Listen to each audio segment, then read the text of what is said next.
Business Week 2022 Day 2 and meet Marin Ciobanu, General Director, Invest Moldova Agency.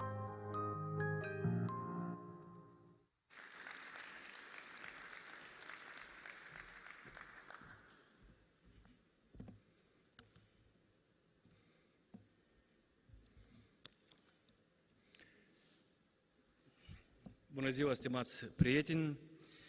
Vă salut călduros în cea de-a doua zi a Moldova Business Week. Deci ieri, dacă pot spune așa, am avut mai mult partea de teoretică, de cercetare. Reprezentanții ministerilor au prezentat ofertele lor, asociațiile de business au arătat care sunt avantajele pentru a atrage investiții la noi în Republica Moldova. Am vorbit despre importanța investițiilor, am vorbit despre abordarea, cum trebuie să atragem aceste investiții, cum trebuie să ne comportăm cu investitorii care au investit deja în Republica Moldova. Ca și la cercetare, există cercetare fundamentală și există cercetare aplicativă. Exact și noi, deci prima zi a fost mai mult de recunoaștere, a doua zi eu o văd mai mult ca o cercetare fundamentală, adică a doua zi mai mult este focusată pe partea aplicativă. Spun asta fiindcă astăzi avem mai multe paneluri unde important companiile care deja au creat aici locuri de muncă, care au investit la noi în Republica Moldova, deci pe diferite paneluri vor prezenta succesele lor, vor prezenta experiența lor. Deci asta va urma după vorbitorii principali. Evident că este foarte important pentru cei care sunt din afara țării, care sunt aici în vizite de recunoaștere, de a interacționa cu oamenii care deja au afaceri. De ce este important? Eu vreau să fac trimitere și pe această cale să aduc mulțumiri. Avem aici în sală și directorul general de la compania Gebauer & Griller. Ieri nu am putut să menționez sau să aduc careva mulțumiri, fiindcă anume aceste experiențe și bunele practici care le avem cu companiile care au investit ne-au ajutat să avem istorii de succes și în abordarea altor companii. Deci în sală este și domnul Dan Călin Botean și rog deci cei care vor dori să aibă informația din prima sursă de la o companie care a investit foarte mult în Republica Moldova, deci profitați de această ocazie, fiindcă compania dată a ajuns la un nivel foarte înalt în Moldova și dacă nu greșesc, și la nivel de grup, dacă nu greșesc, sunt numărul 1 la nivel de grup. Și de ce spuneam? Deci este foarte important interacțiunea cu aceste companii, fiindcă eu personal cred că am avut sute de solicitări ca să duc diferite companii în vizite la Gebauer & Griller și la compania Drexelmeier. Cum nu ar părea de straniu, dar niciodată n-am avut refuz, deci am primit, chiar dacă pe alocuri companiile care vin la noi în Republica Moldova, într-un fel sau altul, deci sunt competitori la compania Gebauer, deci ei au avut tot timpul o ușă deschisă. Vreau să scot în evidență, avem 3 moderatori la 3 paneluri de bază, deci eu cred că s-a reușit foarte bine anume cu selectarea acestor vorbitori sau moderatori de paneluri. Deci avem primul panel care va fi condus de Dumitru Ciorici, care are o experiență vastă în jurnalism, dar și în economie.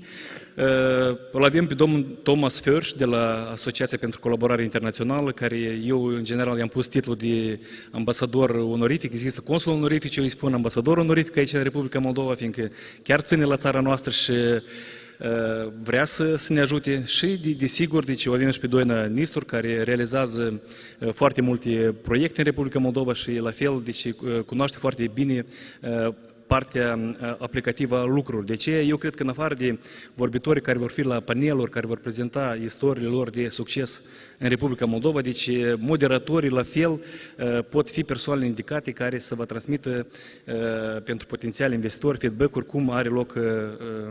cum au loc procesele în Republica Moldova. Acestea fiind spuse, vă doresc mult succes și sper să fie o zi productivă pentru toți, iar noi stăm la dispoziția dumneavoastră. Vă mulțumesc!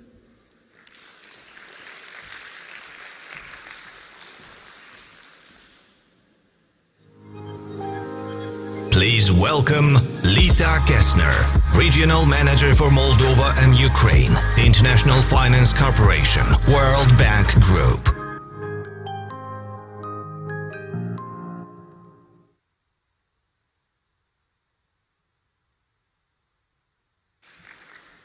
Good morning. It's a pleasure to be here. I'm very honored to be here. I'm the new country manager for Ukraine and Moldova for the International Finance Corporation.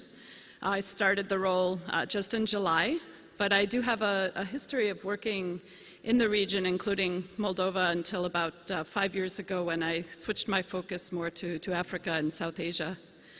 I think it's a really challenging and exciting time to resume this role. Looking at Moldova today and the private sector in Moldova, I think there's huge challenges.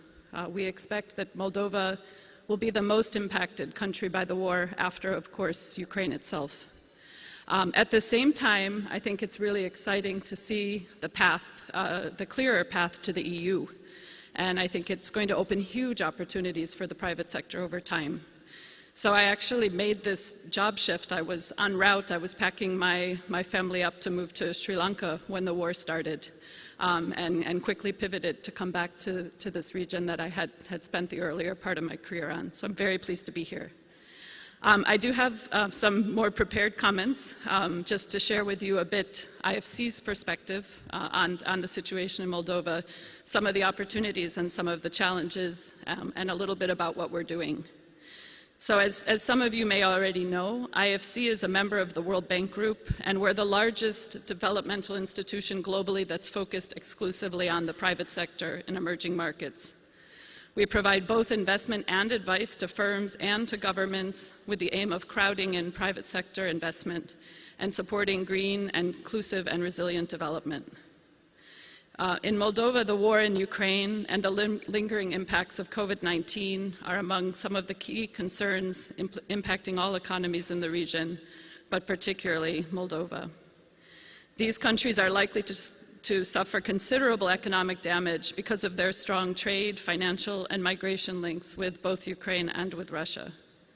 As we know, more than 100,000 refugees from Ukraine entered Moldova since February, which has prompted a challenging situation given the need for additional financial resources and the swift mobilization of humanitarian aid to ensure the delivery of basic services. That, on top of high inflation, energy security threats, and major disruptions in trade routes and trade logistics, make Moldova one of the most affected countries in the world. So against this backdrop, boosting domestic and foreign investment, along with continuing the reforms that Moldova had already begun to undertake before the war, will be key in order for Moldova to overcome the crisis, to recreate jobs that have been lost, and to bolster a more robust growth strategy. For now, IFC's goal is to help the private sector in the region, including Ukraine and Moldova, to tackle the economic impacts of the war and to ensure a resilient recovery. With 60 years of experience in unlocking private investment across developing countries, we're committed to our strategic partnership with Moldova and look forward to creating opportunities for investors in Moldova.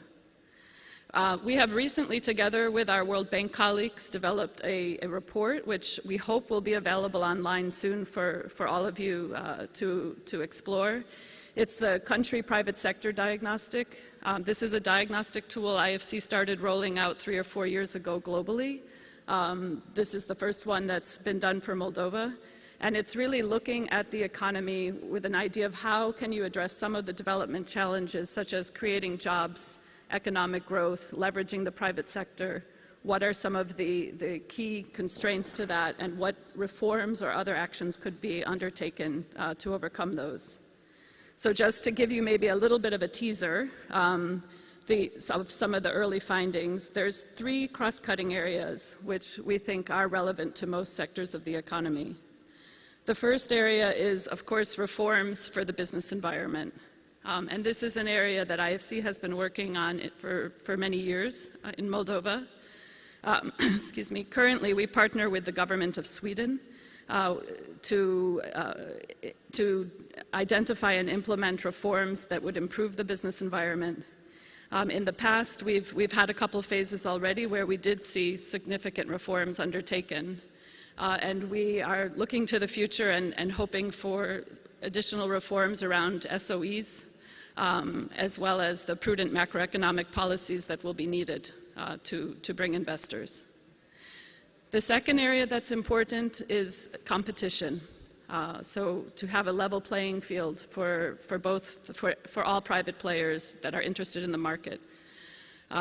As part of the project I just mentioned, we're already working on the agriculture sector to try to improve the competitiveness, which would also allow Moldova to export more to the EU. Our current strategy, in collaboration with the government and other partners, is to mobilize more private sector investment in agribusiness with a focus on climate-smart technologies and improved access to green finance. And also under this area of competition, we're looking to support the country's financial sector to increase access to finance for SMEs. So although they're the growth engines for the economy, the smaller businesses have suffered disproportionately during the pandemic and are further impacted by the war and the energy crisis. And finally, and maybe most important in light of the recent path to EU, is the trade policy area. So we see opportunities to eliminate more restrictions to trade, particularly in services, and providing support to the National Agency for Food Safety to align with EU regulations, which would open opportunities for more exports of food products. We also see opportunities to upgrade the border crossing points and streamline customs procedures with Romania, as those have become more active crossing points, and to further strengthen transport and logistics networks with the EU, where I hope we might be able to make some investments. So summing up, the reforms that I've mentioned in the three areas and the eventual recovery from the war in Ukraine and better access to EU can bring more opportunities for the enabling and tradable sectors, including financial sector, transport and logistics, energy and renewables, agribusiness, ICT, and business process outsourcing. So I'm very happy to be here today with all of you, who I'm sure can all have your role among these opportunities, and looking forward to achieving more here together. So I'll just say again that I'm very happy to be here and happy to listen to the colleagues who have more experience in Moldova than I, and to learn from all of you.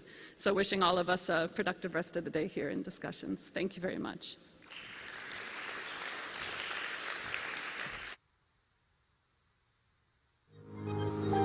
We kindly invite to the stage Natalia Oțel-Belan, Regional Director, Europe and Eurasia, Center for International Private Enterprise.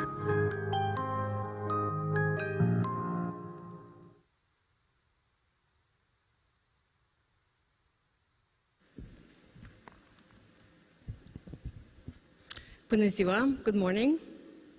I'm very pleased to join this distinguished panel today. I represent the Center for International Private Enterprise. We are a nonprofit, non-government, and non-commercial organization based in Washington, D.C. And we were established in 1983 by joint initiative by the National Endowment for Democracy and the U.S. Chamber of Commerce. Our mission is to support private sector all around the world, to partner with their governments in creating an enabling environment for markets and democracy to work together to deliver opportunity and prosperity for everyone in their society. Our parent organization, the United States Chamber of Commerce, helped us establish our first board of directors. They were business people, members of the U.S. Chamber of Commerce, who have clearly articulated a vision for us, for SIPE. We build partnerships with local business communities, primarily small and medium enterprises all around the world, and help them address the challenges that they face via collective action, advocacy, and public-private dialogue. Advocacy and public-private dialogue is also the mission of the U.S. Chamber of Commerce. I'm often asked when I travel around the world, why would the U.S. Chamber of Commerce be interested to support small and medium businesses all around the world? You know, being that the U.S. Chamber of Commerce, the American business community, are the largest investors around the globe. And the answer is simple. If the business community is good for domestic business, it's good for international investors. And this is the message that I would like to reiterate today. When the rules of the game are transparent, clear, and equitably applied to all actors in the market, where the local business thrives, this is when international investors are interested to enter the market. As SIPE, we're a global organization. We work in over 100 countries around the world. And in this region, in Europe and Eurasia, we're very active building partnerships with local business communities in Central Europe, in the Balkans. We work here in Moldova, in Ukraine, and further on in Caucasus and Central Asia. And in the last 15 years, we've been deeply honored to be able to partner and support the Moldovan business community. We helped establish the first advocacy coalition in Moldova, the National Business Agenda Initiative, that united more than 35 business associations and chambers of commerce that have jointly put forward a number of reform proposals and have initiated dialogue with government to address the private sector policy proposals for a number of years. Currently, we're supporting the business associations in Moldova to address the barriers that women in business face in Moldova and jointly develop opportunities for inclusive economic growth and development in Moldova. We are also partnering with the small and medium business community to address the challenges, the problem of corruption that small and medium businesses in Moldova and others face day to day. And we are rolling out an implementation of anti-corruption ethics standards that directly support companies to implement them. We're also supporting business integrity collective action by small and medium businesses, where businesses raise systemic corruption risks that they face and then propose specific policies, specific regulations that address the challenges of corruption. Further, we are also engaging the investor community in Moldova, both the international and domestic investors, to expand the implementation of anti-corruption standards and ethics standards, as well as support the adoption of corporate governance standards to help these companies not only raise more capital for Moldova, but also to attract investment for Moldovan companies. And this week, I am here together with a team of my colleagues, where we're in partnership with the Stanford University, the Center for Democracy, Development, and Rule of Law.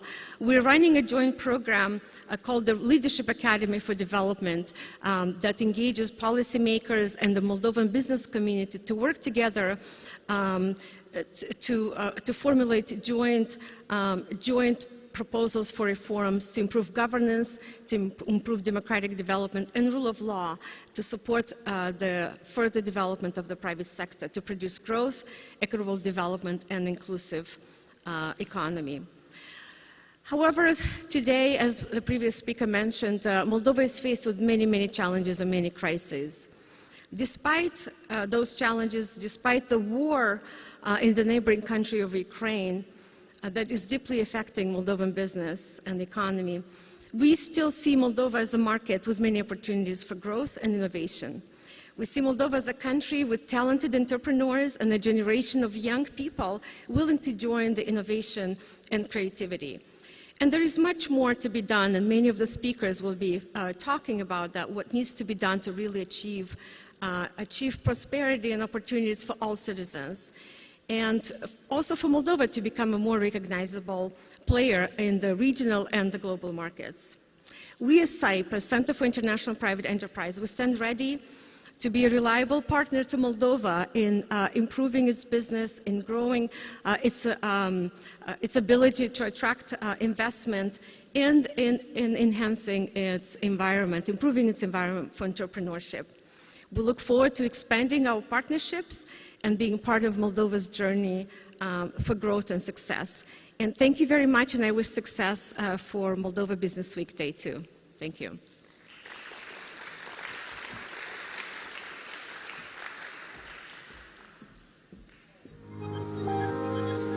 Please welcome Iurie Moraru, Vice President, Joint Chamber of Commerce of Switzerland.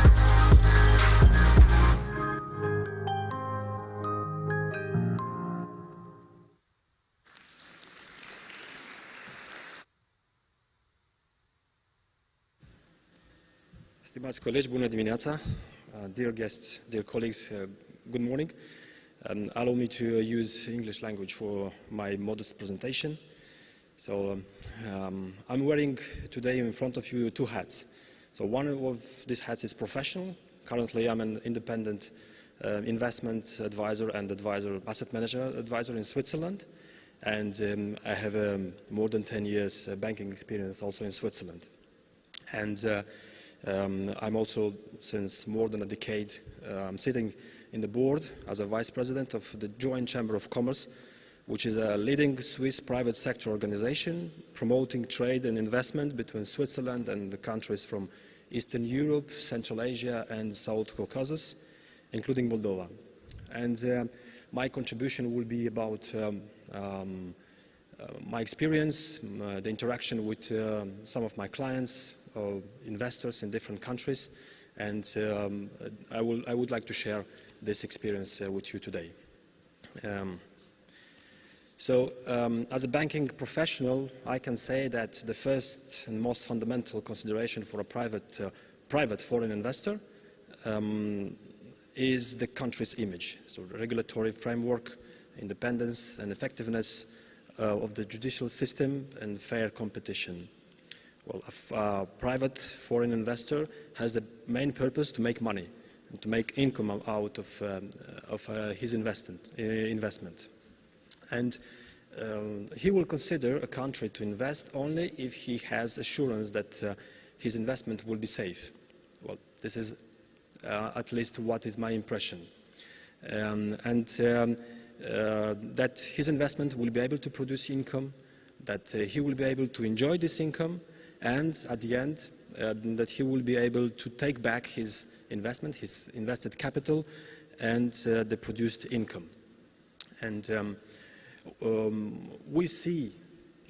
I see myself, and from this discussion with my clients, there is the feeling that Moldova is implementing regulatory and legislative measures and is taking concrete actions, including judicial, to heal the business and investment climate. But there are still negative legacies, such as, unfortunately, the banking fraud, laundromat, and their unsolved consequences that weigh on the general image. At least this is the feeling that I had from the discussion with the different investors and clients of mine. And what could increase the attractiveness of Moldova for private foreign investors? Well, as my colleague before me mentioned, clear rules enabling for fair competition and security of investment and practical implementation of such rules, healing the business climate, especially by concrete measures regarding including the past financial scandals, and some fiscal, technical, credit incentivization for foreign investors, for foreign capital, and also for remittances of Moldovan citizens abroad. But I think that this is already in place, and we will see successes in the future. I also think, and I'm thinking this because some of my clients, they are acting as private investors in different countries which might have some similarities with Moldova. So I think that Moldova could gain a lot from the experience of and the cooperation with some partners countries, such as, of course, Switzerland, Germany, but also countries like Estonia, Lithuania, Latvia. And here I talk about experience of some of my clients in those countries that could be interested eventually to consider Moldova. And also from leveraging international and bilateral cooperation agreement and instruments. And to end my contribution, I would like to bring an example of such a cooperation instrument created and implemented by the Swiss government, which is called SECO Startup Fund. So, as I say, this is an instrument created by the Swiss government, and is targeting joint ventures between Swiss capital and target countries. And Moldova is a target country. So the fund provides startup capital of maximum 500 Swiss francs to Swiss Moldovan joint ventures registered in Switzerland but active in the real sector in Moldova, such as agriculture and manufacturing, etc. For the first 3 years of activity and with a payback in 7 years. There is already experience of using these funds by Swiss Moldovan joint ventures, and I have several brochures that I will leave here at your disposal, and there you can find all the contacts for those who are interested. Thank you very much for your attention, and I'm very proud and honored to be one of the speakers, and wish you all a nice day. Thank you.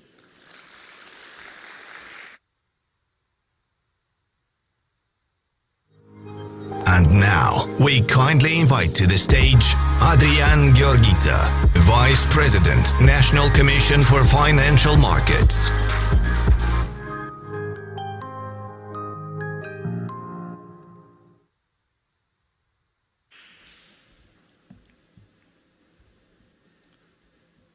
Bună ziua, dear ladies and gentlemen.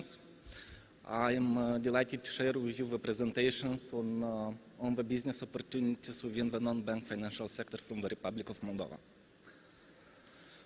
So basically, currently the National Commission for Financial Market is empowered to regulate and to supervise 4 groups, 4 types of players in this market. So we talk about non-bank credit organizations. We talk about insurance market players. Here we have insurance companies and brokers. Securities market players, capital market players, including stock exchange and collective investment undertakings, voluntary pension funds. That basically means investment funds. So let's start with,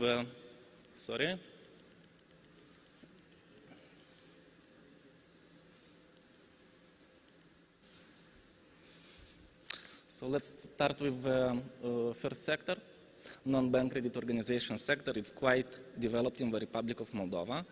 We see a steady growth in comparison with the banking sector. It represents around 20% of the banking credit portfolio. What is important to know about this sector? First, it provides credit and leasing to consumers and to businesses. But the activities may be extended to other types of activities on the financial market.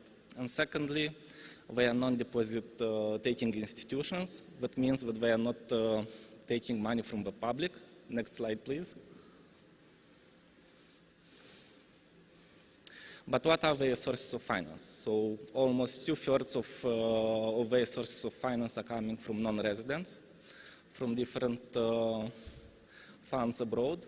And what is also important to notice that around 1/4 of the sources of funds are coming from the local banks. Next slide.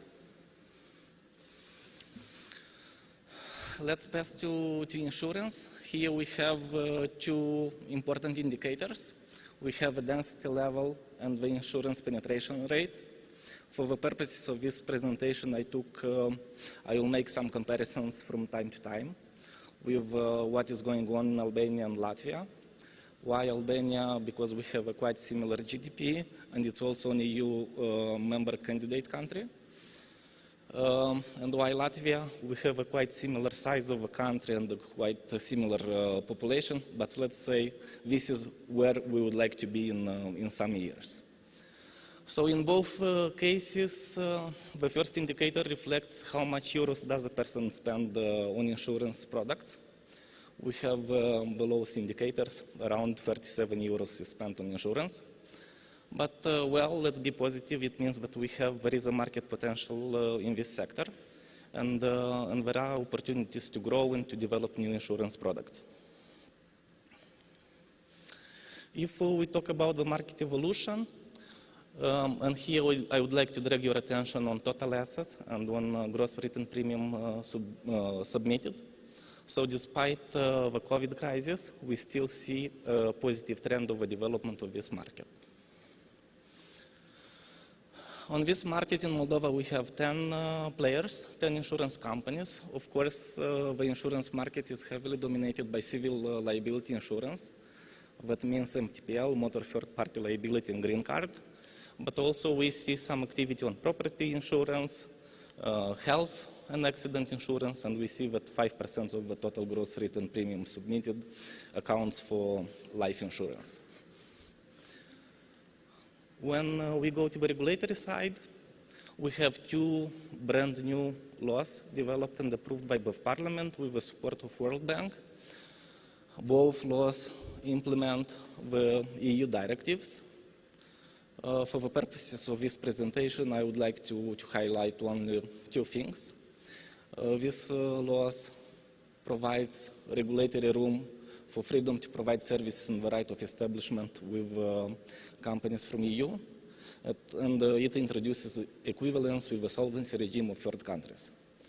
And why it's important to know what is going on with the MTPL law is because half of the insurance market is based namely on this product, and it's important to drag attention that it also implements EU directives. So in case European investors, players are interested in this market, we have quite similar rules. And by the way, National Commission is looking to identify investors for one systemic insurance company. Let's go to the next one, to the securities market. For the purposes of this presentation, I would like to show you the evolution of the securities market of the government securities. The primary market and the secondary market. The amounts are shown in euros, in million euros. So in 2021, we had a primary market of government securities of around 500 million euros. And we have a quite illiquid secondary market for government securities. When we go to analyze what is going on the corporate side, corporate securities, it's fully dominated by shares. But in this case, we see more movements, let's say, like this on the secondary market than on the primary market.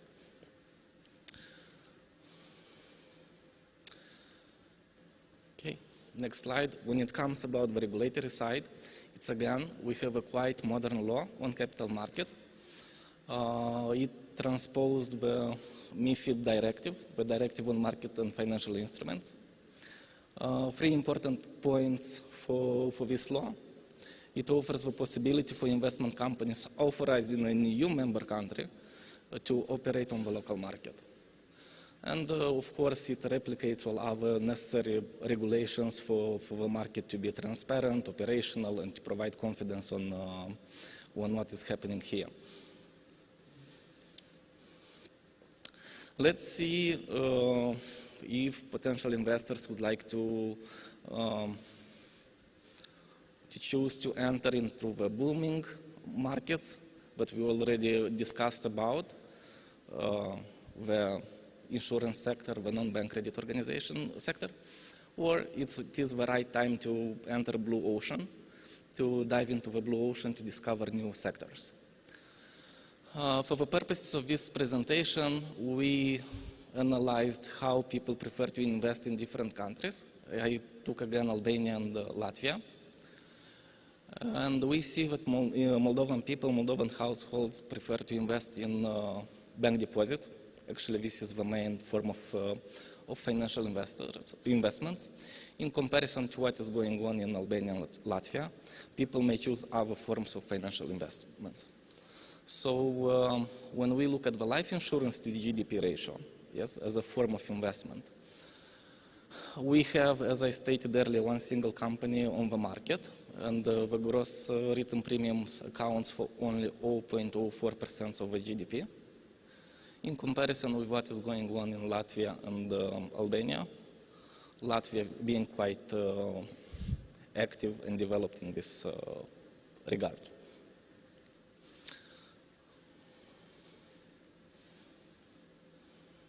Okay, next slide.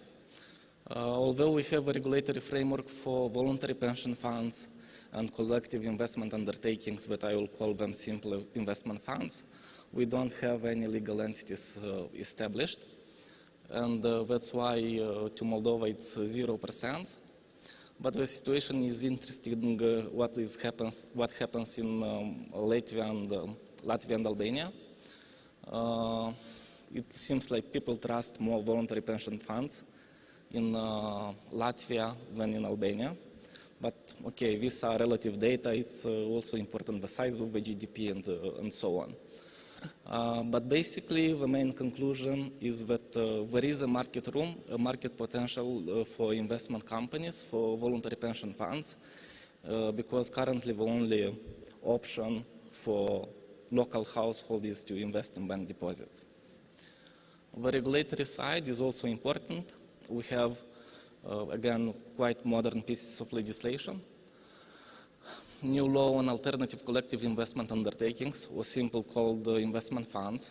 This form of investment funds allows managers to choose to invest not only on the capital market but also in other forms of investment. It replicates an EU directive, it's important to mention, and it offers the possibility for managers that are operating in this business in EU to start to establish a voluntary pension fund in Moldova. And this situation is quite similar when we talk about voluntary pension funds. It again replicates an EU directive, and it again offers a facilitated regime for EU managers, for EU administrators to enter the local market without being subject to strict authorization process. That's what I wanted to present you. In case you have additional questions, I would be happy to address them within the coffee break.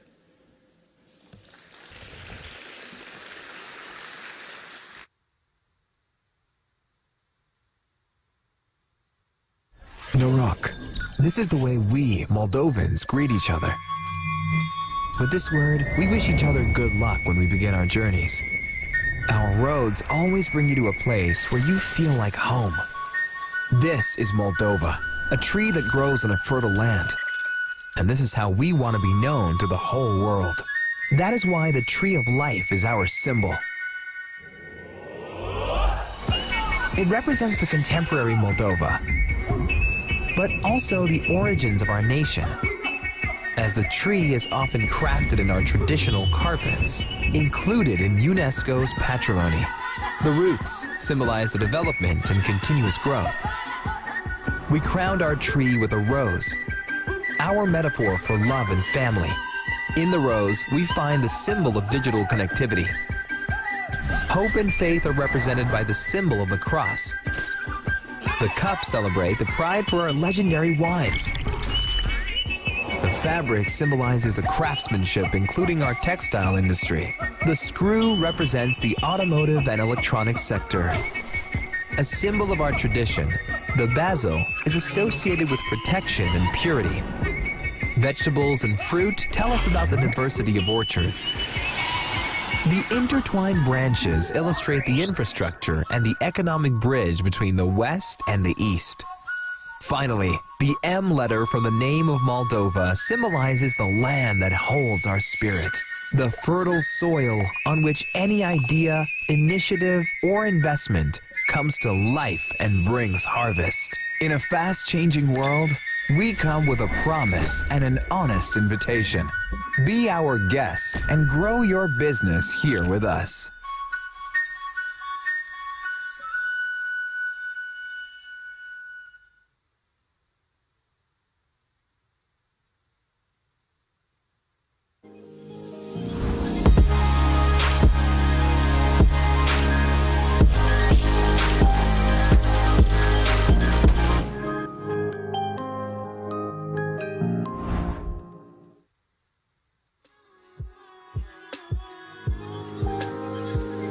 Please welcome Dumitru Cioric, the moderator of Moldova's Success Stories panel.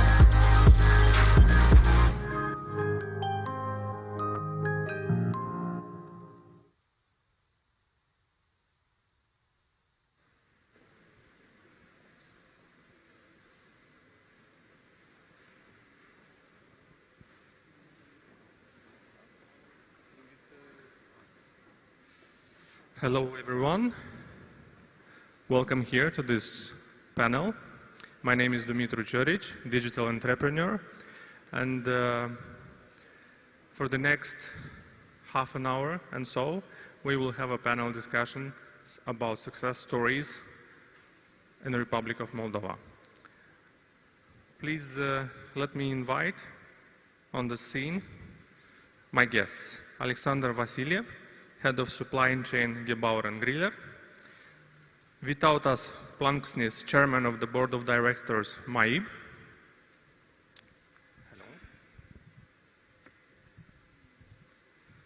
Mr. Ruslan Kasko, Executive Director at ADD; and Mr. Vyacheslav Panfil, Delivery Unit Manager at Endava.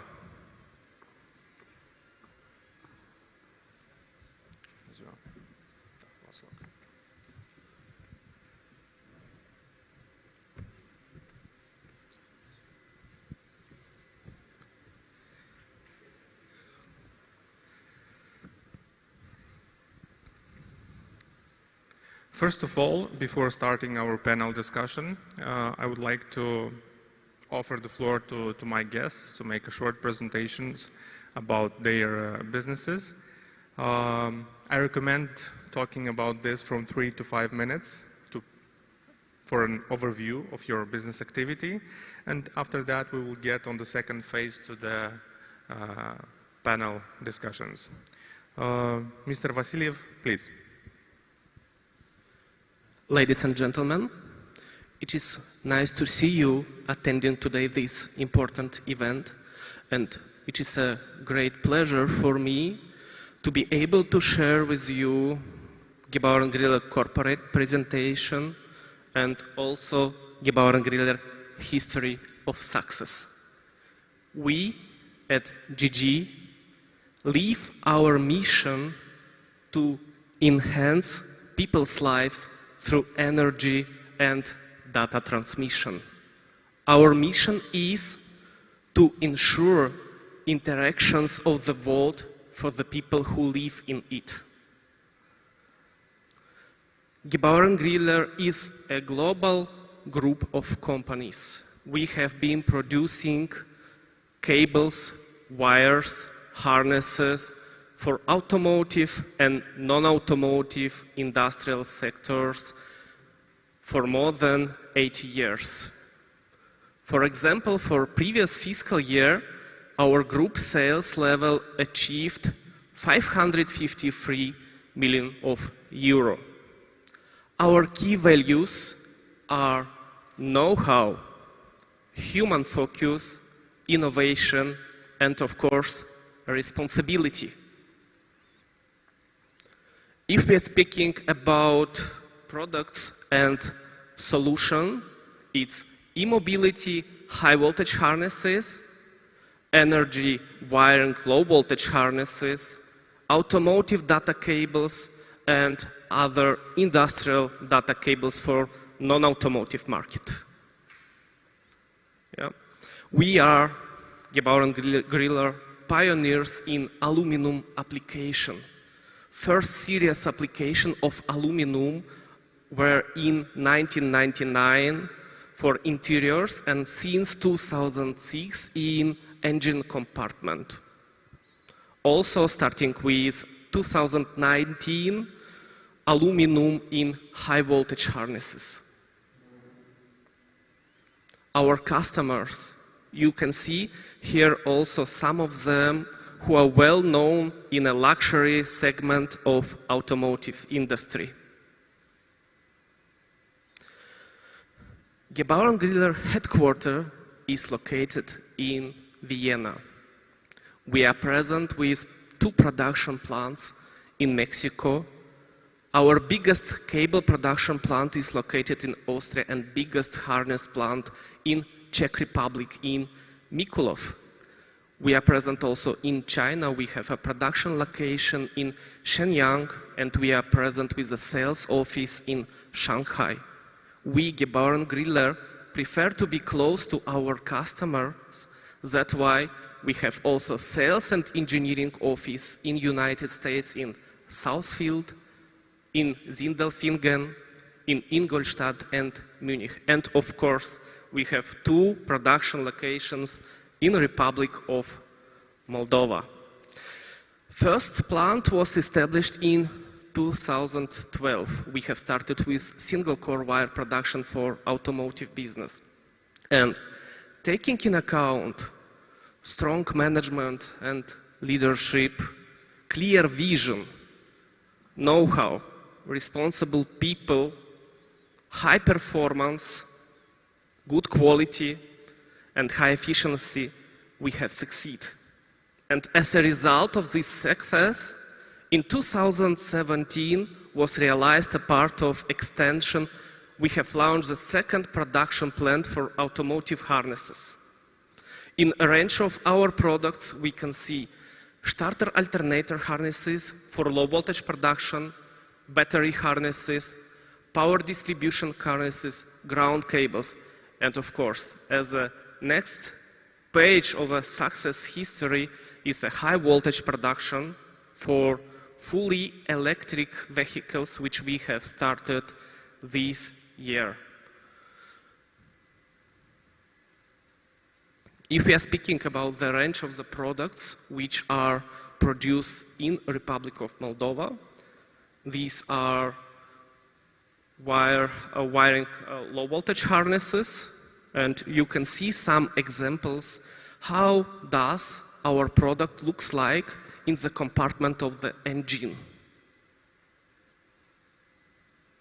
And of course, as we have already mentioned, we are also producing harnesses for fully electric cars. We are speaking about traction, charging, and supply harnesses. Actually, our customer for these types of products is BMW. During 10 years of our activity in Republic of Moldova, Gebauer & Griller has realized investments on the level of 55 million euro, starting with 2012. At the same time, we have paid over 11 million euro as taxes and duties. From sustainability perspective, we want to be the best partner to our customer. That's why we are focused on the next values like customer satisfaction, top quality, complete and on-time deliveries, continuous improvement, and of course, know-how. And at the same time, to our employees, we aim to be the best employer. That's why our values are empowerment of people, occupational safety and health, stability, diversity, and of course, opportunity for training and development. Thank you very much for your attention.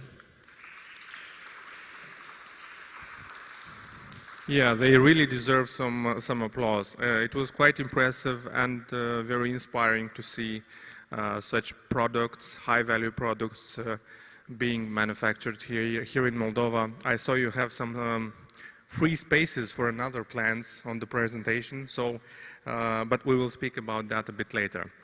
The next one is Mr. Planksnis. I was told he will be in connection with us online, or yeah?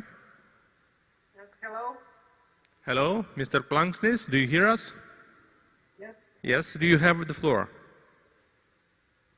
So I'm coming from Lithuanian investment and life insurance group in Valda and Biel, which manages 1.7 billion euros in assets and has close to 300,000 customers, mainly in the Baltics.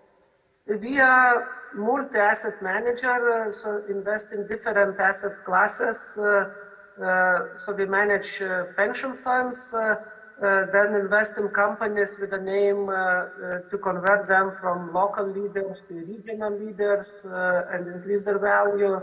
Then we have products dedicated to farmland, forest, renewables, real estate, technology, and our connection with Moldova is as follows.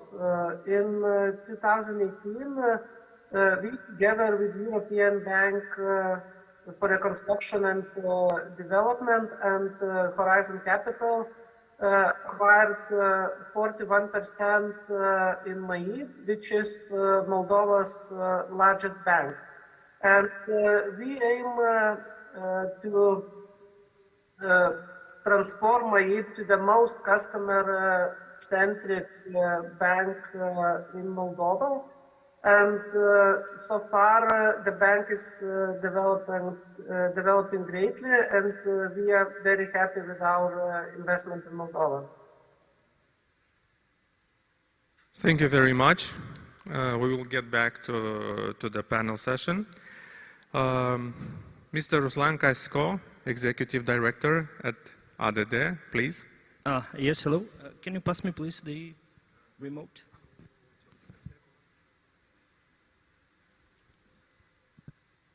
Thank you. Dear audience, I would like to greet you on behalf of ADD Group. It's a pleasure to be at this event. For the first time at Moldova Business Week, and hope that we will have a chance to participate in more events of this kind. A few words about ADD Group. We are 30 years on the market. We are fully Moldavian company with Moldavian shareholders, with Moldavian R&D team, having a factory in Moldavia. For the last 24 years, we were investing, developing solutions for efficiency of resources like energy and water. Specifically, we are designing smart metering solutions. For the 30 years of our business, we have delivered 7.5 million smart meters to 33 countries worldwide, which are located in Europe, Asia, Africa, and Latin America. All these products have been designed and manufactured in Republic of Moldova.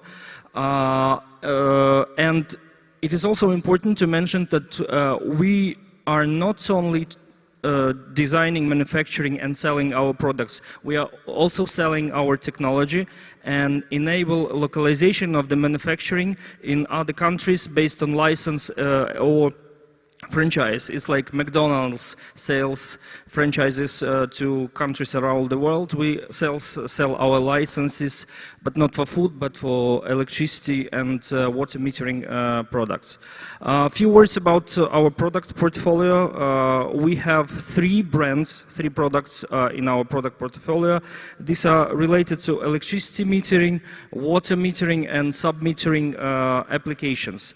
If we talk about electricity metering, we are mostly talking about the meters, communication equipment, which enables connection of the smart meters to the head-end software, and which helps not only to read the meters remotely, but also to manage the metering infrastructure. It's very important to mention that the product is designed for utilities, for electricity utilities and for consumers. And it enables efficient and reasonable energy use. It helps deal with electricity theft. It helps integrate renewable energy resources. It helps improving the electricity quality to consumers, and it also helps consumers to carefully plan their energy consumption and motivates them to economize. The statistics shows that with smart meters, consumers in Europe are able to reduce their energy consumption down to a level of 10%. We are also designing and manufacturing solutions for smart water metering. Not a secret to everyone that water is also a very precious resource, especially during the current year. There has been a lot of dry period of time, and in Moldova and other European countries, the rivers were drying out to a very low level, and it is very important to have solutions also to monitor and to control water consumption and to reduce the consumption to a reasonable level. With the help of our smart water metering solution, the utilities and the consumers are able to do it. The water utilities are able to deal with water theft, water losses. They are able to limit water consumption in those areas where there is a water shortage. And at the same time, consumers can use the smart water metering solutions to prevent water losses due to burst or leakage. We are also using our smart electricity and water metering solutions for another sector of economy which requires efficiency of use of resources. This is the sector of hotels, short-term rental of apartments and houses, and long-term rental. If we talk about touristic business and hotels and short-term rental, vacation rental respectively, we are talking about mostly all-inclusive offers where the cost of rent or the cost of hotel includes both water and electricity. Due to the fact that it's all-inclusive, tourists are generally non-motivated to use electricity and water responsibly, and they consume 3-4 times more than residents would do. Our solution is designed to enable the separation of rental fees and fees for electricity and water, and when the tourist pays for these resources separately, certainly he's motivated to consume as much as he needs, but not overconsume. The solution is very simple. It involves users of the smartphone application and electricity meters, and with the help of smartphone application, the tourist can easily pay for the water electricity charge his meters and consume as much as he has paid for. To sum up, I would like also to mention again that we have 3 product portfolios, and given that Moldova Business Week is also sharing the purpose of the event also to investment attraction, maybe I would like to say some message to the potential partners or investors. The electricity metering market is huge, and ADD Group, besides the fact that we are already present in 33 markets, we are trying to develop more markets, to enter into new markets that are just at the beginner phase of smart metering deployments. And we are targeting Latin America, South Africa. We have a special focus on India. We are also expanding our partner chain for the water metering products, and the main target is definitely the European market, where the smart metering for water is also at its beginner stage. And we are also bringing as an investment product the sub-metering solution for hotels, landlords, and rental, and we are looking for investors specifically in this product area. Thank you so much. Thank you, Mr. Kasko. Again, very smart solutions. I'm really glad to see those coming and being built in Moldova. Mr. Vyacheslav Panfil, representing, I believe, the first unicorn in Moldova, in Dava, please. Bună ziua. Hello. So it's quite a task to tell a story of 20 plus years in 5 minutes, but I'll try. So Yandava started in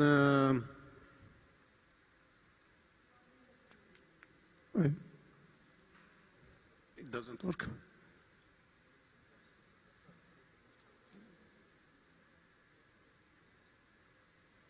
Okay. So in 2000, in November, four bright people, they decided to create a company which will bring job for young people who graduates the technical IT specialists and give them a job to remain in Moldova. Shortly in December, they established two companies. One was Compudava in Chișinău, dealing with delivery, and the second one, Brands Direct in the UK, which was the customer face unit. In July 2001, we delivered the first project. It was a web platform who to cast the concert of Elton John from Turkey and pay per view. As the demand was growing thanks to the feedback we've been receiving from our clients, and because we were recommended to other potential clients, we started looking for new areas, new geographical areas to open new locations.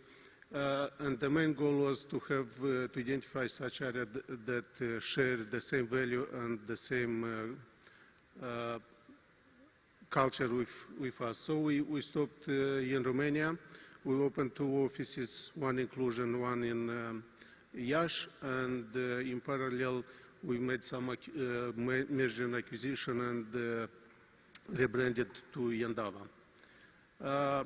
So we invested a lot of effort and energy, created a lot of new delivery units, increased the database or the contracts with our clients, so that by 2018 we get listed to the New York Stock Exchange. We are truly a global technology company. We are present in different geographical areas, zones, and we also are delivering for the leading companies in business areas like payments, banking, retail, mobility, telco, and so on.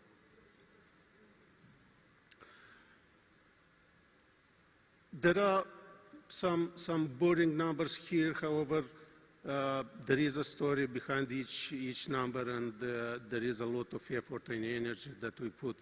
Currently, we are more than 11,000 people across the globe. Only in Moldova, we have more than 1,200 bright engineers working for Iandava, and we are delivering now for 50 accounts, active accounts, that means clients, only from Moldova. You cannot reach these numbers or this impressive headcount growth without investing in your people. So we invest a lot in people development, trainings, pass-it-ons, also team buildings, social events, and also we do contribute to the local IT community through the local universities and different other activities.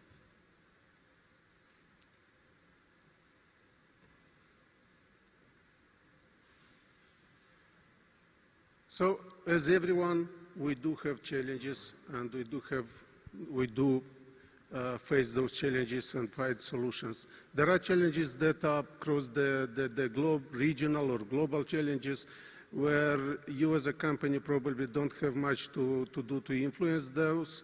However, you can be prepared and you can react and get with a success from every challenge, like the COVID pandemic, which we're being prepared for this in advance, and when this started, we were ready to go working from home with no decrease on the performance, with no issues on our side.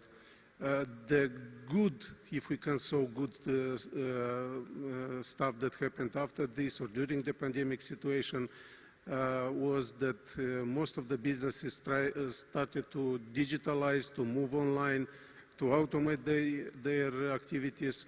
So a lot of new business were coming to us, and because of this, we managed to grow. And also because we were good prepared, We didn't have any impact on working from home, onboarding new people, training new people. So it was a good stuff for us. But there are challenges, local challenges that you have to face, and probably here you can influence those. For example, when we started, the local labor didn't have the job description for test engineer or for software architect, Scrum Master, and so on. So we worked together with the authorities, we influenced them, we provided all the needed support, so they updated the legislation. Same for the tax facilities. We've seen a number of neighbor countries who were actively changing their taxes for the IT sector because this was quite a profitable one and they wanted to attract the investment. We also worked close with our authorities. We've done our best to influence them and to get those tax facilities that we have. It's worth mentioning that we worked with the local universities, we helped them to update their curricula, we train the students, we do support them so they prepare, they grow the specialists for the business needs. And Yandava is seen as a company where you can grow and where you can have a good career. However, you cannot have these results without a decent remuneration. So the remuneration, the investment we have on local market, the investment we have in training and development, all this together is the most part of the investment we have. And everything, it's about the people. If you want to grow, if you want to have good people, good projects, good feedback from the clients, you have to care about your people.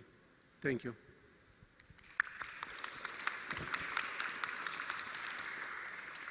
Thank you, Mr. Panfil, and all the speakers, especially for fitting in the time frame so that we could have more time to discuss a little bit. I'll have some questions for you. If you feel the need to comment on it, just make me a sign. I'll start with Mr. Vasiliev.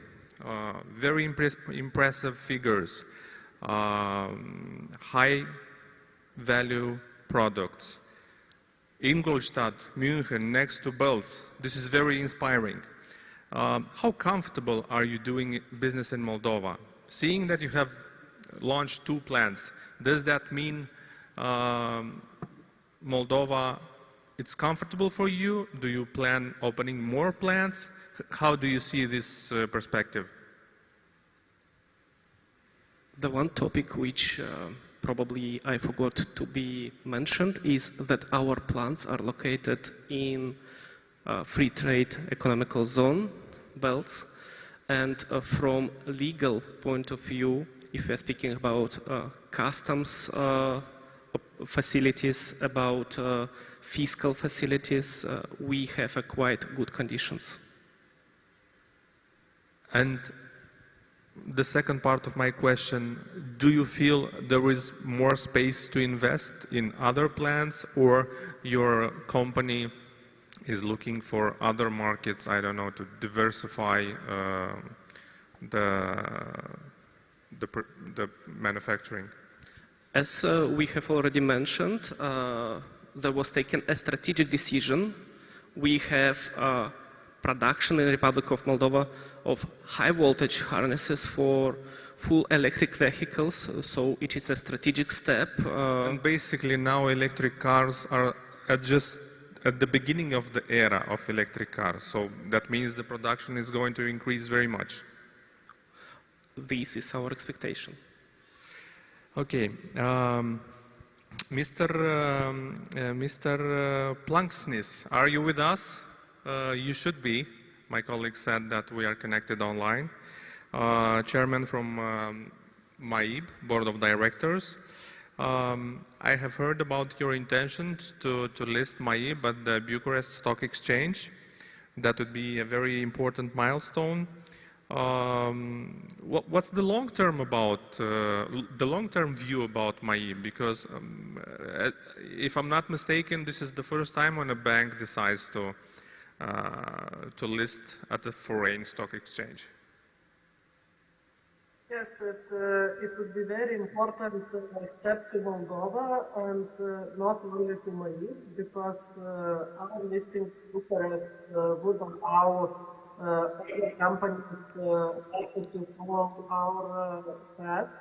And Maib currently is the largest bank of the country, and we hold about 1/3 market share in and I believe diversification of sources of capital would allow to grow not only Maib, but also the whole economy. Because as the largest bank, we are financing and supporting majority of Moldovan businesses.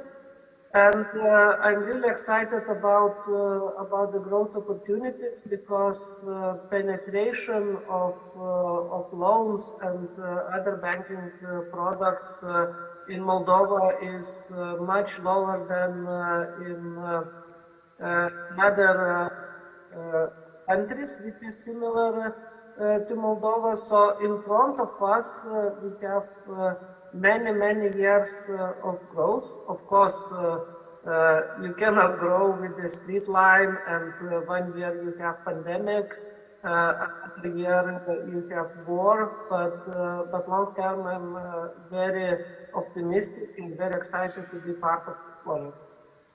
If it's not a secret, how much do you plan to sell from your shares at the stock?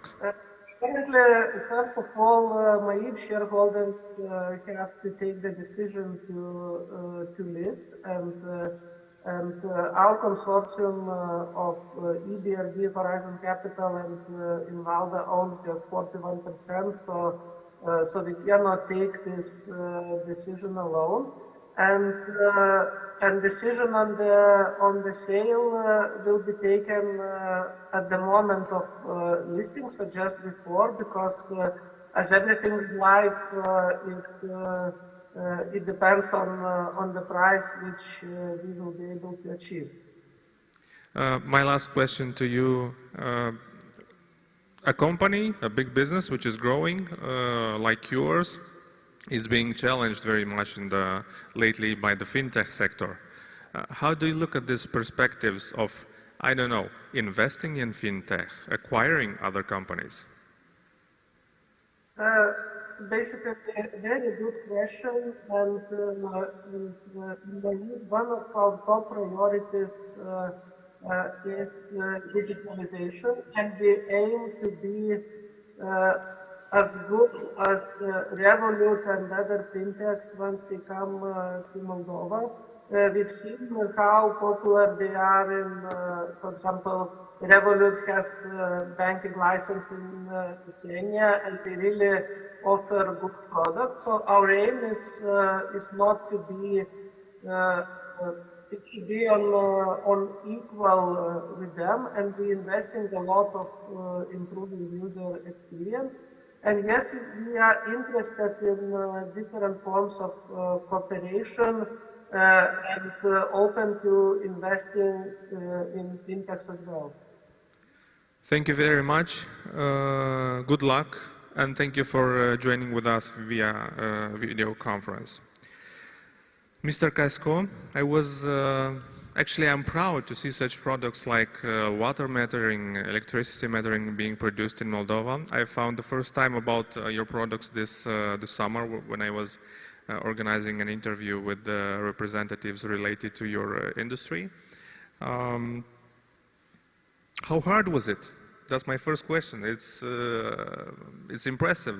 More than 7 million units exported. Many more countries from different continents. How was it? How was the road? Well, I would say that we started design and development of smart metering solution in 1998. At that time, At that time, the smart term was not so related to nowadays smart. Well, I would say it was less functionality certainly than we are offering right now. But the idea was that at that time we practically didn't have any competition. This was a smart idea that the meters not only have to deliver data remotely, but they have to be managed remotely. I mean, the utility has to have the possibility to connect, disconnect consumers, and to limit their consumptions for various reasons, like for non-payment. So initially, the solution was designed purely for electricity utilities. And in 2001, we already delivered a project to Ukraine, 250,000 meters. This was the biggest project, smart metering project in Europe. And we started growing, developing new markets, Bulgaria, Sweden, Indonesia, South Africa. We sold, in 2004, we sold the first license to Brazil, the license to manufacture our meters by the local company. And until probably 2010, 2011, we were feeling very comfortable. We had a proprietary solution, but which was seriously better from technological perspectives than the solutions from our competitors, even from competitors that had billions of euros in turnover. They couldn't catch up with us, with our technology. But at some point of time, in 2010-11, the utilities started looking for standards, for standard solutions, because everyone was delivering something proprietary, not interoperable with each other, and utilities starting to work with one vendor, they were bound or tied up with this specific vendor, having no place to go right, left, and if this vendor failed, basically the utility... They were stuck with that vendor. Yes, and they started looking for standard solutions. For the utilities, definitely standard solutions are very good, because they have numerous competitors, they are offering better prices, but at some point for us it became very difficult, because we had to reduce seriously our margins. When you have a standard solution, you are only able to compete by price. And that forces, basically it's a challenge of course for us, but we are let's say strong enough with our R&D capacity, with thinking, forward thinking, and we are, even within these standards, we are trying to bring some know-how, some innovations, and promote this to our customers. Sometimes we are successful in that. Sometimes, unfortunately, we have to exit certain countries, especially facing competition from China, because Chinese started entering European markets in 2016, and this becomes kind of difficult, because they get project just by price, 20-25% lower price, dumping, and you have nothing. What about the quality? The first years the quality was very poor, but now they're starting to grow. They are starting to meet the standards. But we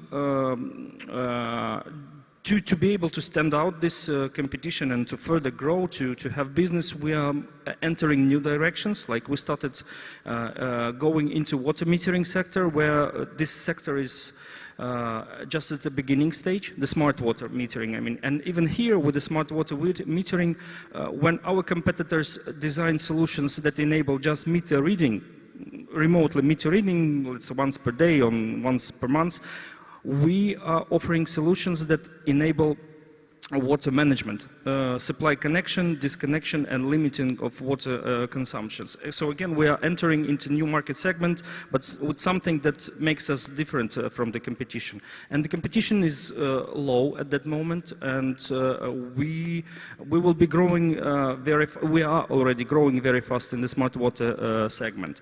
And besides this, we are entering into segment that is not utility-based, not electricity and water utilities. This is the segment of landlords, hotels, short-term rental and long-term rental, which is a totally new market and it's like a blue ocean for us, because nobody offers similar products. This is a challenge for us because we have to build the market, but also an opportunity because we don't have competitors.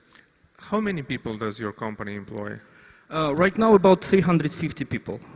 300? 350, yeah. Impressive. My last question to you, do you believe this profession, job of being an electronist is a future job in Moldova and is able to, I don't know, to move the popularity of economists and legal jobs? I do believe that's the future for Moldova for sure, and honestly I started to believe this just maybe very recently, because when we entered the Association of Moldovan Electronic Producers, I actually found out that we are so many. I mean, it's more than 100 organizations, and we are growing. Me as personally being in electronic industry for let's say for almost 20 years, for me it was a surprise, and definitely thanks to Acem, we are making ourselves visible to the world, to the local markets, to foreign markets, and there is huge potential because we have brains. And I hope we can educate, can create these brains, the intellectual power, with the help of our authorities, with the help of educational institutions and organizations. And maybe ADD Group is just one of examples, one of many examples, where the examples that we are able to create products in such a small country that are able to compete with the global industry leaders. I do believe we have future. Very good job. Keep up the good pace. Thank you. Thank you. Mr. Vyacheslav Panfil from Endava, quite a very known name in Moldova and abroad, listed at the New York Stock Exchange. How do you feel being the first unicorn born in Moldova? This is a kind of responsibility also. Yeah, we are very proud of this, and I would like to thanks everyone who is working or used to work for Endava, and really proud of this. You have reached very many important milestones. I don't know what one could wish more, but as I see, Endava is developing, opening new offices, new continents. What could be more for you? What are the next milestones? So for Moldova, I can say for Moldova only, because I'm not allowed to open the future plans. Secrets of the other colleagues. Endava, yeah, that's because of the New York Stock Exchange legislation. For Moldova, we'd like to grow our headcount. We'd like to continue working with the universities, with the local authorities, because we see a lot of potential in Moldova, and I think Moldova can be quite advanced in providing IT services, and not only. What are the biggest markets that Endava Moldova, the unit from Moldova, is exporting to? We are working with almost every single location that we are working for. That's European Union, United Kingdom, United States of America, everywhere. So we have teams working in parallel with different other locations. For example, people working with a delivery unit from Colombia, and they're working together for a client in the United States. Statistically, but that's probably only for the moment, probably most of the projects are located in Europe, and the second one would be United States. One would say that Moldova is from Far Eastern Europe, low wages, low quality. What would you say about this, and how do we stand on the global market in the IT sector? We are more close to Europe than somebody thinks. And as you can see from our results, we have quite bright people. We are quite developed, and we can put more effort and show this to everyone that just doubt our results. Thank you very much. Two last questions for all of you. If you could refer shortly, each of you, on them. The labor market became quite complicated in the last year, and it's not just about Moldova. It's in all the region is the same. How do you solve that problem? And secondly, what would you expect from the government to do more in order to improve the business climate in Moldova? Mr. Vasiliev, would you like to be the first?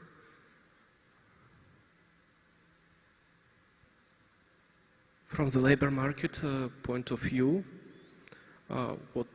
from our side, we could not mention something in addition comparing with what was already discussed on yesterday's panels. Of course, we also need qualified labor, and we expect that also government will invest more in education and of course also in some social services, but at the same time, from our side, we offer necessary trainings and development for our employees in order to satisfy our demands from labor qualification point of view. Mr. Kasko? Probably if we talk about the three people here on the scene, ADD probably was in the most difficult conditions because we are in electronic manufacturing industry, and everyone knows that the last 2 years electronic manufacturing industry faces the global shortage of microchips, and we are not in a better position. There were some production delays, the reduction of the production outputs. This definitely also affected the level of employment.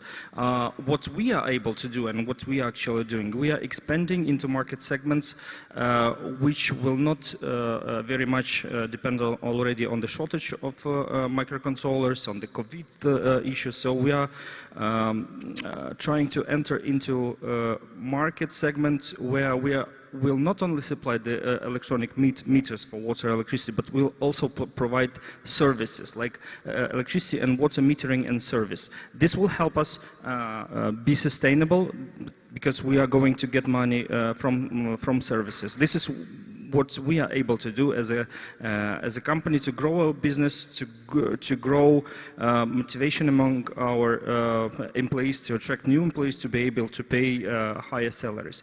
What the state is able to do is to grow economic infrastructural and educational environment in the company. It's not a secret that this year, for example, a lot of people left the country for permanent living because of the threat of the war in Ukraine, because of the threat that the conflict is going to enter into our country.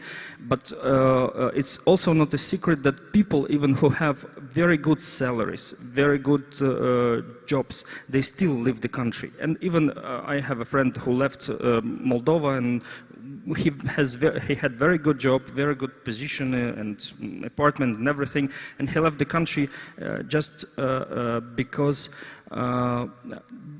he sees no opportunities for his children here, for children that are going to get good education. So here the government has to take care not only of creating economic conditions, but people have to see the future for themselves and what is most important for their children, because in this case they will be motivated to remain here. Social security, education, infrastructure. Exactly. Mr. Panfil? Yeah, so to the first question, there is a shortage of IT specialists on the market, and not only in Chisinau, in Moldova. And what we do is that we still invest in our local community. We still grow young people. For example, we run twice a year the internship program for 3 months. And during this period, we prepare them to get a job either in Endava or other IT company, and most of them, they are hired by Endava. So 100 of people, each run 3 months, and we are good on this. And I know that most of the IT companies, they are doing the same. We are working close with the universities, with the colleges. We are popularizing, discussing within the schools, so we promote the IT specialty, and we encourage people to go into IT. But that's for a long run. In terms of what authorities could do, I think, and I will join you as well, what we see a lot of people, good people, leaving the country because they are worried about the security. They need a more advanced infrastructure. They need more attention from the state. Probably the state should pay attention to the private pension funds, medical infrastructure, and so on. Also, what is critical, I believe, is the authorities to pay attention to the university sector. They have to motivate the teachers there, the management of the university, so those people remain within the university and help people, help business, help the country to grow young people. Thank you very much. As you can see, a lot of challenges, in the same time very nice figures about the increase and improvement in the last 10 or 15 years. I wish you all the best. Keep up the good work. I hope the authorities will do their best to help the business environment, and enjoy the ride. Thank you for watching this panel. Stay tuned, the next sessions are coming. Thank you.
And the next panel is Services Providing Sector.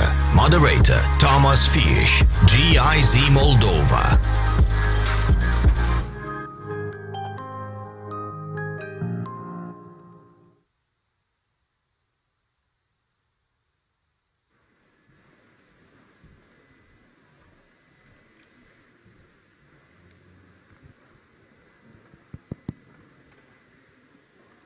Bună ziua, and also a very warm welcome from my side. My name is Thomas, and I'm working with the German Development Agency here in this beautiful country for a couple of years, and we are implementing on behalf of the German government, of the Swiss government, and we're also implementing for the European Union a number of activities which also focus on investment promotion. That's why I'm especially happy to be here today to talk about some of the most exciting opportunities in the country.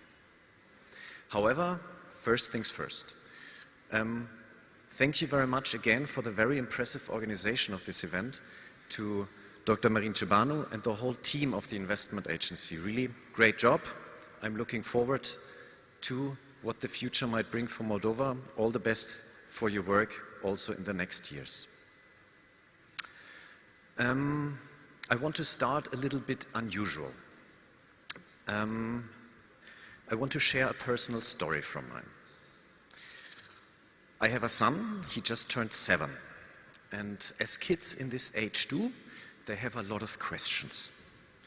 And one group of questions of him was about, why did I choose or what am I doing in my professional life, was the first one. Incredibly difficult to explain.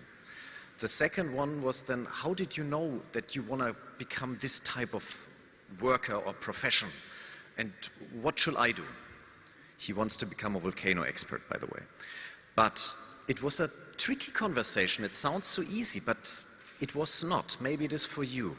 I'm sure some of you have also children and had similar conversations. Or some of you have friends who have children or are already grandparents. I don't know.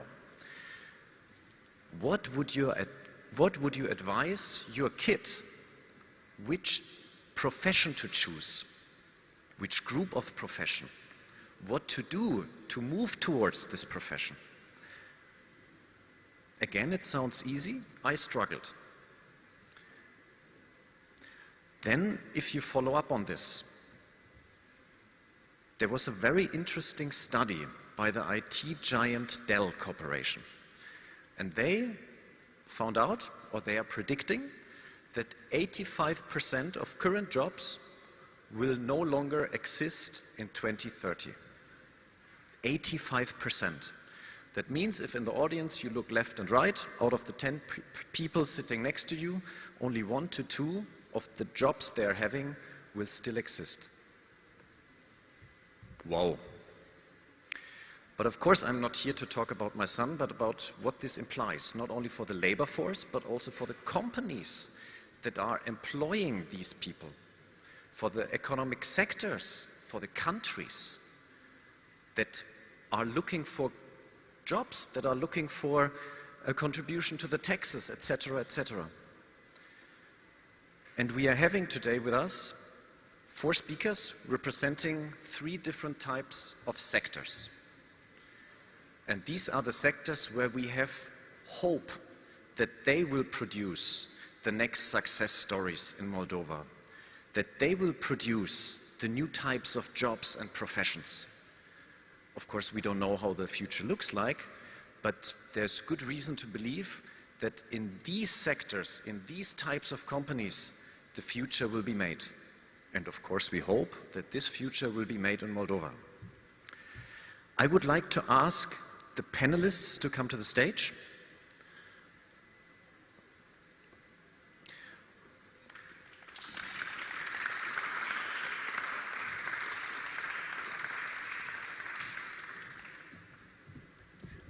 I will at a later stage still introduce everybody one by one. But I would like to start with Paweł Panci. Our guest from Poland, thank you for coming all the way. Paweł is representing today ABSL Poland, the Association of Business Service Leaders. He will of course explain to more detail what this is, but as I tried to do my homework, what's behind your organization, I had to double check this, whether the numbers are really correct or there's a couple of zeros too many. There's in Poland currently 400,000 people working in this sector. However, you're not only representing this sector, you have a very interesting career. You have a very interesting several stages in your life, working on investment promotion, working on facilitating investments via the private sector, and then ultimately also helping to establish this association. But this was enough talking from my side. Let's move to our first keynote speaker. Please, Paweł.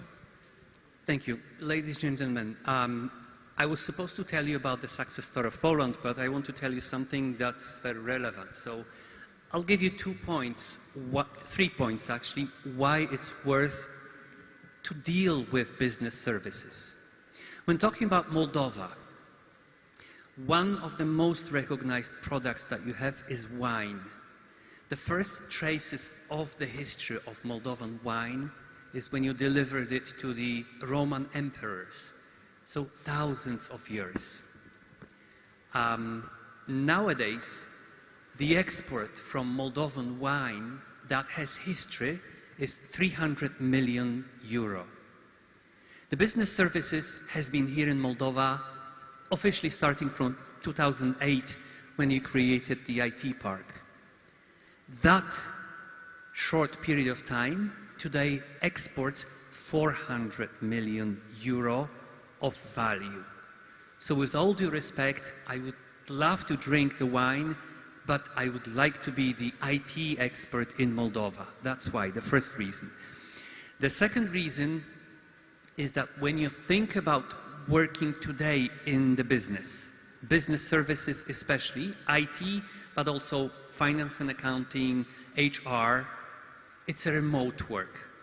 This is an incredible chance to spread the business not only to Chisinau from abroad, but to other locations.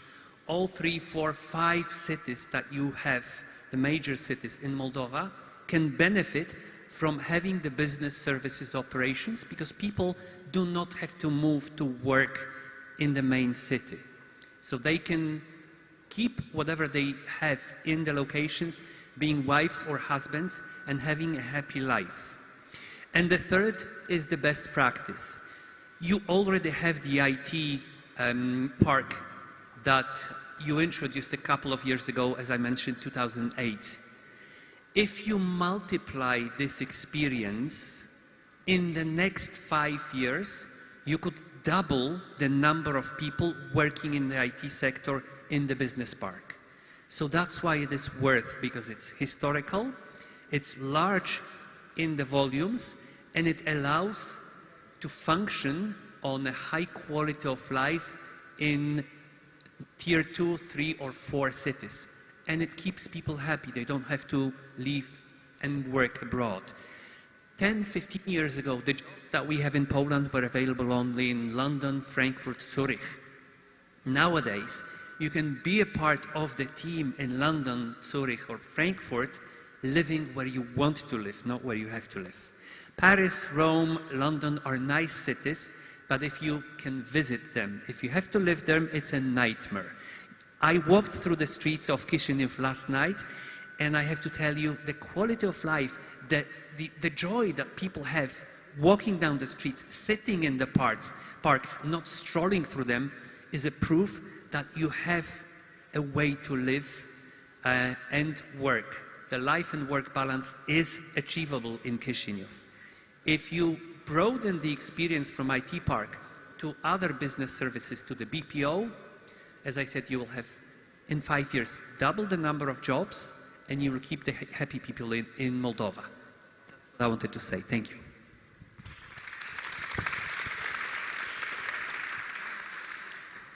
Thank you very much, Pavel.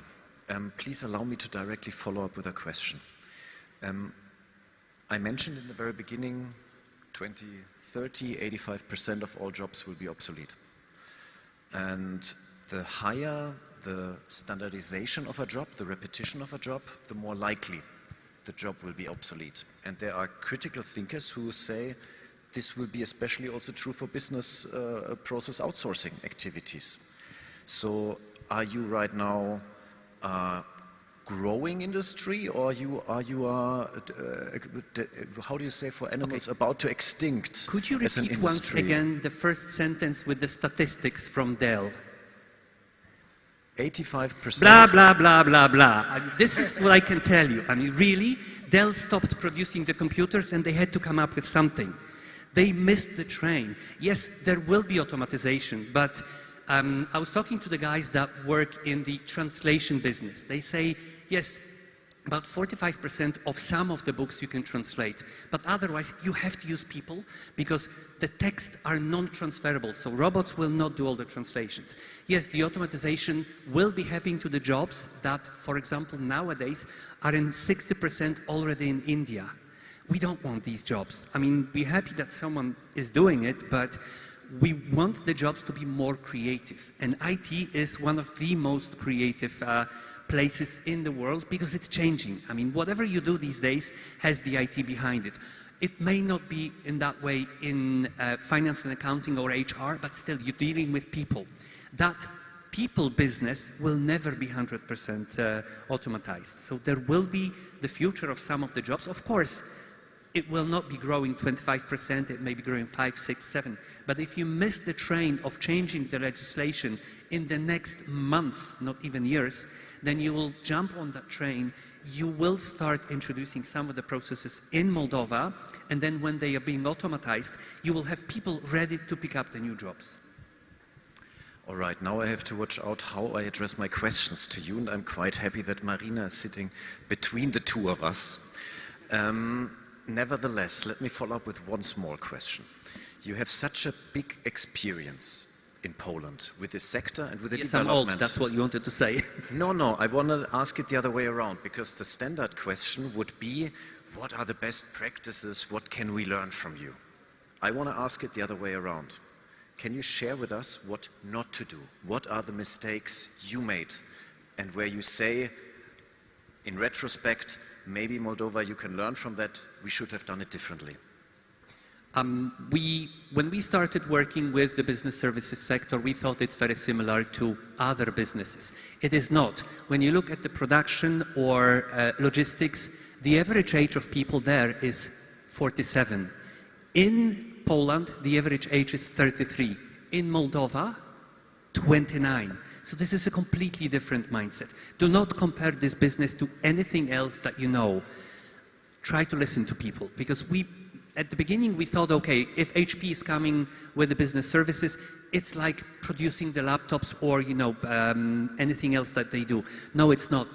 The main difference that stands out is the average age of people, so things are happening much faster in this sector. Okay, in London, in Paris, in New York, the average age is 47, so for them, the creative part of their life is after 5 o'clock when they go home, they read books, they discuss with friends. When you're 29, the biggest part of your life is when you wake up, have breakfast or not, and then go and meet your friends. You meet them at work. This is where you want to be creative, when you start talking to the people.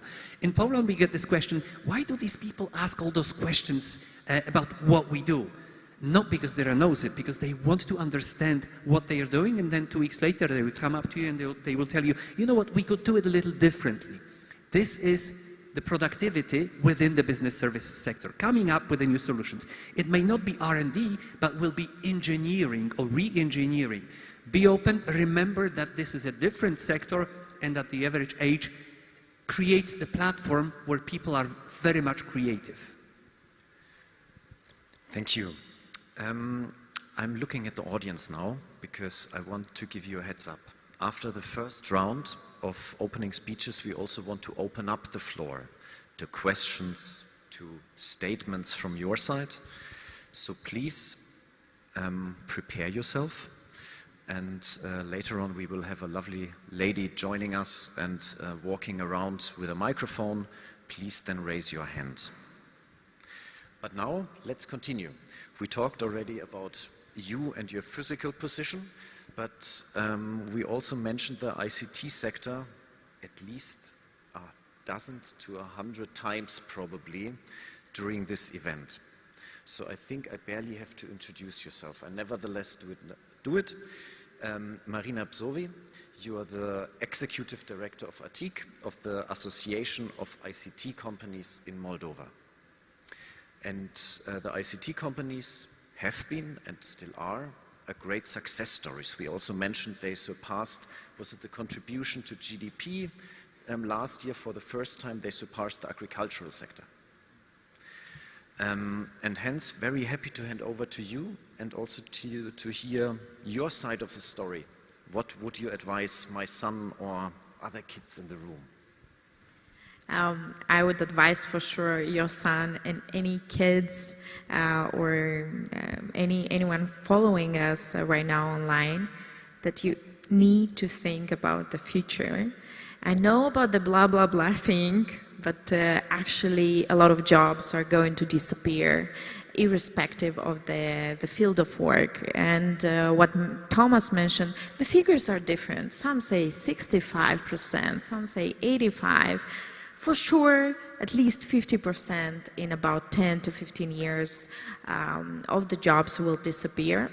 This is why IT is and will remain the star of Moldova in terms of growing. And this is all due to the best decision that could Moldova take in creating Moldova IT Park and a special regime. And I will emphasize what Pavel mentioned. We need to replicate the success story towards other sectors where Moldova has potential in, and we have a lot of potential. This is why any investor that is basically thinking about what should they do, is Moldova a great market to invest in? You don't need to think about it, just do it, because this is where the creativity is born, this is where we have the best engineers, this is where we have the best teams, products and companies working for the whole world, and I mean here Europe, Asia, United States. So we have teams of IT skilled engineers providing services and products all around the world. And there are two types of investments that any investor can bring into the country, either by contributing or actually finding startups that you'll see a couple of them later on today, to invest in directly, or partnering with a company that is on the market, or doing it on your own, because Moldova has the skills, it has the environment, it has anything you need in order to be developed. We as an association are proud to follow the development of the ICT sector. The last figures show that ICT is contributing with 7% to the GDP of the country. Only 30,000 people are contributing with 7% of the GDP of the country. And I don't want to bring any comparison, but since agriculture was mentioned by Thomas, it's 10%, 10 point something percent, but a lot more people that work in the field. So the productivity, the quality of work that Moldovan IT companies provide is just the high end and comparable to any other country you can think of whenever we talk about IT services. Besides that, the telecom industry ensures the best connectivity in the world. Since Moldova is top-ranking at the terms whenever we talk about internet speed, whenever we talk about connectivity, like everywhere, every point in the country. And we are glad that the telecom sector is receiving support, and hopefully will continue to get that support, since this is the fundament for a great IT sector development, but also BPO, because over there you also need good internet connectivity.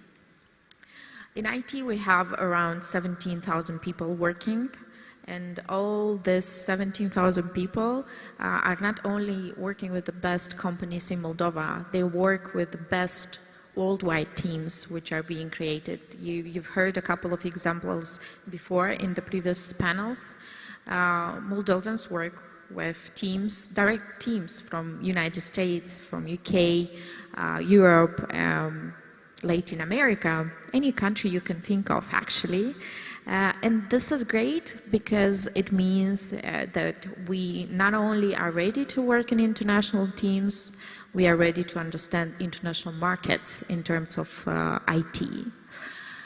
If I would go back, me, Marina, 8 or 7 years old, I would probably search more on the opportunities and discover what the future looks like. And probably IT would have been one of the choices to make. It's never too late. Actually, since the medium age is 29 years old in Moldova, not only we have a lot of potential, but also the companies are investing a lot to grow new generation of IT skilled personnel, also not only from the kids, but also for the older generation. And it's happening, requalification, new types of creative generation that is ready to bring not only their knowledge, but also experience in other fields and developing it. I think I'll try to stop here just to jump to the questions and make sure that the questions are answered as well. You mentioned rightly that a rather small workforce, 30,000 people, contribute 7% of GDP. This, of course, implies that they are very productive and most likely also that their salaries are quite high. And if you talk to IT companies, IT associations around the world, not only in Moldova, one of their first headache is always, oh, the war for talent. We are struggling to find, to keep, to retain the right employees. We could even employ more. And as an association, I also understand it's also your role to try to mitigate this, to try to train and educate existing and future workforce. Could you elaborate a little bit on this? What is Moldova doing to really train the workforce?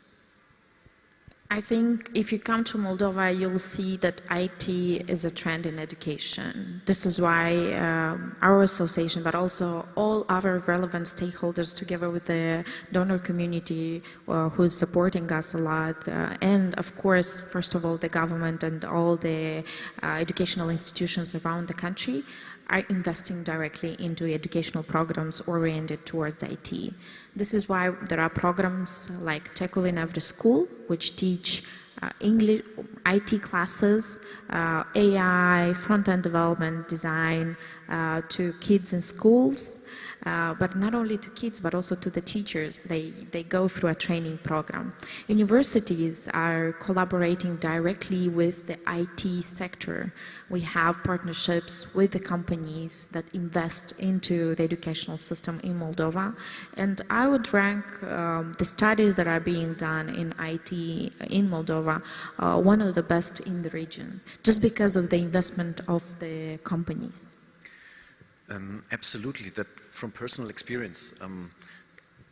What impressed me about Moldova is also that parents are also very well aware that the future of their kids is in the IT sector. So for example, if you talk about the summer holidays, which are quite long in Moldova, how many summer programs with a focus on IT, on STEM subjects are? Also, of course, from the IT association with their help. So this is really impressive.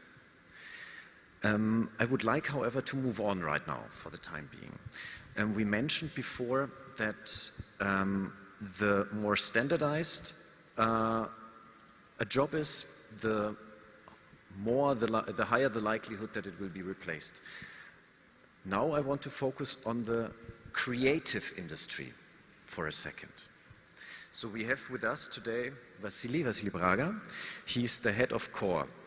And in your name is already creative. So I hope that you have a future-proof type of jobs, type of company. But please help me first of all answer the question, which is maybe in the heads of quite a lot of people here in the audience. What on earth are creative industries? Yes. I be this kid with a weird kid with presentation. If I'll have my presentation there, it will be very nice. Because my presentation is very dramatic. Okay, what is this creative industry in general? Yeah, you don't need to read anything because it's not so important. I'll say why. Both the text and the image is automatically generated by the AI. And it all changed in a year. And it's dramatic, and the people are thinking, what we'll do later? When will be automated the I don't know, the movie production, when will be automated animation and things like this, the guys from IT are forced to go into zero code, and I know why, because a developer now in Moldova is a backend developer from 4,000 euro and go to the 8,000 euro, and this is why we are going to zero code. Yeah, can I see the next slide, because it's also important. Yeah, we have here a problem. What's the difference between IT and creative? We use same things. Actually, all the text and the images I generated for all my presentation. I didn't write anything and didn't draw anything for you to know. Okay, it's the difference between the tools and content. The IT is generating tools, and the creative is generating content. This is why you have a quite different approach in business and sales, because you know the content is consumed and the tools are aging, better or less. This is why it's, if you want to say what's about this creative industry, think about food industry. It's near to the food industry, and you need to think in the same terms in general. Can I go further, please? Okay. Give me the stick, I'll do it by my own. Okay.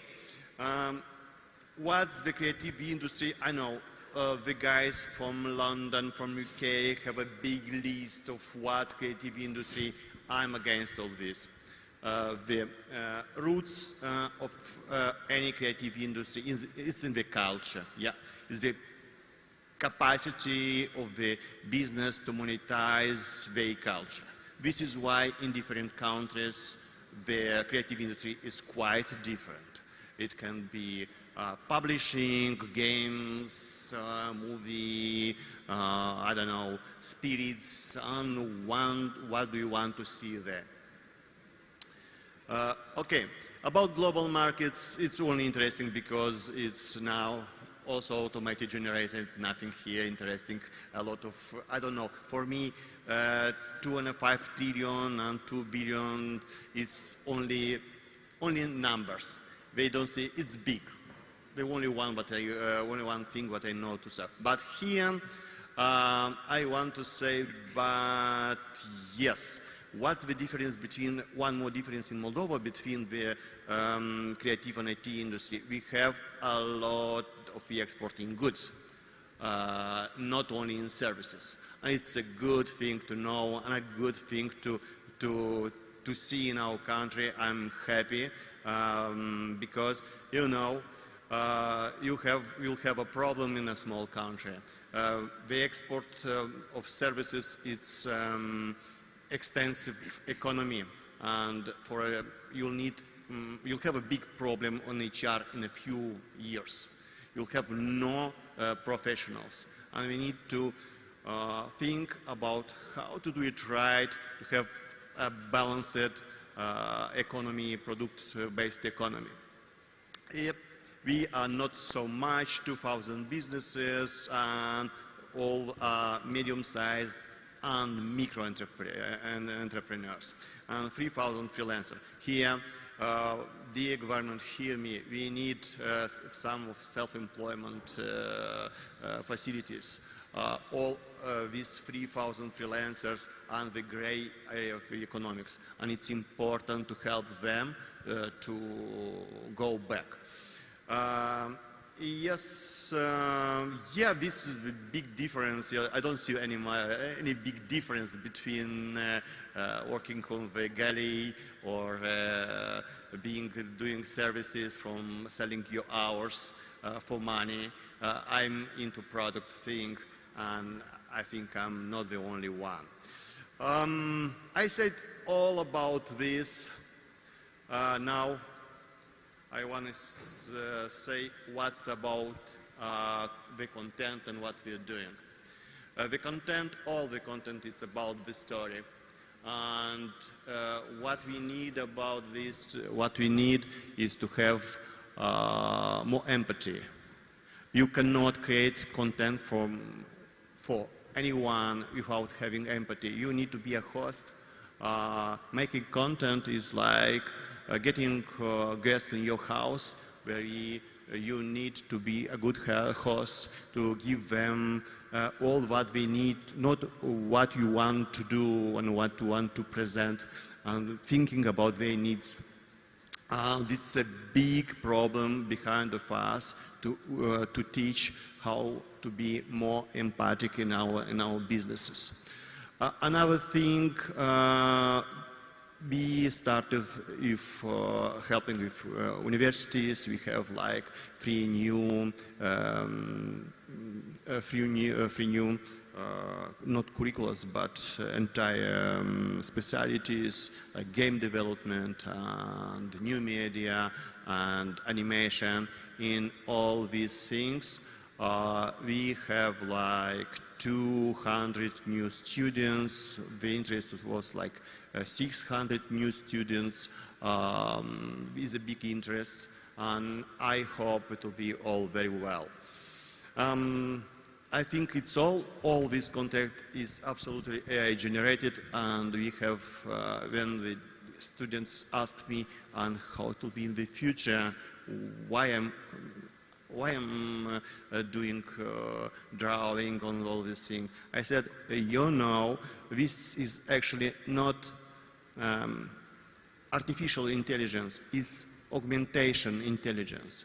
These are tools that need and will help to augment your job, and you'll be better doing things.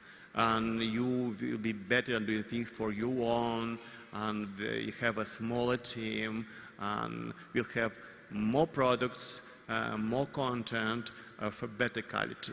This is my answer to them. For everybody who's still struggling to understand what creative industries are. The two ladies that just left, they probably don't think they are creative enough, so let's wait for them. Could you give us one or two success stories of creative industries, companies in Moldova, about their products, for example? Okay, I'll start with game development, because why game development? Because we have almost only product companies in game development doing products here. U-Story Interactive have an interactive novella, Romantic Club, what is the most popular interactive novella in the CSI space. And for you to understand, in terms of money, we are having not a big team, like 70 people, are the fourth by the turnover in the IT park. Yeah. It's the difference between services and the product based. And I understand that the majority of the companies in the sector are rather micro and small companies, you mentioned. Absolutely right. Are these rather local companies or foreign companies? We have both. We have local companies like U-Story Interactive, Simples, and Stellar Group, but we have foreign companies like Ringtails. It's Estonian-based company now doing game development here. We have even Belarusian companies now. We have Russian companies here. 24th of February changed the world. We need to understand this. Not all people in those countries what I spoke about, anything to do with what Russia in general. And they are struggling to find a better place to move their businesses to. And we are working with them, we are helping them, and they will be a part of our economics. We have one of the biggest company from Moscow doing animation here. If you know this Trikota, they are now in Chisinau. We have companies from Belarus doing business B2B sound and music sales, and they now are here. This is what I wanted to say. Thank you very much. And with this, I would like to already hand over to our last but not least panelist, to Mr. Olivier Prado. You are the honorary president of ABSL Moldova, meaning of the Moldovan chapter, is this the right word, of the ABSL family. And however, you are not only working or representing ABSL, you are also a very accomplished businessman, and you are a long-term friend and resident of Moldova. And I would directly start with you and your observation, and how far also for the BPO industry you share these observations that February this year changed everything, and we have at the moment even additional companies from the regions coming to Moldova. Okay, thank you very much, Thomas, for your nice word. If you allow me, I will keep my plan with me, because I am afraid to be too long and to make too many digressions and to be too long that you would cut me. So I will keep my plan with me. So indeed, I'm very glad to be the one to speak about and introduce the business service sector in Moldova. As you mentioned, we have created an association of, let's say, BPO, I will explain in a minute, called ABSL, which is the Association of Business Services Leaders, and includes the shared service center, the business process outsourcing, and the R&D sectors. I know by experience that I already need to stop a minute here, because BPO, from my experience, is not always well understood, and I need to give you a very, very short introduction.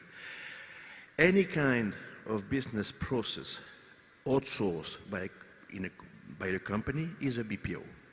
So customer service would be a BPO, data entry would be a BPO. It can be very simple things like data entry mentioned, but it can be also much more complicated things: HR, recruitment, accounting, data mining, media monitoring, and I can go on for many hours. That's why I need my paper. If it's more complicated, usually we speak about KPO, which is knowledge process outsourcing. Some companies like mine are working for different clients, for different countries, in different languages, but some companies work only for one client. We have many examples of that in Moldova. If this company is the mother company, then we would speak about shared service center. The industry is not very old. It was born in parallel with the internet, so starting around the 1990s. And in 2005, I don't know if you had the chance to read the book from Thomas Friedman called The World is Flat, which is the Bible for this industry, and he was explaining exactly the birth and the development of the service, the sector. Since then, the industry, I don't know if it's understood, has grown dramatically. It represents today 260 billions of revenue worldwide, which I would like to mention is more than the ITO sector. The perspectives are very good. The compound annual growth rate is more than 9% for the period starting now until 2030. When I started my activity in Moldova around 2005, there were not many players. Honestly, I was almost the only one doing this BPO. The situation has changed dramatically also, and we have now shared service center, we have now BPO companies doing very different kind of things. And unfortunately, for some reason that can be explained very easily, not all those companies are willing to show up and to be really visible. But I can assure you that the sector is already much more important than anyone would think about. So last year we had the opportunity to discuss with some friends and some companies which are member of the ABSL association, and we decided to create, with the help of ABSL Poland, which I would like to thank you very much. And we have, of course, Pavel here that spoke earlier, and that was a big support, not only to us, by the way, but also to different ABSL around into the region. Again, that's why I took my map, my paper, because I could speak about this for an hour, about Albania, the situation in Albania, the situation in Romania, the situation in all those countries around. But let's focus on Moldova. I truly believe that this association is an important step forward, to place Moldova on the map of possible destinations for companies looking to open share service and to create a BPO activity. And then the next question is, but why Moldova? I think it's Igor who was having this big question yesterday. I would not like to repeat what most people already said. I will go very, very briefly, based on my experience already of 20 years in Moldova, so I can somehow confirm what was said before. And the first thing I would mention, of course, and I think it's no surprise to anyone, is the quality of the people. I think it needs to be mentioned, and also something very particular, which is very important to the sector, is the multilingual aspect of this in Moldova. It's absolutely really impressive how many languages those people are speaking. Secondly, very rapidly, but everybody understood it, it's the excellent technological infrastructure. I don't think I need to repeat what was said before. Thirdly, maybe more interesting, the position of Moldova as a near-shore destination. Near-shore destination is, of course, the physical proximity with the European market, but also, very important, the cultural proximity. We have many examples of past experience. I'm going out of my paper, I'm going to be too long, but anyway, with countries like India, Philippines, which sometimes are disappointing because of the gap we have, and we are meeting with their cultural background. I think nearshore is definitely a big trend in the sector today. Then, last but not least, the favorable business climate, the fiscal climate. I think all have been said about this. I don't want to repeat again what was said before, and I would really emphasize on the support of the government, of the authorities, and also from the international organizations that are supporting us extremely heavily. This is really important as you understand that the competition is growing.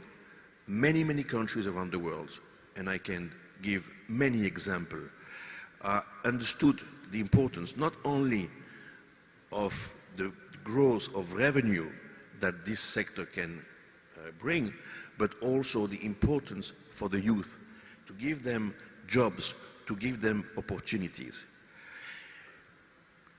I would like to say that for us, any kind of person which knows languages, sometimes not even, just having a diploma, would fit and would qualify to enter our companies and our business. And I think that therefore the potential of growth is much higher even than the IT sector, because of course you are limited by the number of people that you can bring into the sector. While we don't have this limit, and as it was mentioned before, the BPO usually is the ecosystem in which the IT sector can develop, and in most destinations the BPO sector is much more important than the IT sector, which is normal. But in Moldova, at the moment, we have just the opposite. Again, a lot of opportunities showing up from the sector.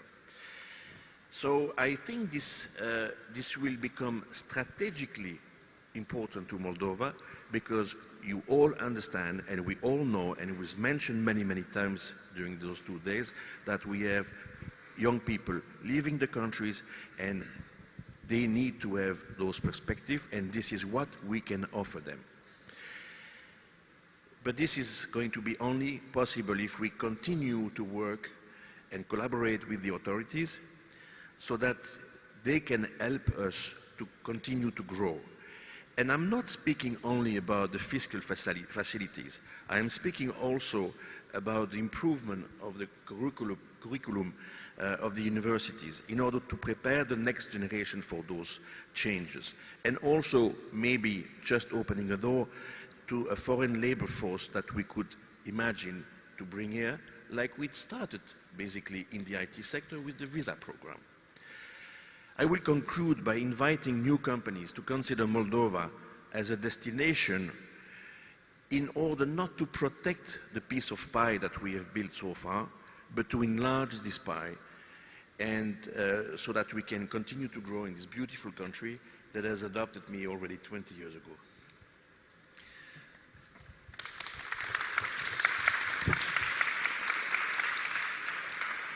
You all have to know that just before the panel I threatened Olivier that I will pull the plug after 7 minutes, because I know he has so much to tell. And I hope that some of you will also take the opportunity to speak with Olivier and with the other panelists, and also in the break for a coffee, etc., etc. But Olivier, I wanted to follow up. You mentioned the potential growth of the BPO sector in general. You mentioned also the untypical balance of IT to BPO sector in this country, hence even more pointing out towards a potential growth scenario. And you mentioned also that the support of the government will be crucial in that respect. And this was for me one of the most interesting aspects of yesterday's first day of the Moldova Business Week, when in her opening speech, the Prime Minister, Ms. Gavrilitsa, mentioned explicitly the BPO sector. You have to know that ABSL association at the moment is the youngest association of the panelists, and at the moment only having 7 members as far as I'm aware. Yes. But I want to follow up with a question. When we have right now interested companies listening, being in the audience, interested in the BPO sector, what would you advise a foreign company in the sector, also you having such a vast experience in the sector, in the country, what would be your insider tips? What to do, what not to do? If you allow me, I would start to say something that I forgot to say, and I was promising myself to say it, looking at some of my friends in the audience, and tell them that my prediction is that if we get the fiscal facilities that they have in the IT sector, that we get the same facilities, I'm betting here now today that this sector will grow the number of jobs and revenue by 10 within the 3 years. That's my feeling and my prediction. And to get back to your question, that means that first, many existing companies, I would not say names because I don't want to embarrass anyone, but they're already here. Many of them are already here, and so exactly what happened with the IT park in 2000 when we started, then something, suddenly we saw many companies coming from, we didn't know even where from. It's going to happen the same. That's one. Second, for the companies coming, advice, well, they didn't wait for my advice. They are coming really strongly. If we are only a few ones in the sector, is of course first because we are very young. That's the first one. The second one is because I explained some do not want to be associated with BPO for some reason that I think many of you understand very well.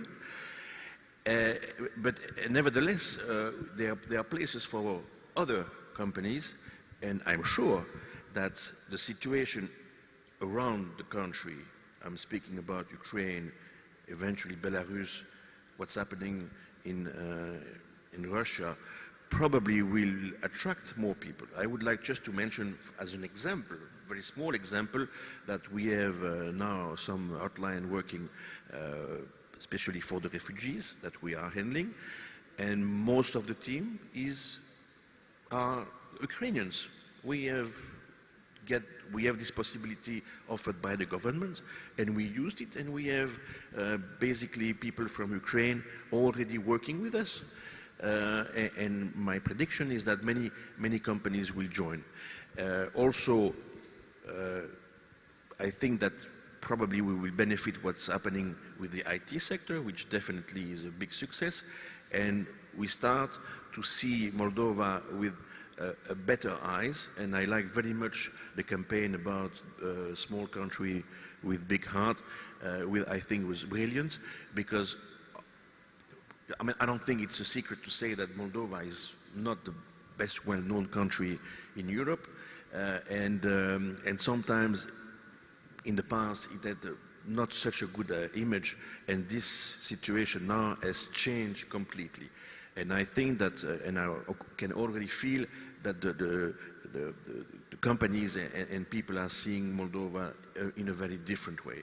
But honestly, for the advice, I would not dare to give anyone an advice.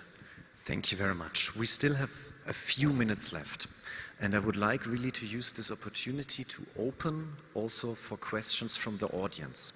If somebody from the audience has a question, please raise your hand. We will bring a microphone. Franz, please. Do we have a microphone? Otherwise you will get mine.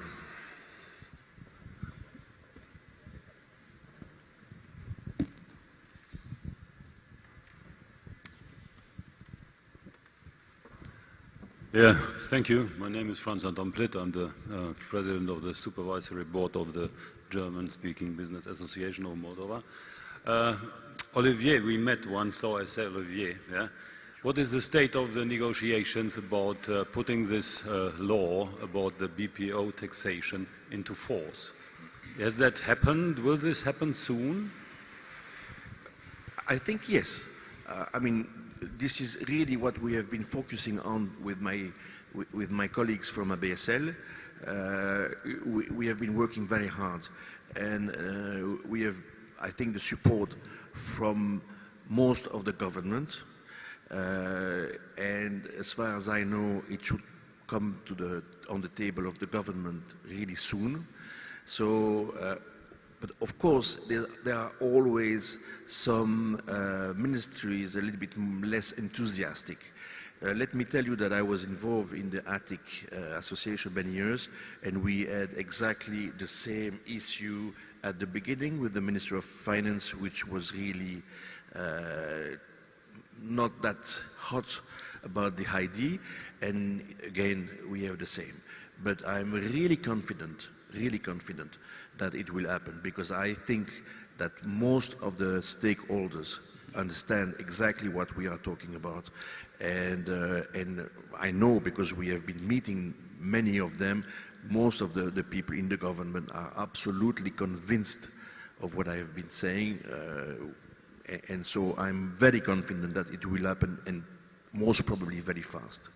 Olivier is very, I would say, not saying too much, but I can say that this morning we had the meeting with the Minister of Economy, and from the external eye, I can say there is a huge support from the government. Of course, as it was mentioned, some of those dealing with the budget may look at this as taking away the money from the budget, but the Prime Minister mentioned the importance of this. The Minister of Economy mentioned the importance of this. 21st of September, it's going to be passed by the government, hopefully.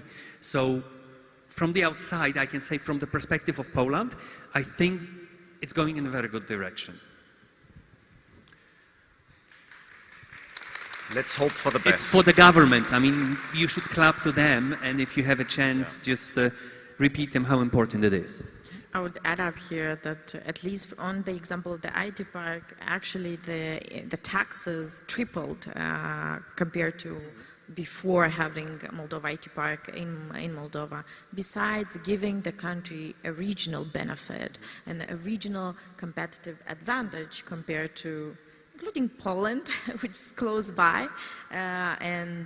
With Moldova IT Park, we were able to attract top niche companies that not only are developed in Moldova, but invest a lot in the human capital development, in everything what's happening on the IT market in Moldova.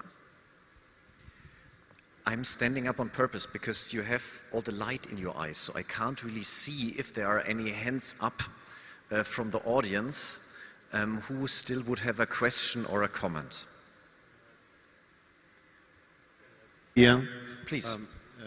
We have 2 or 3 more laws in creative industry, like a financial one, cashback for a movie. If someone thinking to start a movie production here, this is the time to start. We started to do the 25% plus 5 if you are shooting something about Moldova, and it's interesting. We are starting to do this film fund, and we have pitched there a lot of interest now in cultural, creative production, movie production, even books. And we are going more intensely into the IT park. And now we have only a few of our specialties down there, and it will be much larger. Movie production also, and we will have help from being an IT park, having only 7% to pay and cash bait of 30% back, and this is huge. Thank you. I'm looking once more to the audience, and if I don't see any further hands up there, I would. You know, there's one. There you go. Please. Yeah, thank you. Well, I totally appreciate the idea that there will come this simplification of taxation also in the BPO area, and I'm pretty sure that many investors also from Germany will take notice of that. We will do our best to make that well known there. Another question, that is the third group here. We have this wonderful IT park law, fine, we get it for BPO, it seems so. I'm surprised that it will not be simply an extension of the IT park law, but that's not the issue. About the creative industry, as far as it is not already part of these other packages, would it not make sense to have there a similar law as well in the future? Actually, all what is IT industry, we are going into IT park step by step. We have post-production now, mainly all post-production. You have all the design and game development. And now the IT park is not, it's an industrial technological park, not an IT in sense of old IT. This is why we are going with the movie production, animation, and so with all what is creative. We have rested only with publishing, like books publishing. It's a big part. It's huge, book publishing, but we need to find for them something to have this 7% too. But all what is digital, it will be in IT park. And everything else what's left, but it falls under BPO, would fall under the draft law that is now on the bench of the market, on the government. So I would estimate that most of the creative industry would be covered since Olivier opened up quite well and described quite well. IT needs BPO, creative also needs BPO. It's kind of a mix of services where a lot of things are interconnected. This is why you can find creative industry in the IT park, and I'm quite sure that you'll find some IT services in maybe in the BP World Park, if it doesn't fall under the existing park. All right. Looking at the time, now it is really time to wrap up and also allow the next panel to enter the stage. I would like to take the opportunity to really thank all 4 panelists for coming here, all the way from Poland as well, respectively here from Moldova, for sharing developments and experiences from your sectors. I think we really saw that we have here 3 particular sectors of the economy who have the potential for growth worldwide, and that Moldova has in principle very favorable conditions. Starting from what the investment agency presented yesterday morning, the regular framework conditions, from human capital to the simplified taxation and administrational systems. And the last point was also mentioned by Olivier, which maybe has not been highlighted well enough. As you mentioned, that Moldova gained some awareness worldwide, that due to the unfortunate circumstances, more and more people worldwide know where Moldova is on the map and that Moldova is a country. But this exactly is also a potential for investors, because you might find opportunities here in the country you will not find elsewhere, just because the country has for so long not been on the top of the map, on top of the list for other investors. If somebody from the audience here in the room or in front of your computer has any further questions, please don't hesitate to reach out to the panelists, or of course also to the investment agency, which have also dedicated experts for the topic. You will also find plenty of information on the website of the Moldovan Investment Agency. Hence, thank you very much once more. One element, I mean, we were all talking about important things, but you started from the negative, that 85, 65, some kind of jobs are going to disappear. No one says that 55% of the jobs that we have today did not exist 20 years ago. That's what it is. And if you look, the second parallel, if you look at Moldova, the wine, the valleys, it's very similar to what California has. Try to sell it. I understand that it's important, education, laws, taxes. Try to think positive about the elements that you already have in Moldova and try to speak loud about it abroad, because it will not happen here. It will happen somewhere else. The crisis is coming. The money has to come from outside. It will fuel the economy, the Moldovan companies, but it will fuel the whole world if you sell it well and do it with the wine.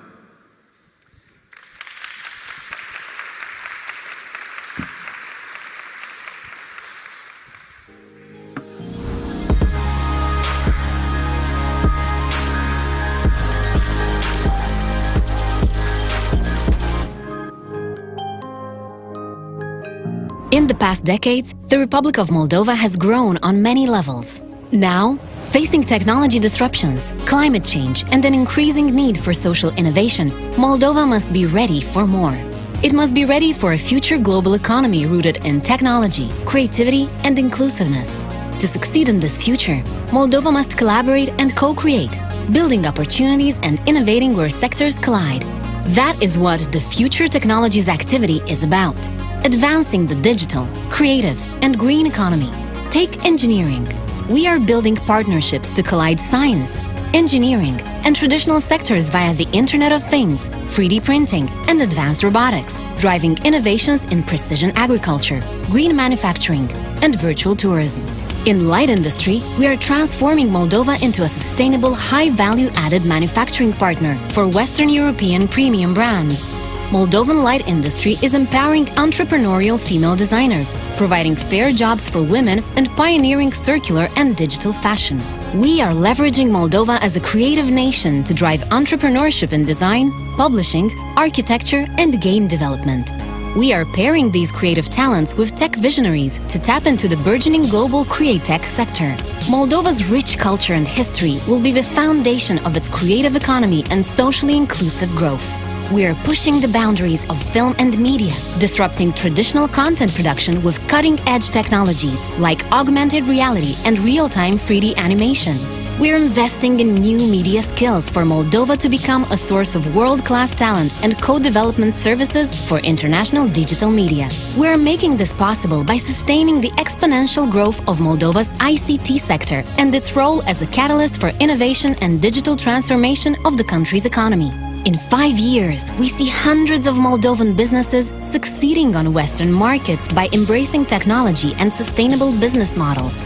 Moldovan universities partnering with the private sector to prepare a future-ready and adaptive workforce. Young people embracing opportunities at home with digitally enabled jobs and startups. Innovation policies and incentives growing local and international businesses. We see Moldovan digital, green and creative economies flourishing within a top-ranked innovating country. We will succeed on this development journey together.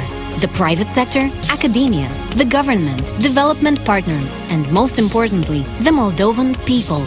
We challenge all of Moldova to collaborate, harness new technologies, believe in the power of creativity, and innovate. We challenge Moldova to build the economy of the future today. Start innovation.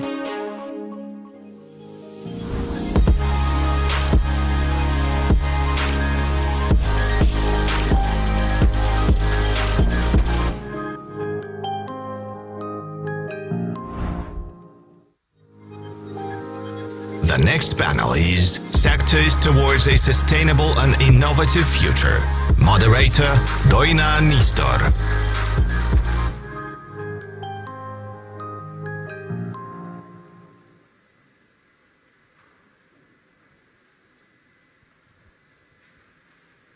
Hello, I want to greet the international audience, the local audience.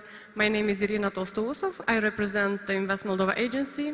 Unfortunately, the planned moderator Doina Nistor could not attend. I'm sure many of you are disappointed, but I'll try to meet the expectations. Today we have a very important subject on the agenda, and I would like to invite to the stage my speakers.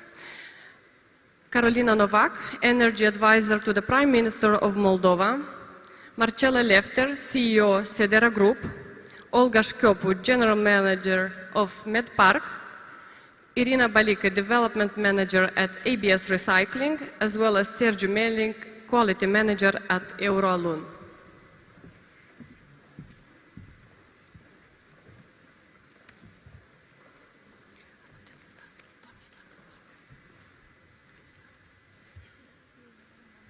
When we say sectors towards a sustainable and innovative future, we of course can mean many things.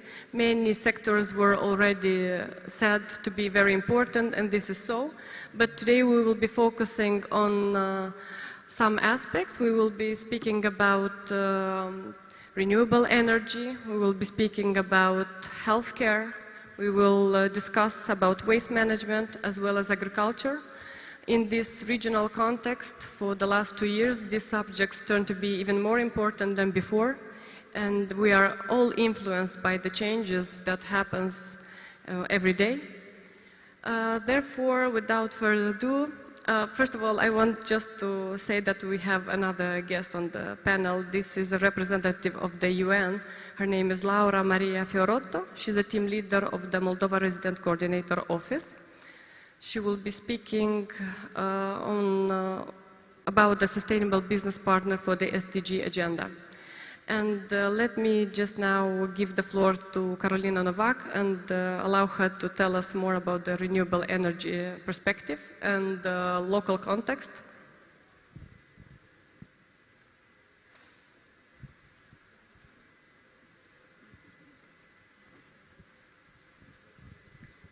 Dear Irina, thank you very much. I must admit this stage is quite impressive. And you know, on renewables, I think we need a separate panel in itself, but I will try to squeeze it all in 10 minutes as much as possible. Before focusing on renewables per se, I think we need to touch a bit on the current context of the energy sector. We are seeing an unprecedented energy crisis, and that's unseen since the 70s or 80s or 2008 per se. And what's this energy crisis is not only in Moldova, it's not only in Europe. I think it's a global crisis. It became already a mantra. We see it all over the news. And what's clear, I think, is that no country has here one approach, or no country alone can identify one solution.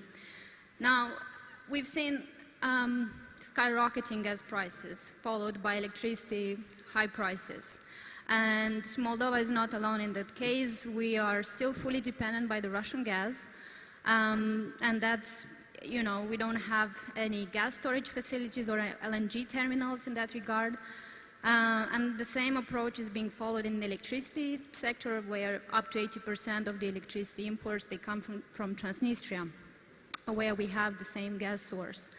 And the European Commission already came with a few solutions in that regard. So we've seen the Repower Europe, where they tried to diversify from the Russian gas.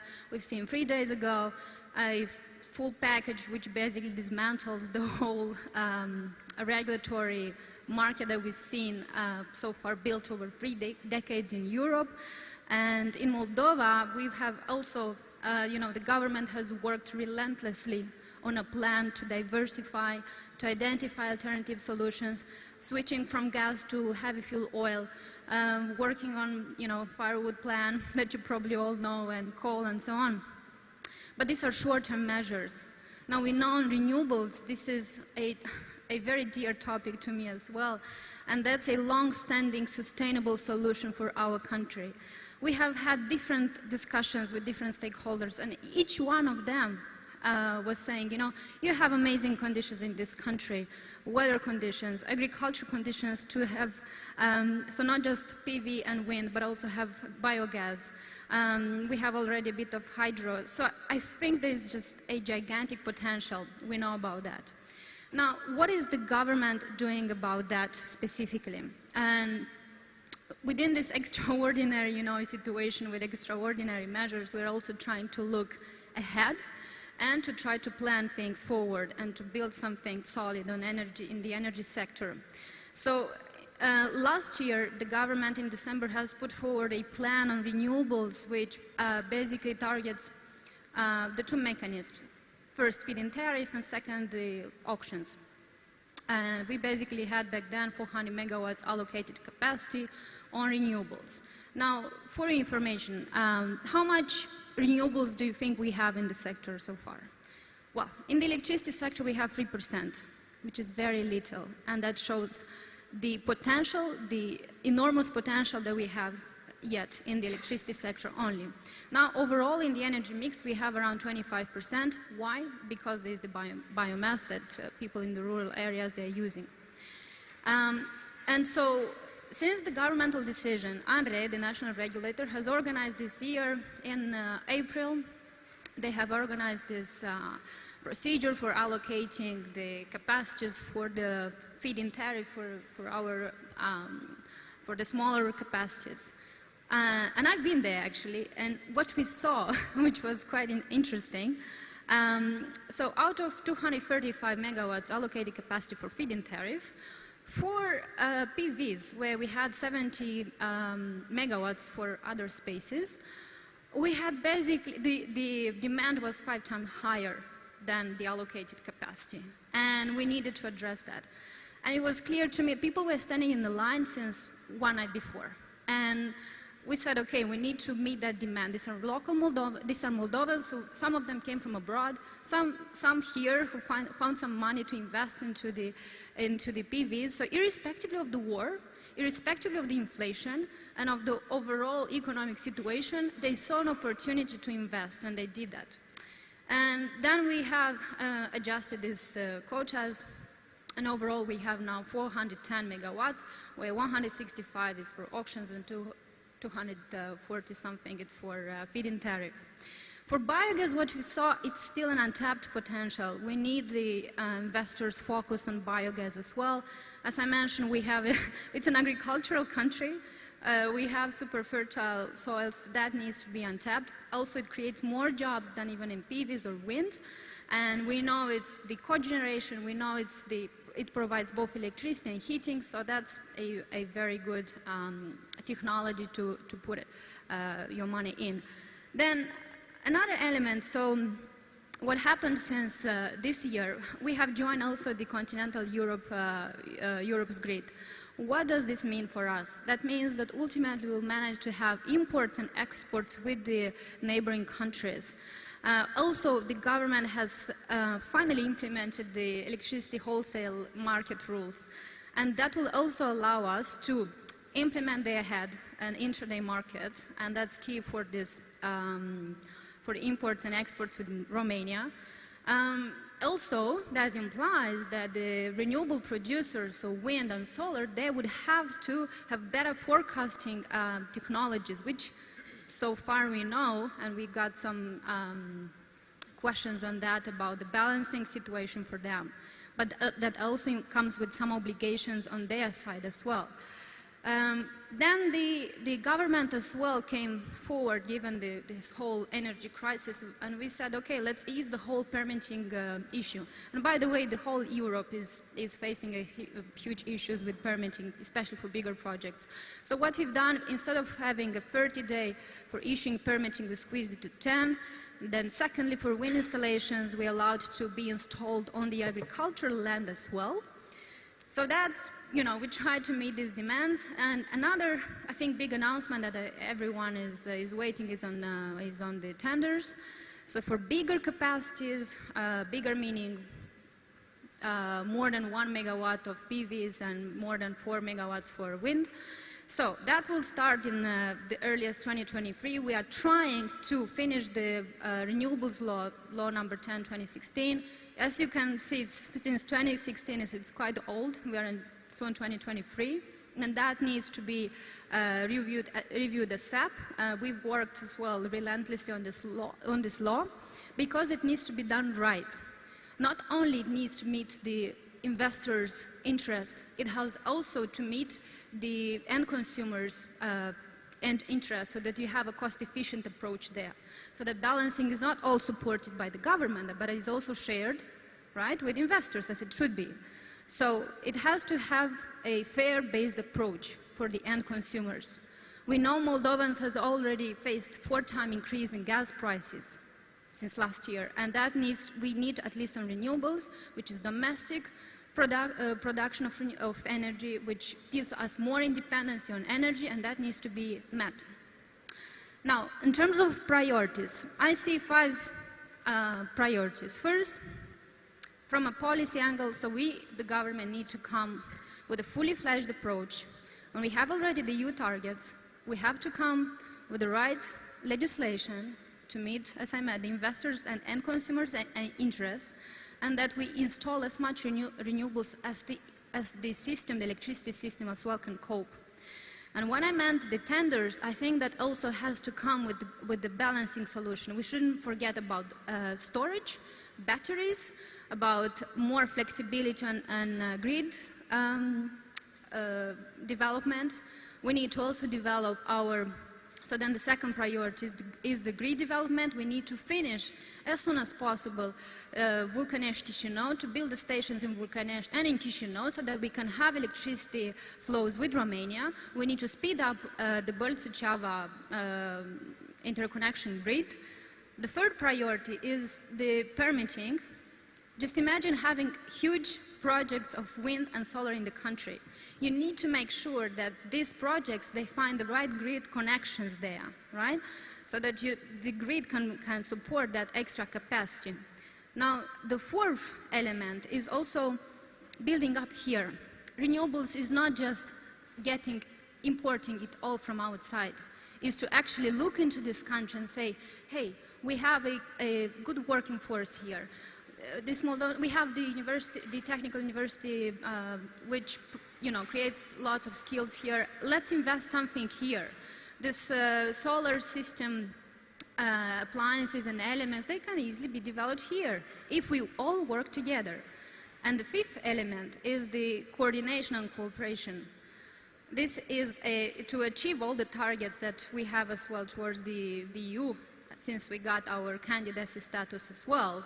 We will need to all work together at one table, and we cannot do it alone, the government. And with all these targets, that implies hundreds of millions of investments, not just for the PVs and wind, but also for batteries and grids. So that's a coordinated approach. And I very much look forward for more investments in my country, and I look forward to have some follow-up discussions on that. Thank you. Thank you, Carolina. Indeed, you've mentioned the very many aspects from past, present, and future. It gave us a broad perspective, and you've mentioned also about how the government will try to make this as comfortable for the companies and for potential investors in this field. And we have today, one of our speakers is a case study. I want to give the floor to Marcela Lefter to tell us more about their company and their experience in this field. Thank you, Irina, for your presentation and for this opportunity. So I'm representing Sedera Green Company, is a regional developer of renewable energy projects. We started a few years ago development in the Republic of Moldova now, and we developed about 120 megawatts of wind and solar. Ms. Novak already did an overview of the market, and, but I would like to share with you our experience in the development process. So our measurement campaigns in the country, I mean wind, shown a very good resource and is one of the biggest potential in this part of the Europe. Due to the falling cost to the solar technology, of course, solar became photovoltaic, became very attractive and competitive. And we see already a lot of movements in the market and a lot of interest. The main interest appeared in 2016 when was approved the Law 10 on promoting renewable energy. But till now, unfortunately, we didn't have a lot of megawatts implemented according to this law. But as last declarations of our Vice Prime Ministers, so the auction, very awaited auction, will be launched this autumn, and where I'm sure will participate credible developers that will be able to succeed their bids. So sharing our experience in the development process, so wind, we measured wind with the MetMast, so a long-term measurement campaign. Other point important is the grid connection. Of course, grid connection has a lot of limitations. We achieved for all our projects a grid connection approval. So this is the main permit that allows a power plant to connect and to inject the produced electricity into the national grid. Another challenging issue were land. For solar farms, we need big consolidated plots that is very difficult to find. For wind, we need smaller plots, but in different places. So we had to manage with different landowners and solve a lot of legal issues to secure all the needed lands, all affected by the projects. Other point that is more specific for wind and is very challenging is roads. So to transport wind turbines, especially blades, we need special logistical measure, and not only regarding, and it's very expensive. Starting with oversized transportation, we have to build new roads, remaking the curves, bridges, everything. So it's very challenging and it's very expensive. And is subject to special studies, road survey studies from the Giurgiuleș port and from another point till the site. So our survey study showed that our bridges through Prut, so don't allow to transport new wind turbines, so because it's very heavy. The permitting process itself, so I mean obtaining a building permit. So to obtain a building permit for a power plant in Moldova is more or less the same like in other countries. We did all the special studies needed for the technical design, topography, geology, pedology, environmental impact assessment. So what maybe if something is missed and that could be helpful for the investors, centralized rules, because in different regions is different approach regarding permitting to be asked, and to be presented for a building permit. I think the most problematic one that we faced for the wind projects was aeronautical permit, because we have is valid only for wind. We have in the country, I think I have some notice, so 6 airports officially declared and 11 aviation radars. So when we have to take care about all the protection zone around these airports and the radars, and our territory is very small, so when we put in the map all these protection zones, so remain very few places where wind turbine can be located. Due to these restrictions, so we due to this restriction, even the country has a very good potential, wind potential, so it's difficult to find a place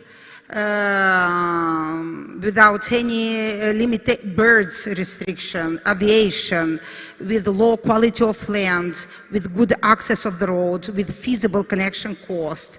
So this is our developer works, and we managed and we develop and are ready for the auction about 100 megawatts of wind, another for solar, and we are ready to participate and, of course, to build and to integrate into the mix of the country. So, yeah, thank you. I also would like to share maybe some thoughts regarding regulation, because the investments in the energy sector, we need a support scheme and very predictable legal framework, and starting with the long-term targets, medium and long-term targets of the country. So it's pending for our government to approve the national integrated plan on energy and climate, the energy strategy that can be approved, also updated. Because long-term target is the first signal for the investors to understand what is the capacity of the country and how many megawatts we can build and we can integrate. And of course, for the grid development is very important. The other very crucial point is that as we are waiting to be launched the auction, so we have some pending issues like assure the bankable PPA, so how the guarantees, how the money will be paid by the central supplier, and predictability, so some guarantees against the changes in the law during the support scheme, and of course transparent rules of the auction process. So, and my last message to the government, society, consumers, so be confident with renewables, because now renewables are very competitive. It's not only a solution for a climate crisis, it's a solution for our bills, it's a solution for our independency. So, and we have to deal with it, and we don't have another choice, only to integrate more and more renewables in the upcoming years. Thank you. If you allow me, Mrs. Lefter, I would just touch on a few elements that I feel I have the responsibility to answer. On NECP, National Energy and Climate Plan, so this is a process which started even before I joined the government since last year. and it's a fully horizontal process that all the stakeholders, the civil society, and all the experts in the sector were involved. It's all going according to the schedule, which is very good. And indeed, that would give more predictability in terms of where and how much renewables we need per each respective sector. We also need more electrification, not just in the electricity sector, but also transport, heating, above all, where the biggest energy consumption comes. 40 to 50% of the energy consumption comes from heating. So that should be ready in, I think, in 2023, start of 2023, and this is being also supported by UNDP. Now, on more predictability % and targets, we are also working quite heavily on energy strategy, and that should be also ready by, I think, by the end of this year. Quite a few targets we have, I think, in terms of legislative and policy work. And that should give us, so the strategy, just to say, it will be based by, it will hint towards 2050, and it will also integrate NECP as well. Then on auctions, indeed, the PPAs, we worked a lot on the PPA so that this is being reflected in the renewables law. There were some bottlenecks which are now, I think, are already covered and included. And just actually a small element here I wanted to say, and I forgot to mention it, but I think why I particularly love renewable sector is because it allows for so many innovative approaches and research as well. Like we had recently a meeting with Ocean Sun in Norway. It's a company which was interested to invest in floating PVs in Moldova. Basically, you have photovoltaics put on a lake. We said, okay, we'll consider that as long as it's being environmentally safe and it reflects the fauna, the aquatic fauna. But yeah, there's just so many ideas, and I think we should get out of the box and reflect for extra solutions for us. Thank you. Thank you, ladies. It was mentioned about environmental safe, climate change, impact that we do to the climate. Therefore, I want to switch to the waste management subject. I know Irina is here with us. So Irina, tell us more about the company you represent, ABS Recycling, and how you deal in the Republic of Moldova. I will speak in Romanian. Bună seara. Bună ziua. Este întuneric și pare seara. Deci, eu reprezint compania ABS Recycling Moldova. Suntem unicul agent economic din Republica Moldova care se ocupă de un management integrat al deșeurilor. Asta nu înseamnă depozitarea deșeurilor. Aceasta presupune colectarea deșeurilor, sortarea deșeurilor pe 12 fracții care pot fi reciclate și reciclarea tuturor tipurilor de plastic, la fel, care pot fi reciclate. Domeniul dat este un domeniu nou în Republica Moldova, un sector care dezvoltă sau asigură un alt sector al economiei, și anume economia circulară, integrarea materiei prime care rezultă din sortarea deșeurilor, care rezultă de la producerea unor, să zicem, produse care generează deșeuri care pot fi transformate în alte obiecte sau energie. Compania noastră este un investitor local și, din proprie experiență, putem să spunem că, fiind unicii în această nouă industrie, putem să spunem că este destul de complicat de a dezvolta această parte de valorificare a deșeurilor, deoarece în țară nu există, practic, logistică.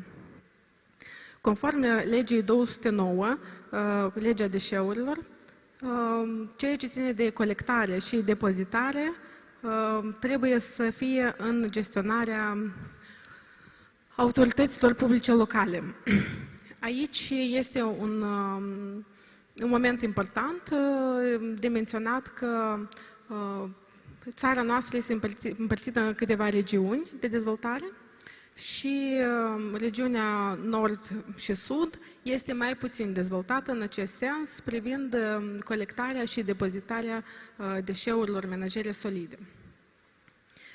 De aceea, valorificarea deșeurilor revine sectorului privat. Sectorul privat poate fi să revină atât investitorilor locali cât și celor străini. Însă este nevoie de deschidere locală și de parteneriate cu APL-uri. Noi tindem spre zero deșeuri, ca deșeurile să nu fie înhumate, să nu fie îngropate.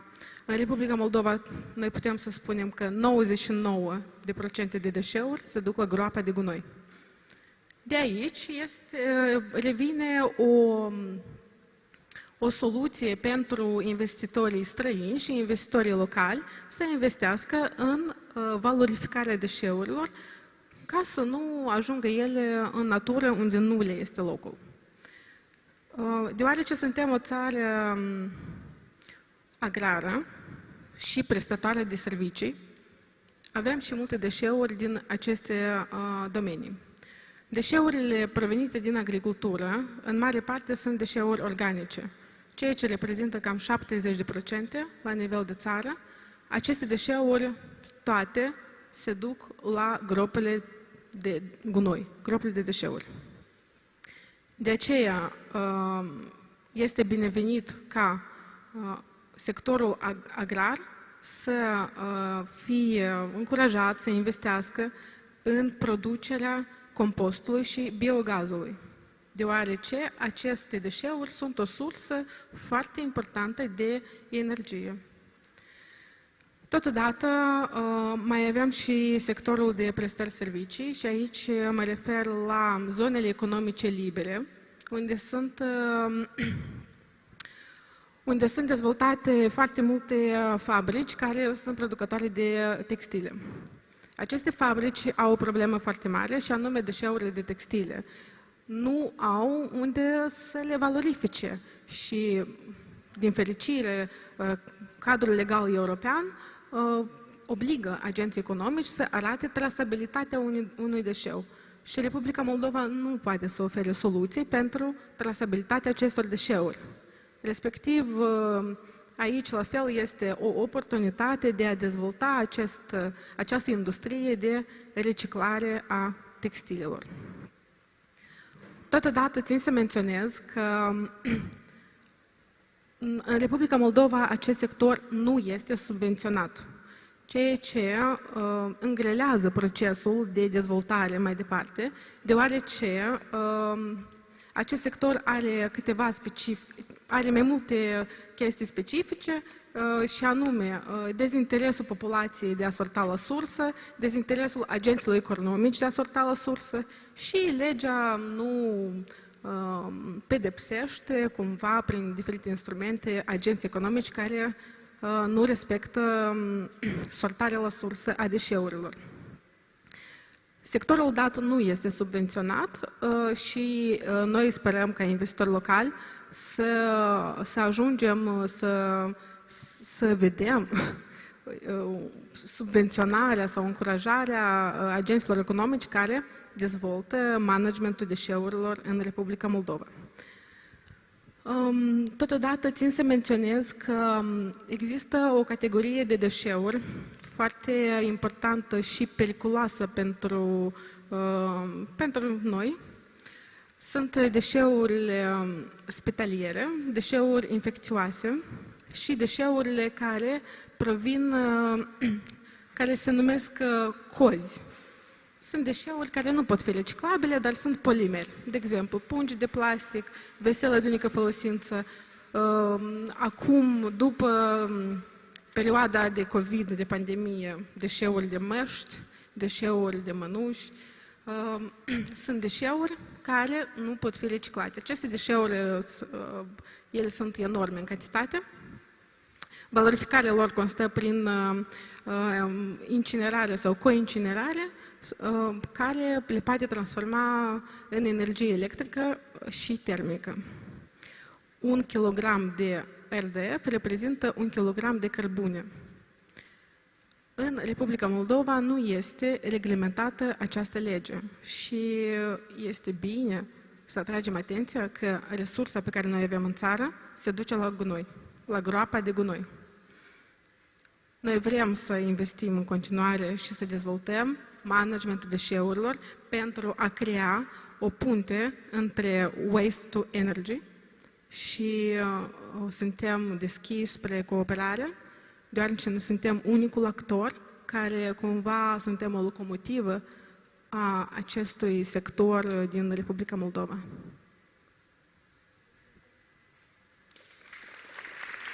Mulțumesc foarte mult, Irina. Cu regret, ca să facem spațiu pentru toți speakerii, nu voi adresa întrebări, dar vreau să vă felicit pentru campania lansată de astăzi de colectare și sortare. Mulțumesc. Eu am să adaug un pic. Noi am lansat o campanie. Noi ca și împreună cu o asociație obștească și în parteneriat cu agentul municipal local de colectare deșeurilor am inițiat campania de sortare la sursă și cu această ocazie vreau să îndemn că toți, nu contează cine suntem, agenți economici sau persoane fizice, să sortăm deșeurile noastre la sursă, cel puțin în două fracții, reciclabile și fracție organică. Asta va ajuta enorm atât mediul, sănătatea noastră, cât și economia prin reciclarea acestor deșeuri care vor fi în punga verde. Vă mulțumesc! Mulțumesc mult! Switching to English again, and we will pass to one of the biggest investors in the Republic of Moldova from the health sector. I'm speaking about the MedPark Hospital, probably for the local community, but I believe that also for the regional one, this is not an unknown name, and I'm giving the floor to the representative of MedPark.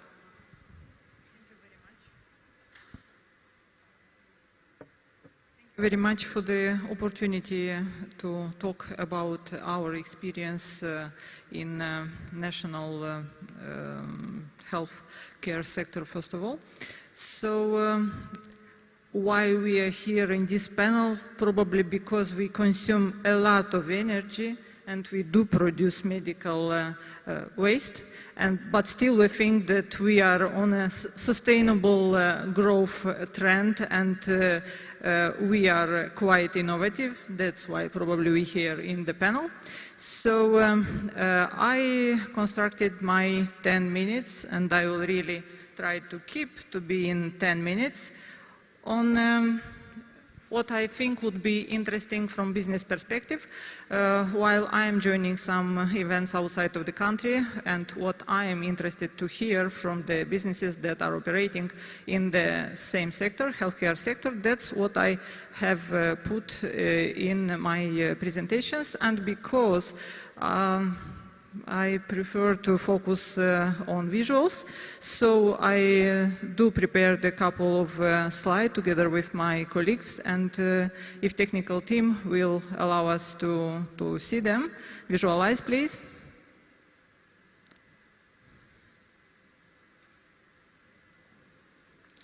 So till the technical team will help us with the slides, I will make the introduction.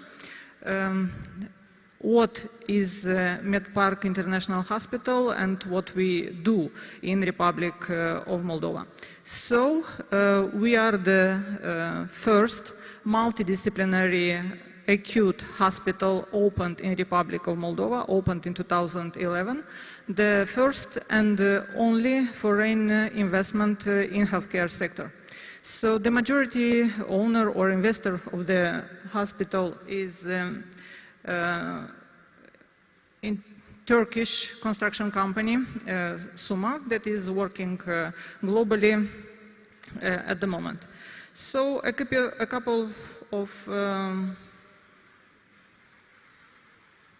couple of numbers, because business is about numbers. So first, the size of investment. And the moment of launch of the project, the initial investment was 24 million euro. and it was financed partially by European Bank for Reconstruction and Development. That was the phase 1.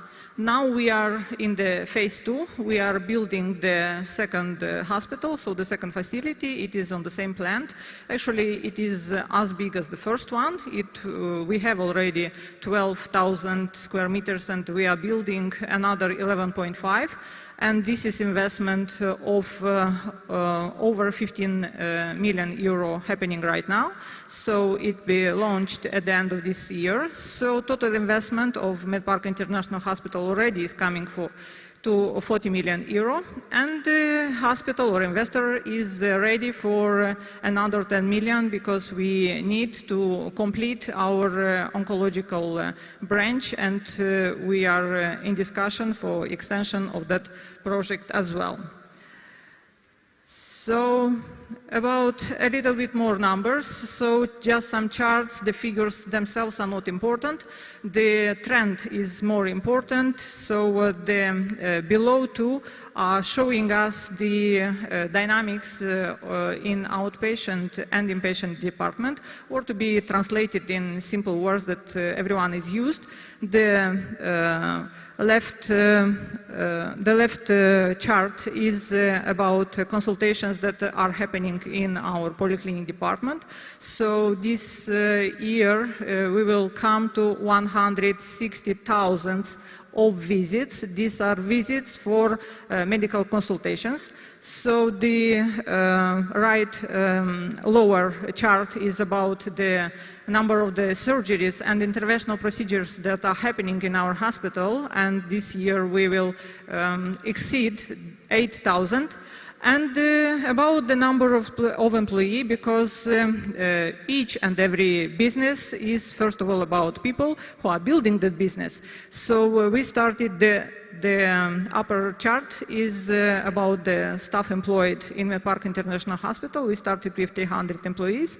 And at the moment, we are already 650, and at the end of the next year, we'll be over 800 staff members. So this is quite a large team already. Of course, numbers, I'm sorry.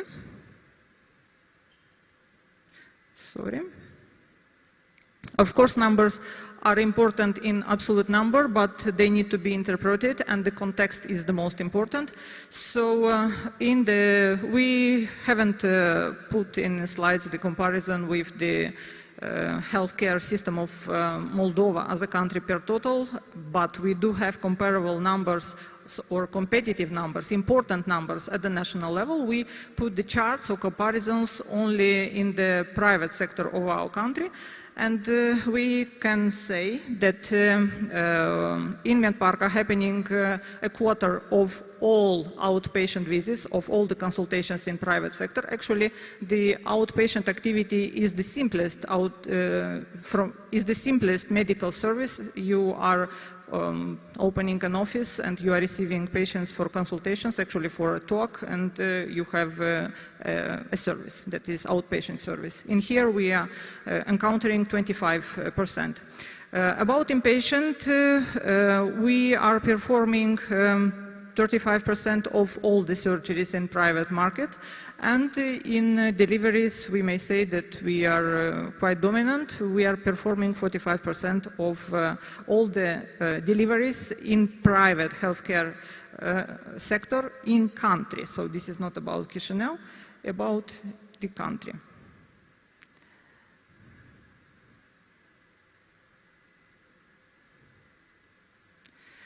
So, each and every organization should be built on some principles, on some pillars, and based on them, you are organizing and reorganizing your internal processes. So what about us? We are a patient-centered hospital, and this is not just a nice saying. This means that we do involve patient in the development of our organization.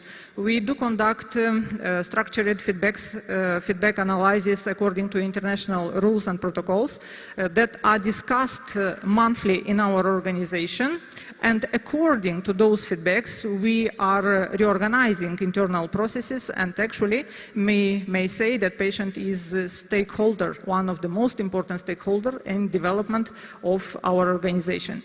The second one is we are pain-free hospital. We do believe, our belief is that hospital, even a surgical hospital, doesn't meant to be painful.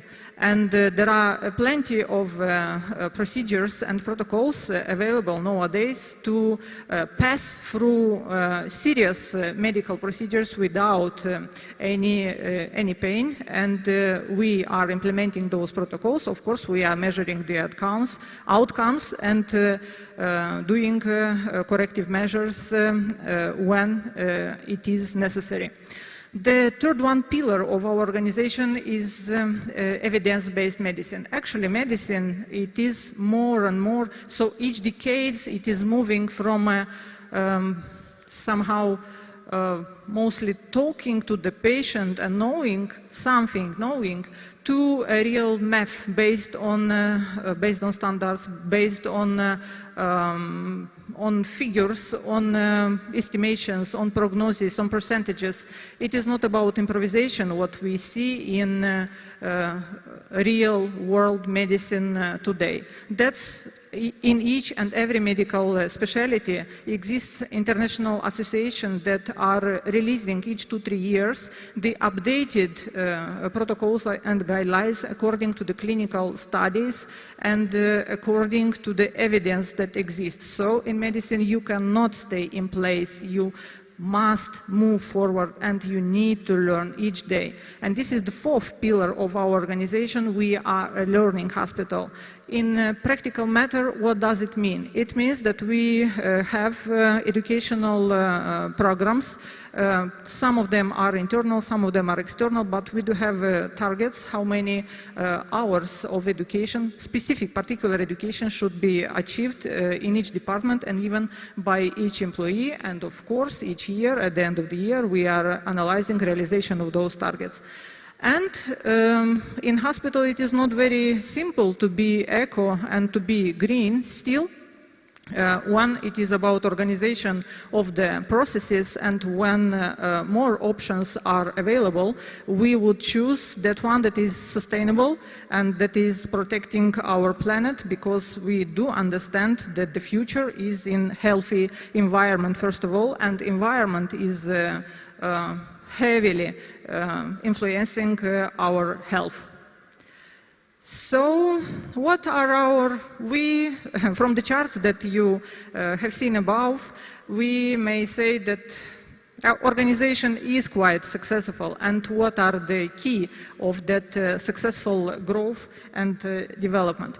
So the first and the most important one is the Joint Commission International Accreditation. This is the skeleton of our organization.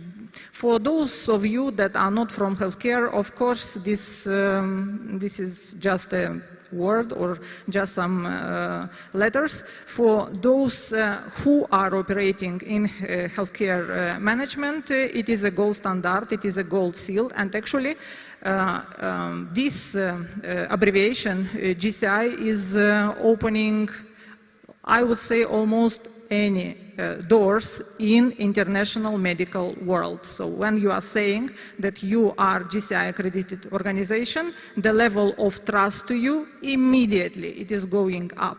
It is the hardest to achieve and the most difficult one standard in healthcare. We were the first and we are still the only organization in this country that is that implemented these standards and is accredited and re-accredited each 3 3 years, and in the region actually there is only one region would mean Ukraine and Romania. There is only one other facility in Romania, that's all. So it is tough, difficult to implement and difficult to maintain. There are a lot of surveys, the standards are changing each 3 years, so it is a really a live accreditation system and you need to keep up.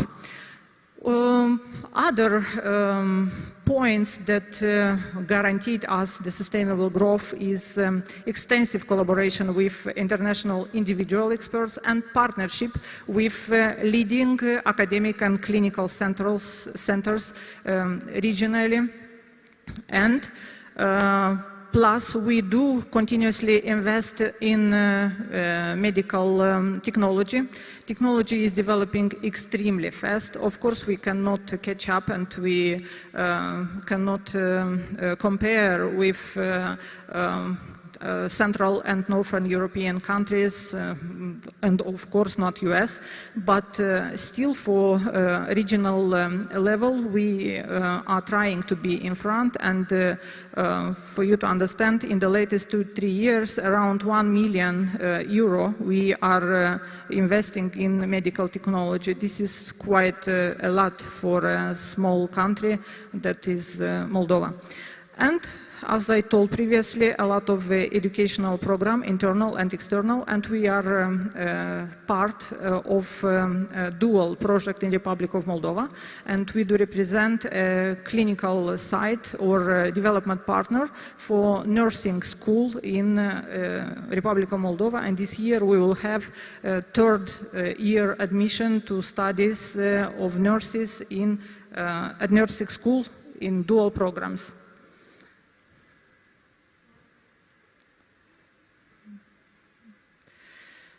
What about national and regional perspective? Of course, we cannot live separate from national healthcare system. We are integrated part of it. In Moldova, healthcare system is mostly public, and actually only 5% of the services, of all the services, are happening in private sector. And the national healthcare system is operating based on national mandatory national insurance. A national insurance company is buying services from public institutions, and only in those fields where capacities cannot be completed by public institutions, the services will be bought from private ones. Thus, MedPark is a part of the national system for control of cardiac disease, and namely of acute myocardial infarction. So we hope one day we will change our switch of in healthcare, so as a vision of only supporting public facilities, and we will move to selection of the providers based on quality criteria, on safety criteria, and not only based on property. We expect the day to come. The other component of our integration is national system is the fact that we are serving as clinical site for State Medical University and all the nursing schools that are available in Moldova. We are sharing on regular basis from our expertise and our knowledge, because we strongly believe that rising the level of medical knowledge in all healthcare professionals will give important benefit to all the population. And we think we are, and actually the practice is proving it. We are a regional recognized player in healthcare market, so we have frequent visits from regions to see, and actually they are mostly interested about our quality standards and how we put in place all the standards of Joint Commission International. As I mentioned earlier, it is a very difficult task to do.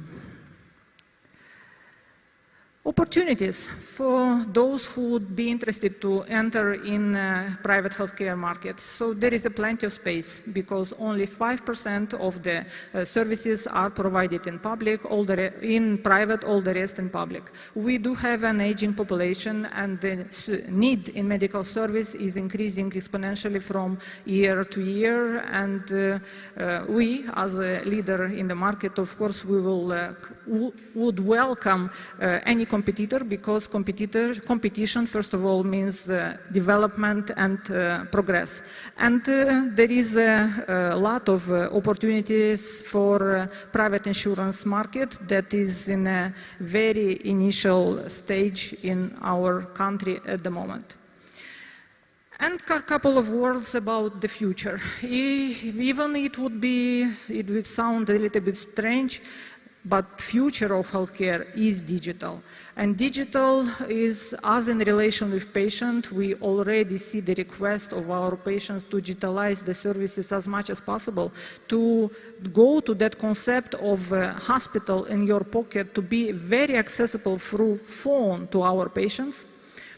Another pillar or direction in digitalization of healthcare is implementation of artificial intelligence in routine work. We do already have a lot of softwares on our big devices of artificial intelligence that are helping our physicians to provide proper diagnosis and to help them in daily routine. Another one is molecular diagnosis and precise medicine. Actually, on this week, I joined a congress in Paris for oncology field, and everything in there is about molecular future of medicine. The drug will be adapted to your own genetic code of that disease. Someday, of course, it will come to Moldova as well. It will be a little bit later, probably a decade or more later, but it will come, and this is the future. And the another one field of development is the prevention of diseases, so the focus on prevention, not on treatment. And this prevention would be done through Internet of Things.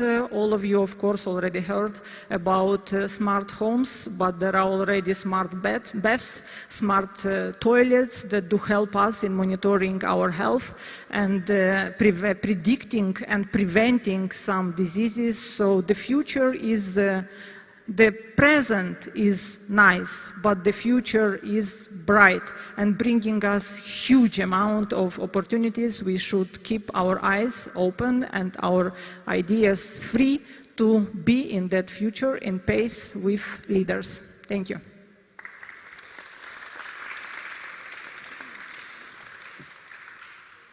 Privesc.Eu for this complex presentation. Indeed, it shows in facts, figures, statement that MedPark is a success story. The future is bright, but let us see how is this related to the agriculture sector. And I want to give the microphone to Sergiu Melnic. He is the quality manager at the Euro Alun. Sergiu? Hello, thank you for attending the event. Thank you for having me. Thank you to the agency for the interest in our humble work. My name is Melnik Sergio. I'm a quality manager. I'm coming from conformity assessment and certification of products.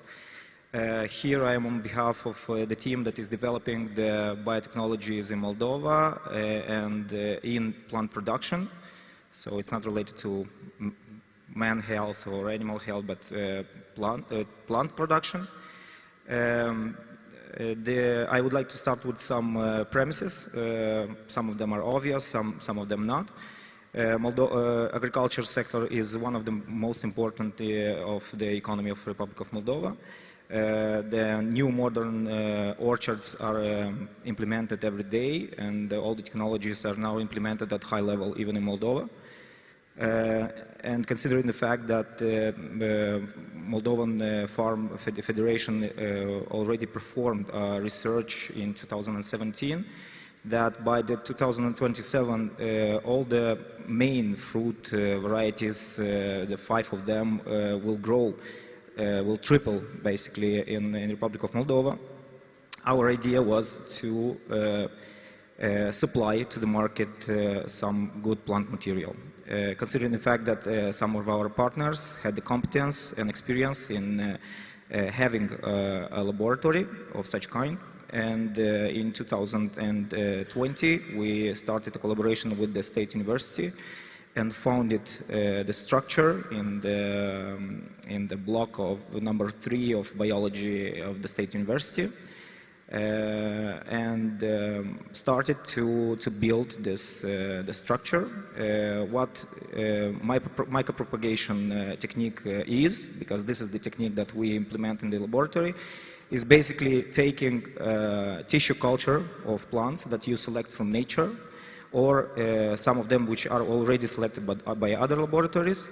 You select them for their properties, for their qualities, for their healthiness, for their traceability, and you put them in jars, as we call them, and you basically can multiply those plants infinitely. And the advantage of this technology is the fact that you can achieve to have thousands of plants of the same quality. So they are clones of the main plant that you took the tissue from. This could give a lot of confidence to the growers, because when you implement a modern orchard, you have to be sure that your plants are equal, that they develop equally, that they give you the fruit that you need, and everything that can give you a good prognosis for the future, because we all know that agriculture is not something that you can make prognosis for far away, let's say so. Because there are a lot of factors, a lot of climate change factors that you need to take into consideration. So a good healthy plant, it's a good startup that you can use for your project. We started at, as I told you about, with the fact that we started the collaboration with the university. Now we have all the ladies in the lab are students from the university, our master degrees. We also collaborate with the staff of PhDs related to the sector. We also have connections with the foreign research teams. Recently we had attended an event with the professors from Tuscia University from Italy. Also we have some connections with French in vitro laboratories. This is a very niche sector. It's a very there is a lot of confidentiality in the sector, so it's a lot of innovation, even if this technology comes from the early 70s. Right now there is a lot of research on biotechnologies related to light, related to water, related to temperature, related to the spectrum of light and intensity of it. So there are a lot of stuff that is going on in this industry, and I am glad that locally we started to develop something related to technologies in general in agriculture, not just I don't know, part of the supply chain for something, some big industries which are not located locally. Also, we intend to make a small research lab in order to separate the production, because I would like to separate also the conception of in vitro laboratory, because someone would tell that in Moldova there is already experience of in vitro production or in vitro technology research. I agree with that. We have institutes, local institutes that were founded 30 years ago that still have competence on that. Also, the universities are teaching those methods, but I would like to underline that our laboratory is not a research-based laboratory, but is a production laboratory. Only in the trial year that this year was a trial year that we tested basically and standardized every approach related to the production. We produced over 70,000 plants, but our goal is to achieve 500,000 of plants.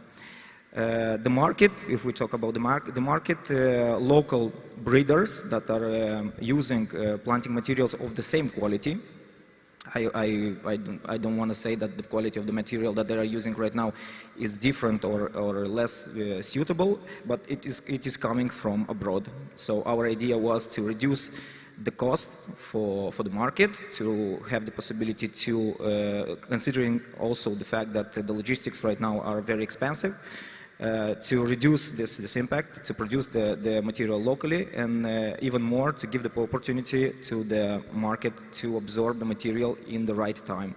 Because Europe, which is usually Italy, Greece, which is selling the same material in Moldova, is warmer, let's say so. So by November they are still green in the field, but we need the material because we already are ready to plant this material. So we get this material by December, which is not very good for the health of the plants. They are usually suffering and they have a lot of problem in the field. A local production gives you the opportunity to have it immediately, to have it in good conditions, and even adapt it to the local conditions. What else can I tell you about this initiative that we have? It's very new to us, to our team. We have experts that continuously give us the hints, the good ideas. And this industrial way of approaching a laboratory business, it's a very interesting aspect, and we share it with our students. The students are writing basically their scientific works about those aspects. Even some of them are already participating in some Romanian universities and apply their knowledge there. And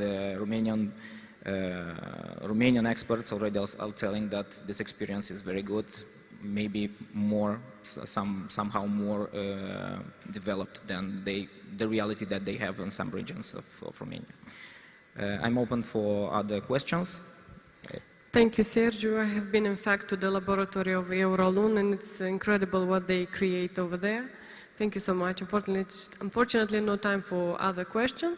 We've heard the government, private sector, foreign investor, and I give now the floor to the last speaker of this panel. This is the development partner.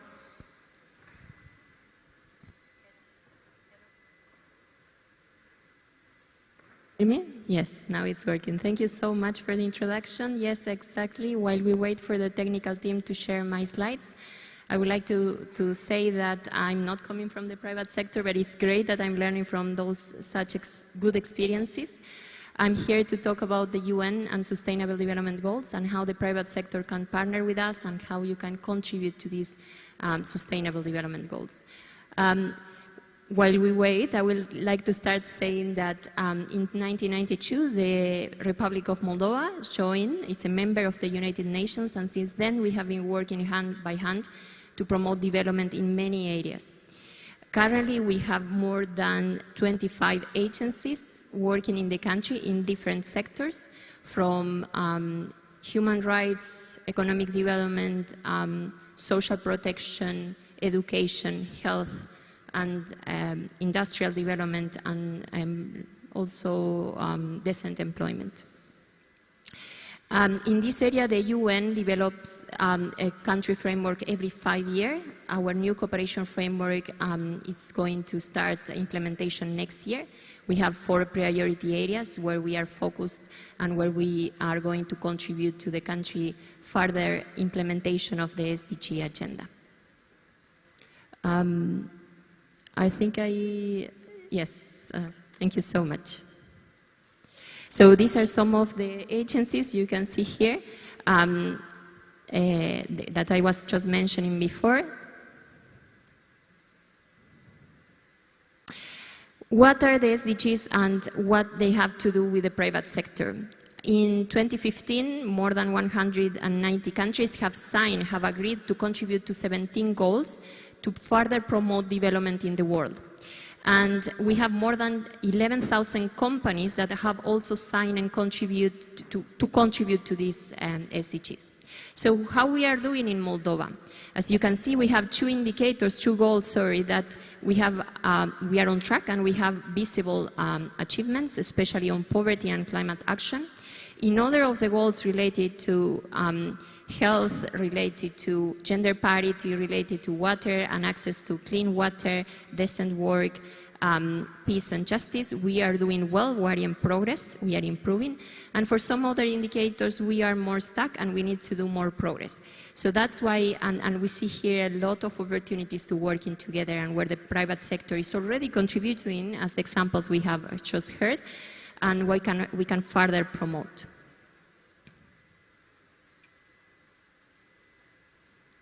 So why sustainability is important for businesses?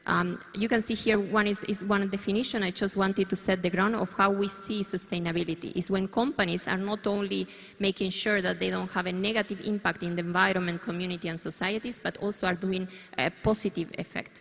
Because at the end, whatever we do in the nature, whatever we do in the societies is also going to impact private sector and companies, right?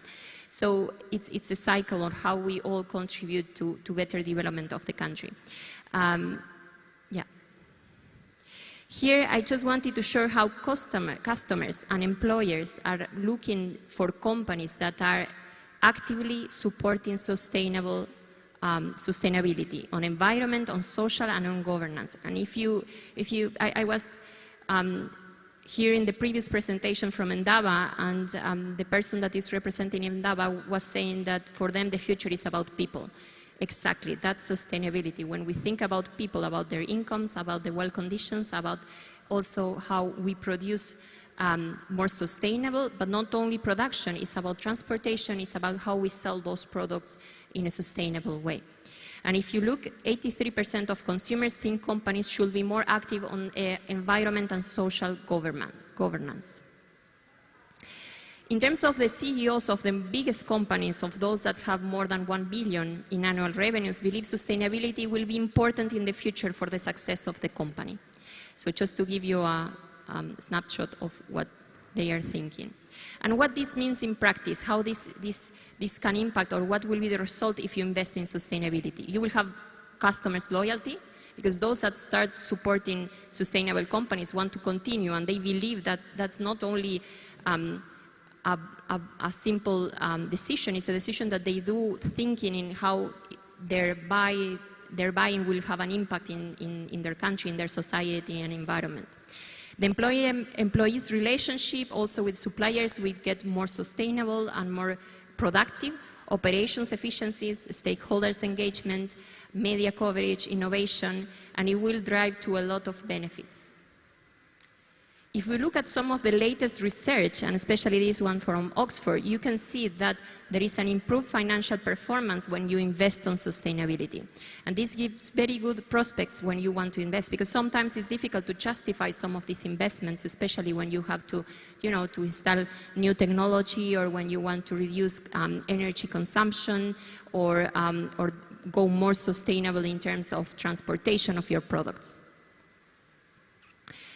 This is what the UN doing at the moment, and this is some of the partnerships that we have now. We also have an umbrella partnership with FIA, and we are discussing with many other associations in the country. And these are a few. We have more than 20 partnerships that we have developed with the different UN agencies, and these are few of them, just to show you that we have on emergency support. During COVID time, we have some good partnerships to promote, to share messages with the population. We also had on social protection how to improve the learning and the skills of older people to access to information and use of devices. We have been working also on family-friendly policies, on how we can ensure inclusion of women and better conditions for them, especially those that have children, to participate in the labor force and working for the companies. And we also have others related to decrease of plastic bags, reduction of energy consumption, and so on. These are some of those examples. And what other areas of engagement? This is just a summary, just to let you know that we are here to partner with you. We are interested in this dialogue that we can have in different aspects.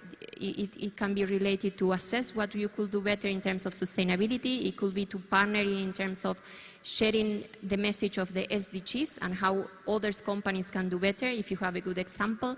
It can be related to improvement of the technology you are using, being one of those signatory companies that are contributing to SDGs as well, self-assessing how you are doing in terms of contribution to the sustainable goals, and so on. And this will be it. Thank you so much. Thank you, Laura, especially for the great effort to combine all of this information in such a stretched time. Here is the end of this panel. I would want to thank all the speakers from the panel for the insights, for the information, for the positivity, optimism. Thank you. And for the audience, I want to say that we continue with the pitching sessions. We have 8 sectors. In the big room, you are expected to see the startups, ICT, creative, and deep tech, and the smaller room nearby, there's the agri-food, which already started, the fashion, electronics, and BPO.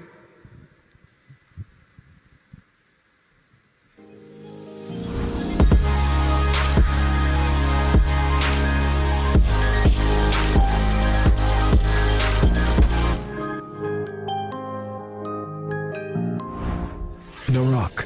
This is the way we, Moldovans, greet each other. With this word, we wish each other good luck when we begin our journeys. Our roads always bring you to a place where you feel like home. This is Moldova, a tree that grows on a fertile land. And this is how we want to be known to the whole world. That is why the Tree of Life is our symbol. It represents the contemporary Moldova, but also the origins of our nation, as the tree is often crafted in our traditional carpets, included in UNESCO's patrimony. The roots symbolize the development and continuous growth. We crowned our tree with a rose, our metaphor for love and family. In the rose, we find the symbol of digital connectivity. Hope and faith are represented by the symbol of the cross. The cups celebrate the pride for our legendary wines. The fabric symbolizes the craftsmanship, including our textile industry. The screw represents the automotive and electronics sector. A symbol of our tradition, the basil is associated with protection and purity. Vegetables and fruit tell us about the diversity of orchards. The intertwined branches illustrate the infrastructure and the economic bridge between the West and the East. Finally, the M letter from the name of Moldova symbolizes the land that holds our spirit, the fertile soil on which any idea, initiative, or investment comes to life and brings harvest. In a fast-changing world, we come with a promise and an honest invitation. Be our guest and grow your business here with us.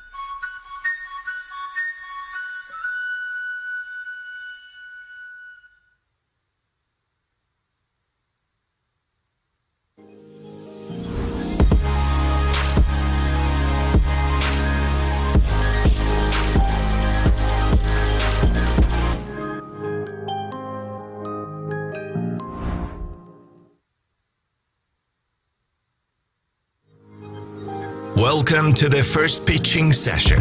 Startup Moldova. Moderator Natalia Bejan. Executive Director, Startup Moldova.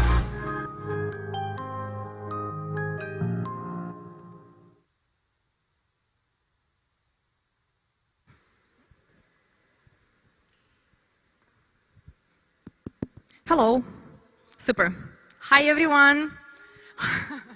I like the enthusiasm. My name is Natalia Bejan. I'm the Executive Director of Startup Moldova Foundation, and I'm super privileged today to be having this speech in front of you to present you just a couple of the technological startups that we have in the Republic of Moldova. We'll have five of them coming on stage with their pitches just a couple of minutes later. But before we do that, I would like to introduce you a couple of the details about the technological startups ecosystem in Moldova and what Startup Moldova as such is doing. If we can move please to the next slide. I don't know if we have a pointer or not. Thank you very much. Startup Moldova is a non-governmental organization. We've been founded by the Association of ICT Companies. We have only a bit over a year of our existence. And what we do, we are trying to be an active enabler, thank you, an active enabler of the technological startups that exist in the Republic of Moldova. And we have 3 pillars or 3 directions in which we are working, and basically the whole team is doing the effort. And when I say the whole team, at current moment we are 3.5 people. But for me it's an army, it's a whole army. We do the following in the very good sense of the army, I'm sorry. We do 3 things: ecosystem and community building, we do facilitating the access to funding, and we also do support and offering resources to the startups. What do I mean through this? And I want to guide you through a couple of very specific examples for each of those 3 pillars. The first one, how are we strengthening the community? We are doing founder meetups. We are trying to make sure that the community founders know each other, that the partnerships are being created. We are the organization who is keeping track of the database of the technological startups. So if you are interested to know who exists in the market, our team is making the efforts to make sure that we know who exists, what do they do, what kind of needs they have, what kind of team they are working with, and what resources they need. Also, we are doing promotion of the individual startups, those that we are proud of, those that you will see, for example, today as well on the stage, within this panel, but as well within the next ones. We are writing in the press about them. We're making interviews nationally and internationally just to make sure that people around the world, investors, know about the best ideas, the best teams that come from the Republic of Moldova. How are we facilitating the access to funding? Funding means investors. Funding doesn't mean just money. When it means investors, it means, first of all, we are trying to provide the connections of the startups to the investors, offline and online. Online, for example, we are doing the Talk to an Investor online webinars where we are inviting investors from abroad. It's just a coincidence that so far all of the investors we've invited are from the United States, but you know, they are the #1 in the world, so we are learning from the best. We are organizing offline events where we are inviting as well investors and connecting them to the startups that we have. For example, as Startup Moldova Summit, we will organize the next one on the 25th of November, so save the date. And as well as one of the examples, we will be launching in October the Digital Impact Program with the support of the European Union, Sweden, and implementing within a project with Startup City Cahul, where we will be giving grants worth of 400,000 euros to the startups and innovative companies from Cahul region, from the south of the country. Third, and not the least important, what support and resources do we offer? First of all, we, Startup Moldova, are making sure that we know the most important drivers on organizations internationally that do cool stuff for the startups. This is just a couple of the organizations that we have partnered with: Startup Swiss Association, Startup Hub Poland, Impact Hub Bucharest, Techstars, Seedstars. A couple of days ago, we made sure that we are also starting a partnership with Startup Blink, who are just like a quite important name internationally. Also, similarly to the colleagues from Startup Estonia, because again, we are trying to learn from the best, we are working with our team on providing a database of legal templates for the startups, because when you're a founder, you want to think about partnerships and how to raise the money. You don't want to think how to create a legal document, so it would be great to have a database from where you can get inspired and just use the templates. Also, we are providing mentorship. We are trying to connect the founders from the startups with the best minds from Moldova and internationally to share their experience, to link new partners, to give them new perspectives on how they can grow, how can they attract funding and scale.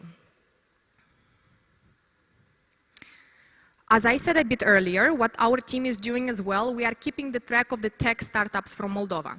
At this point, our database has 139 startup ideas and teams, out of which 56 are actually tech startups that we are tracking on a very close basis, which means 56 tech startups actually have a team, actually have an MVP. It's not just an idea stage, it's not just a graduation of a demo day or an accelerator. They are actually worth and ready to stand in front of an investor and to start pitching. Out of those 56 startups, just to give you even a better perspective, interestingly enough, majority of them, or like the biggest portion, if you are just ordering them, is the health tech. followed by the ed tech, social media tech, e-commerce, fintech, agrotech, and then some others ideas, some other verticals. It would be unfair, incomplete to stand here and to tell you about the startup ecosystem of Moldova without mentioning the ecosystem builders. I've named here 4 who I think and we think are the most active ones in promoting the startup mindset in Moldova. And here I'm speaking about pre-acceleration programs, acceleration programs, education programs. And these are alphabetically ordered: DreamUps, Technovator, Yep Moldova, XY partners. If you want to get in touch with any one of them, make sure to contact us. We will gladly make an intro to them. And because we are here because of the startups, I'm not going to take any more time from you. I will want to invite today 5 of the startup founders. This will be Dumitru Gangaliuc, founder of Bolt, from Media Art. This will be Dumitru Cioric, development director at Fagura, which is a fintech startup. Vitalie Tataru, founder of AC Tech. If you know somehow the fintech market of Moldova, probably you also know the name of Vitalie Tataru, so I'm sure it will be an interesting product to be presented and to hear from your side. Emil Chichioi, the founder of Bloom Coding, super excited about that one, and Ganebny Gennady, the CTO of Deli.io. Thank you very much for your attention so far, but now is starting probably the most interesting part of the presentation, the pitching part. Dumitru Gangaliuc, please.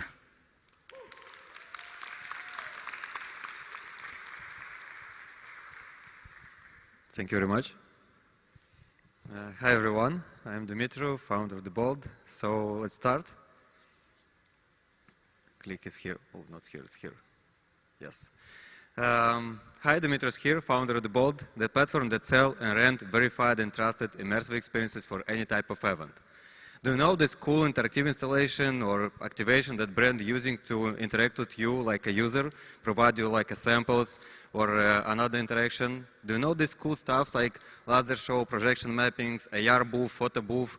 All this cool stuff is called new media art by artists. Brands call it experiential marketing.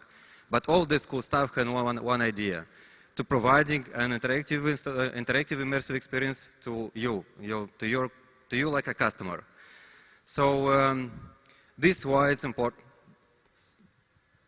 This is important because 7 of 10 customers are more likely to buy a product after interacting with the product at emotional level. And this is why, and this is because 9 of 10 products fail each year. 3 of 10 fail due to poor implementation. This is why brands are more skeptical and more fair to try something new. They are afraid to try new innovation and implement it in their brand communication. And just that pain means 78 million losses each year just in pitch phase and just in USA. Yes, we do this platform to solve this problem, to offer that interaction to final customer and to provide to final brand that solution with this type of interaction, this type of products. And this is possible because of our awesome team and board members who have 7 years of experience in new media art. But why no? Because it's one of the fastest growing market in the Europe. It's evaluating 2.2 trillion euros in 2028, and the performing art it's evaluating to 163 billions in 2022, end of 2022. And yes, our beachhead market is Romanian. This means entertainment and media market. What is evaluating in 2.9 billion euro, and we take to aim 9 millions in the next 2-3 years. This means 0.34% of that market. Of course, we have competition, but we have 4 strong differentiation from this competition. And at the moment, our business model is based on 2 options. It's transaction fee and community fee. Community fee have more, it's more like tools, PR, and community growing for us. But in this current stage, after Innovix Accelerator, we have approving our idea. We have already our first clients, festivals who using and trying our solution, and this for us means 38,000 euros with having any line of coding or any line or any kind of product released yet. So our go-to-market strategy is to hire a bold team to develop the product and to increase our database of clients and new media artists. That means using community fee-based business model. So what we're looking for is 200K euros. Mostly we're looking for mentorship in this field like PR, marketing, and events. And the second one, we're looking to networking and any type of field. Thank you very much. Super. So any Thank you questions, very much, by the Dimitru. way? We don't have Q&A, yes? Yeah, thank you If very you much. can pass, please, to the next speaker. Thank you. Next on stage, I will be inviting Dumitru Cioric. Dumitru Cioric is the development director of Fagura, which is a fintech company, fintech startup in the Republic of Moldova. Thank you, guys. And he is representing the company that is the peer-to-peer lending marketplace. Dumitru, please. Hello, good day everyone. My name is Dumitru Cioric and I want to talk to you about Fagura. We aim to build the first community digital bank in Eastern Europe. Born in Moldova, but we want to be the best in Eastern Europe. We have two types of clients: borrowers looking for lower interest rates and investors looking to maximize their returns. They meet on our platform and enhance the experience. We have built a proprietary credit scoring which is analyzing dozens of criteria: financial data, credit scoring, taxes, and it takes the decision in 1 second to be funded or not. We have been active on the market for more than 3 years and we received validation from different stakeholders. We've received support from USAID. We have managed to raise more than 300,000 euros last year on the Cedars platform in London. And our plans are big. Our business model is very simple. We take a commission fee of 3% from borrowers and 2% from investors, and we expect to reach the break-even in the next 1 or 2 years. The figures about the traction speak for themselves. We are thrilled to announce that we have managed to intermediate in the last 3 years more than 2 million euro total loans funded, with a very good figure on the NPL, comparable with the European market, 6%. This summer we have launched a new product dedicated to startups and SMEs. And more specifically, we have opened the procedures for funding SMEs and startups. Like on the individual side, we are analyzing dozens of criteria of the company, but also of the founder. And in the end, we've decided whether this SME deserves to be funded or not. We've decided to launch these operations because startups and SMEs have very low access to finance. New created companies don't get loans at the banks or at the microfinance because their credit history is zero. Well, we are a game changer and we are doing this differently. The next year is a very important milestone for us as we are preparing to launch transfers and payments. We have about, or more than 1 billion euros sent to Moldova each year by the Moldovan diaspora. That means we want to enable our services so we can accommodate all those funds that come to Moldova. We want to become a fully digital community bank by allowing borrowing, investing, and transfer money instantly throughout our platform. The next addressable market is the European market, but this is the next step that we will pursue. Major milestones for our startup are the next year, when we plan to launch the digital banking. And in the next 2 years, we're planning the Series A round investment. In the next couple of weeks, we will be launching our second crowdfunding campaign to raise about 1 million euro. We have more than 200,000 euro already committed, but the official campaign is going to start, I believe, at the beginning of October next month. With those money will be invested in product development, headcount, and marketing. All of this would have not been possible without our great team. We know each other for more than 15 years, and we have managed already 5 business exits. A special thanks to our partners who were near by us along this road. Thank you very much, and if you're keen to invest, come with us to build the first community digital bank in Eastern Europe. Thank you.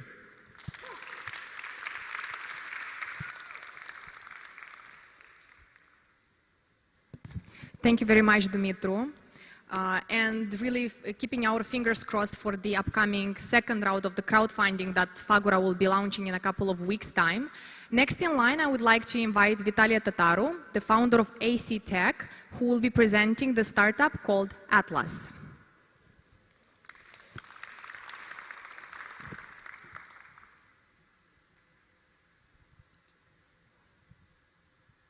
Hello, everyone. So the next. We have a not yet. It's going.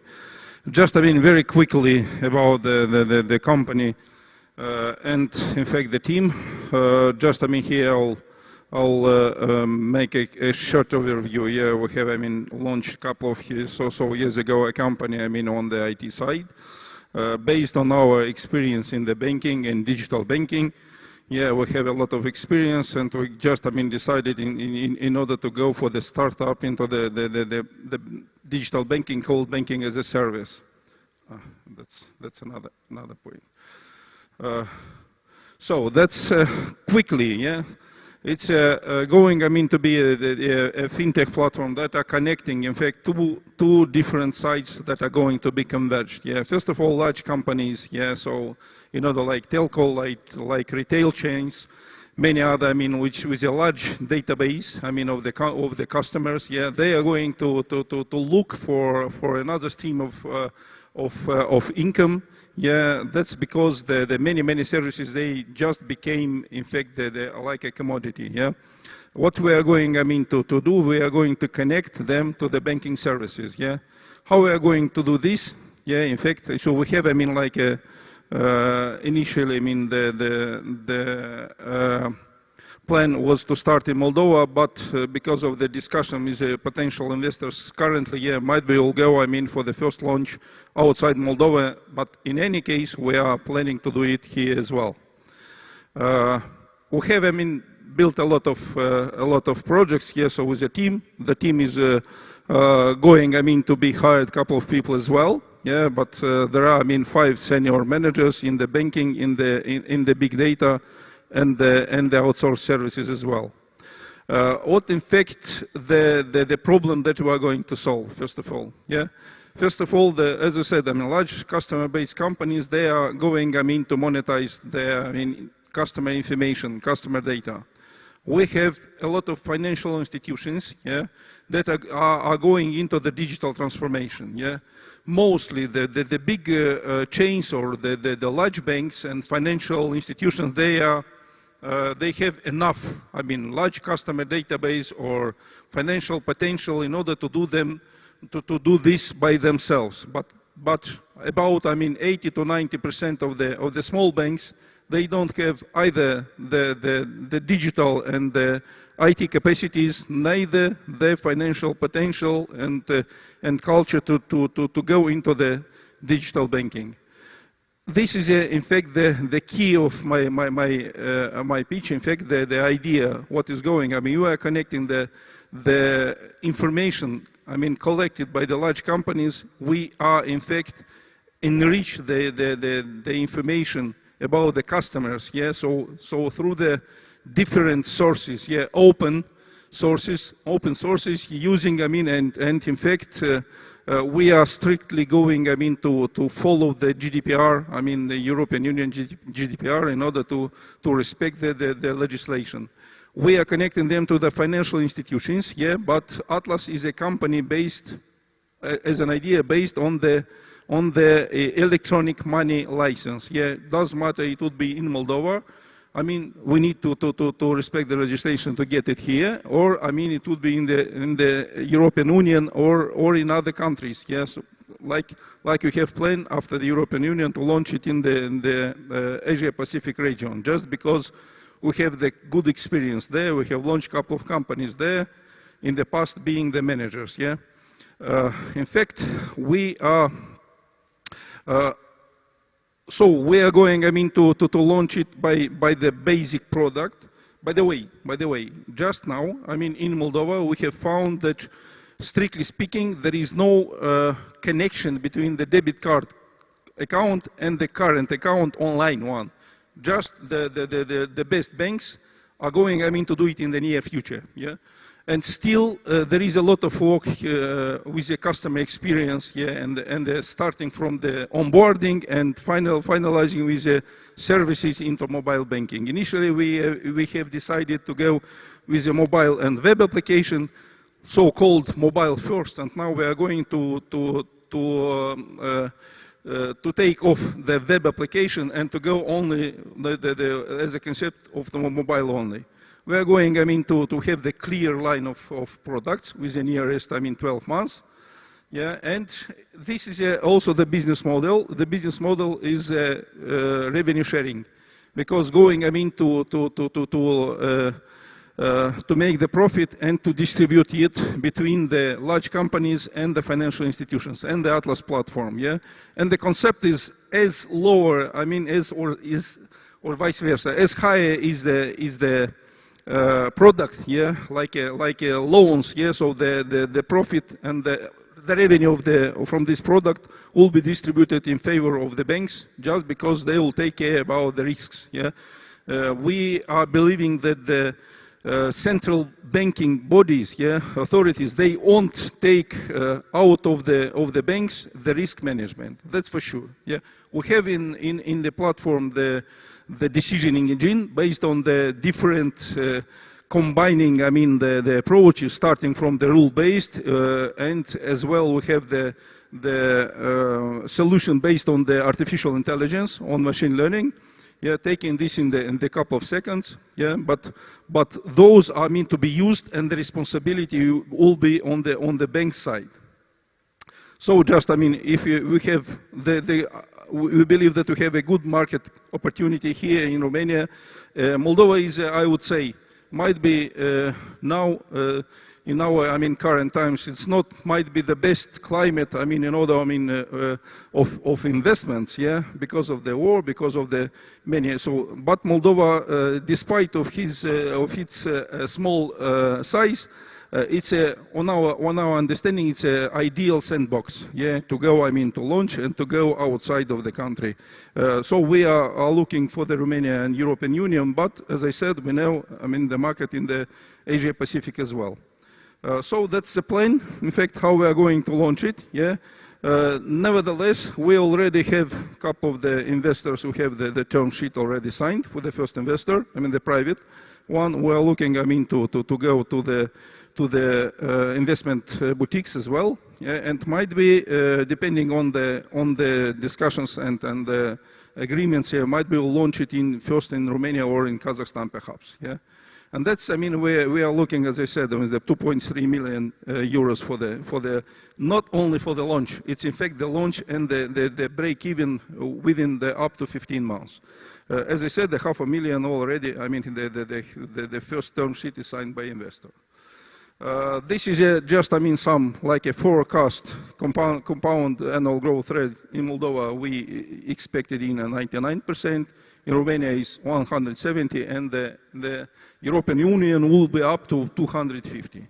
I would not bother you with technology details. You will have, I mean, the questions and willing, I mean, to discuss. Yeah, so I think the connections, I mean, will be through organizers. Yeah, thank you.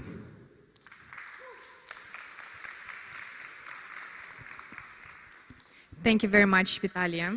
Next on stage, I want to invite someone who will be certainly rocking the stage. It's Emil Kikioi from the edtech startup Bloom Coding. Emil, please. Thank you.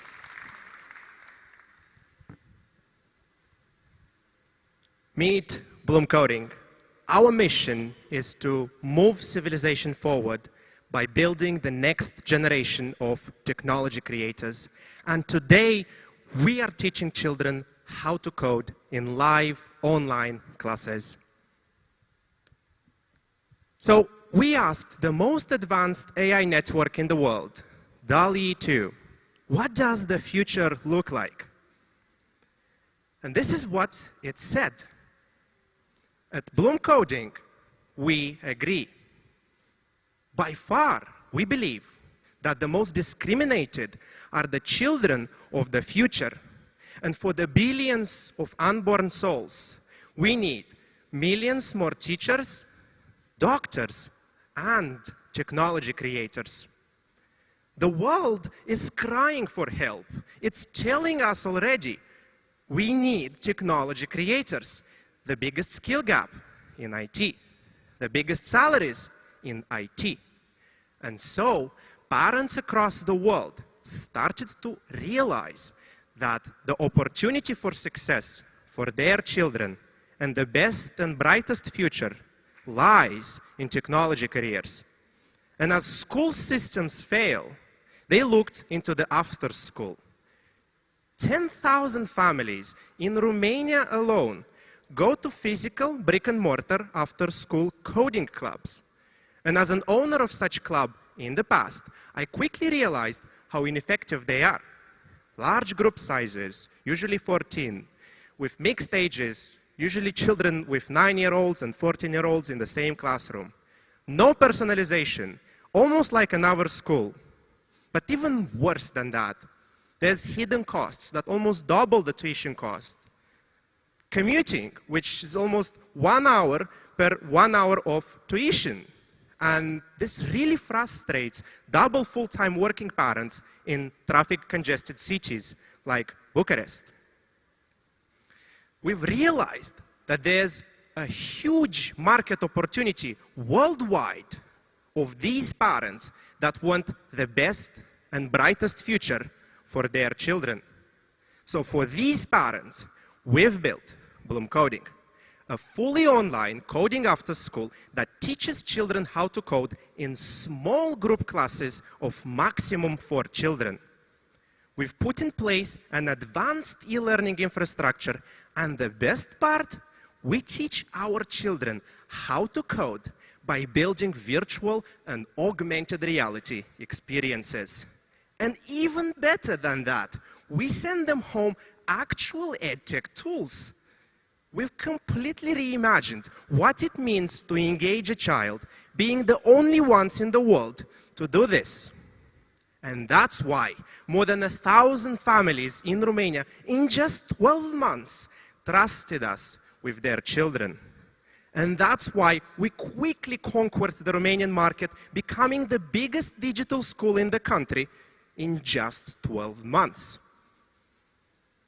During Rubik Accelerator, which we just graduated, we replicated our model in 2 new countries, in Poland and Bulgaria. And boy, oh boy, are we successful. We simply cannot keep up with demand.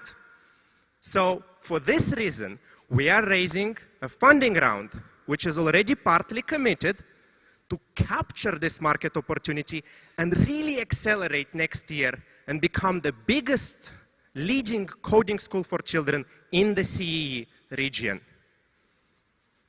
We are an international team, mostly based in Moldova, that is prepared to think in billions. So for this reason, we ask you to join our mission in helping parents worldwide reach the best and brightest future for their children. This was Bloom Coding, this was Emil, and we thank you.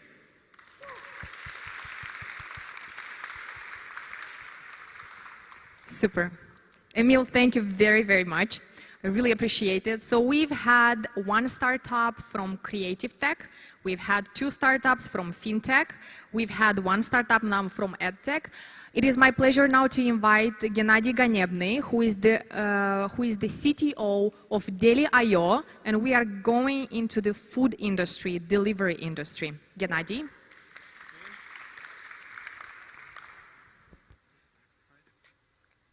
So, hello everyone. I'm Gennady Ganebny, co-founder and CTO at the Deli.io, a SaaS solution for restaurants' online sales and delivery needs.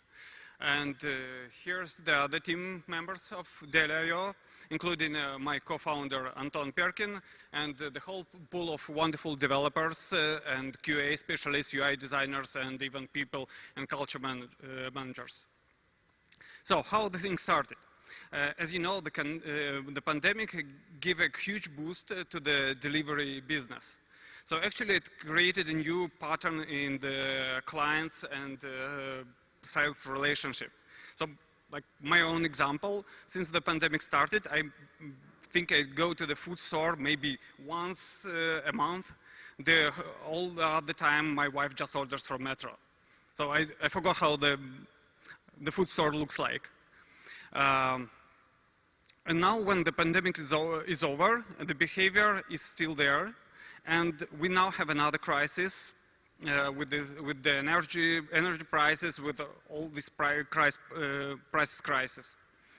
And the restaurants start looking to lower their costs, and the delivery marketplaces, they jumped in, sometimes ask about like 30% of their revenue. So, and they would like to launch their own solutions, but this requires development. This is associated with higher costs. And here we jump in. So the Deli.io offers the restaurants a SaaS solution which includes the full pack of the applications they need. So this is the client storefront, the driver matching apps, and order and fleet management systems. And they can start this with like 2 weeks without no coding, and because this is a SaaS, so they don't need to spend money on the infrastructure. And what Deli gives them, it gives them direct access to their customers. Because sometimes marketplaces may prefer one seller to another. Now they have their own solution, and they don't depend on the marketplace. So why we do great? Because we pay a lot of attention to the automation, which allows us to actually not us, but the restaurant to run the system with the minimum amount of people required, and we do strong attention to AI and ML to allow faster delivery times and better order experience. If you would like to invest in us, so what is our pros here? So first of all, we have our own development team, which reduces our development budget. Using our solution, we actually launch our own delivery system. So we have a good experience, like hands-on experience on this business. So we're not just like doing this from our theoretic basis. And we work a lot of data for improving the process. And what could be the cons? Okay, it's a startup. So, and here's our products showcase. So, by the way, even we try to like let restaurants replace the marketplaces, we still have a marketplace also in our pack. So if someone wants to run a marketplace, he can run it with our solution. So the client storefront,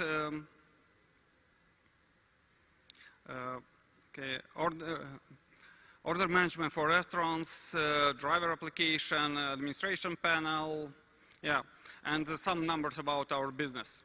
So we launched in 21.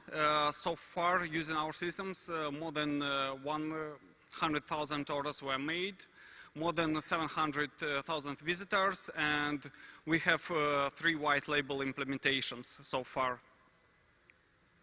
So our best showcase is the iFood MD, the delivery solution we run here in Moldova.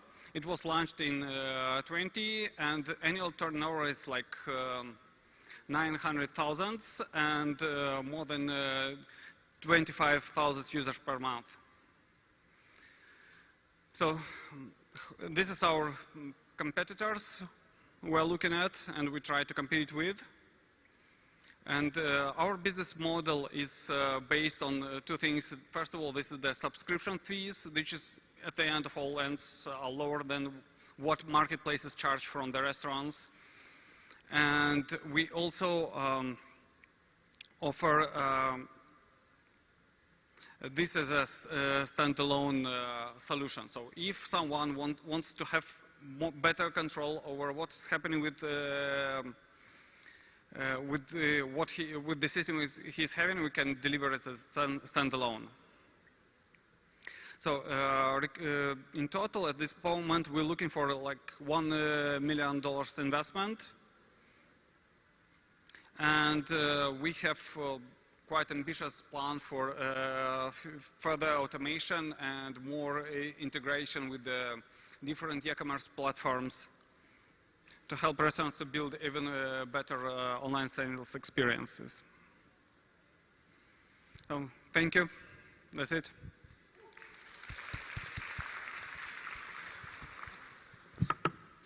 Thank you very much. This was all from our side, all that we could fit into 5 presentations.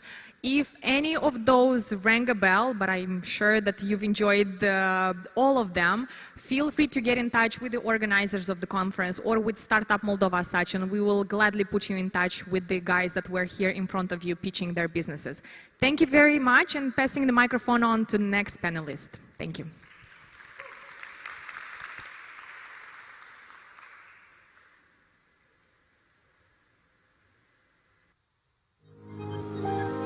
The next session is ICT. Moderator Natalia Donțu, Administrator Moldova Innovation Technology Park.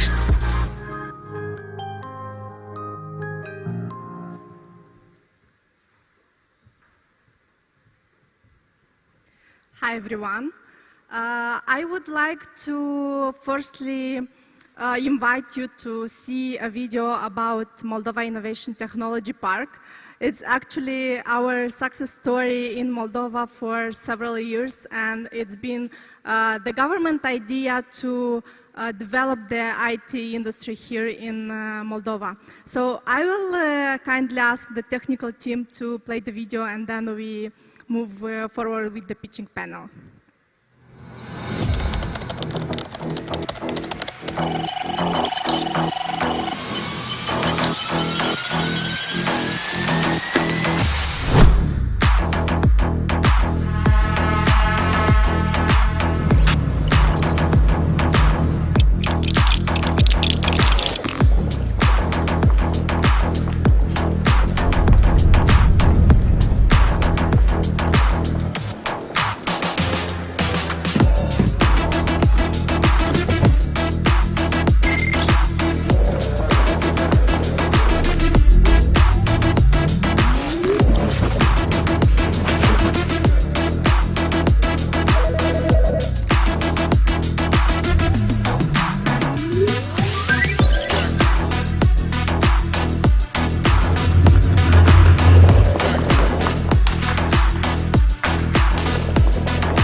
So you've seen just a few of the advantages that Moldova has in terms of developing the ICT sector.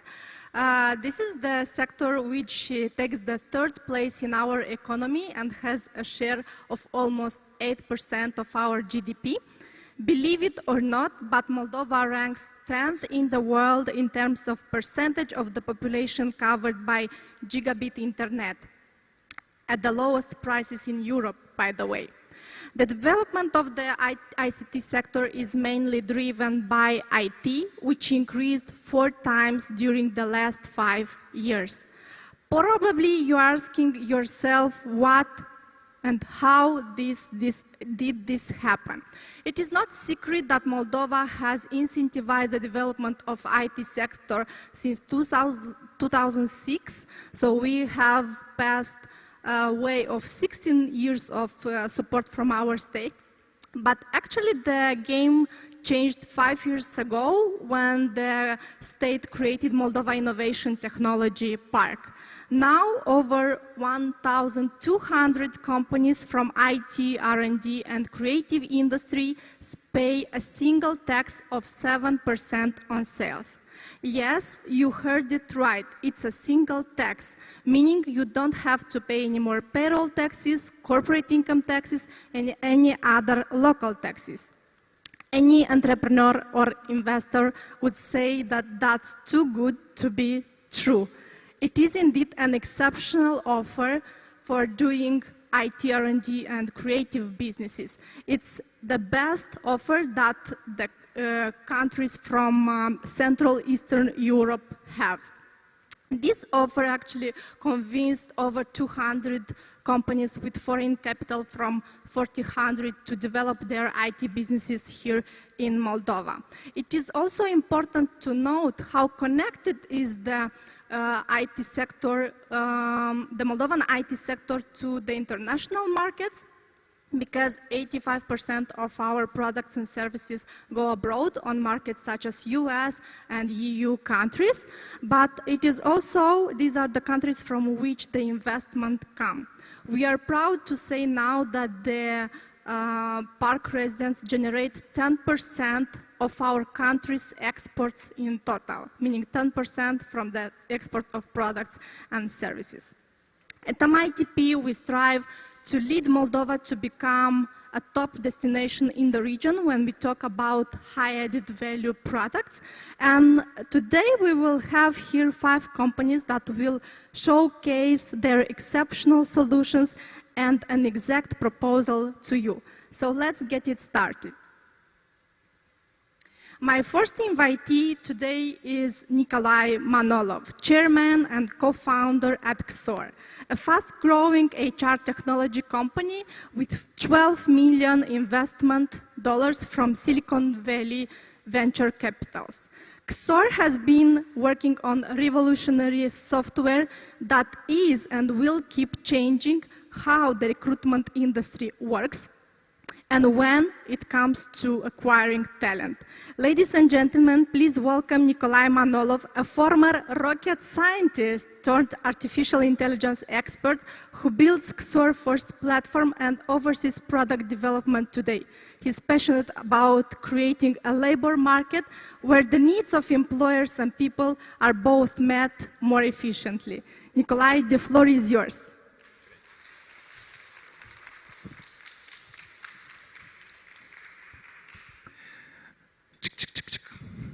Hi, everybody. Yeah, my name is Nick, and it's a great pleasure to speak in front of you today. I was born in Russia and moved to Moldova in 2013. I spent more than 6 years in the United States, and I've been to 47 states in my life, out of 50. It's more than most of my American friends. And today I want to tell you a little about our project. I want to also say great thanks to Natalia and IT Park because it helped us to raise funds, it helped us to do super efficient business, win over competition, so thank you so much, it's really great. And actually when we tell to American investors about this whole taxation system here, they usually don't believe us before we explain in detail. And then when they understand, they become very happy about it. Okay, so what we do? For the last 6 years, we've been working in the field of HR tech, and gradually, you know, every iteration of business we did, we actually narrowed our focus further and further to making product working for very I would say niche and very clever application, but here's the numbers. We're making almost $10 million now a year in subscriptions. We raised $12 million from Silicon Valley VCs, and I'm going to emphasize a little bit more about this later in my presentation. We work in literally 93 countries now, and we have more than 400 happy customers. And we've done pretty much all of this from Moldova. Problem we solve is actually super simple. All companies in the world are understaffed to some degree. If you run a big business, you know how it works. You never have just enough people. You sometimes have more than enough, but most of the time you are understaffed.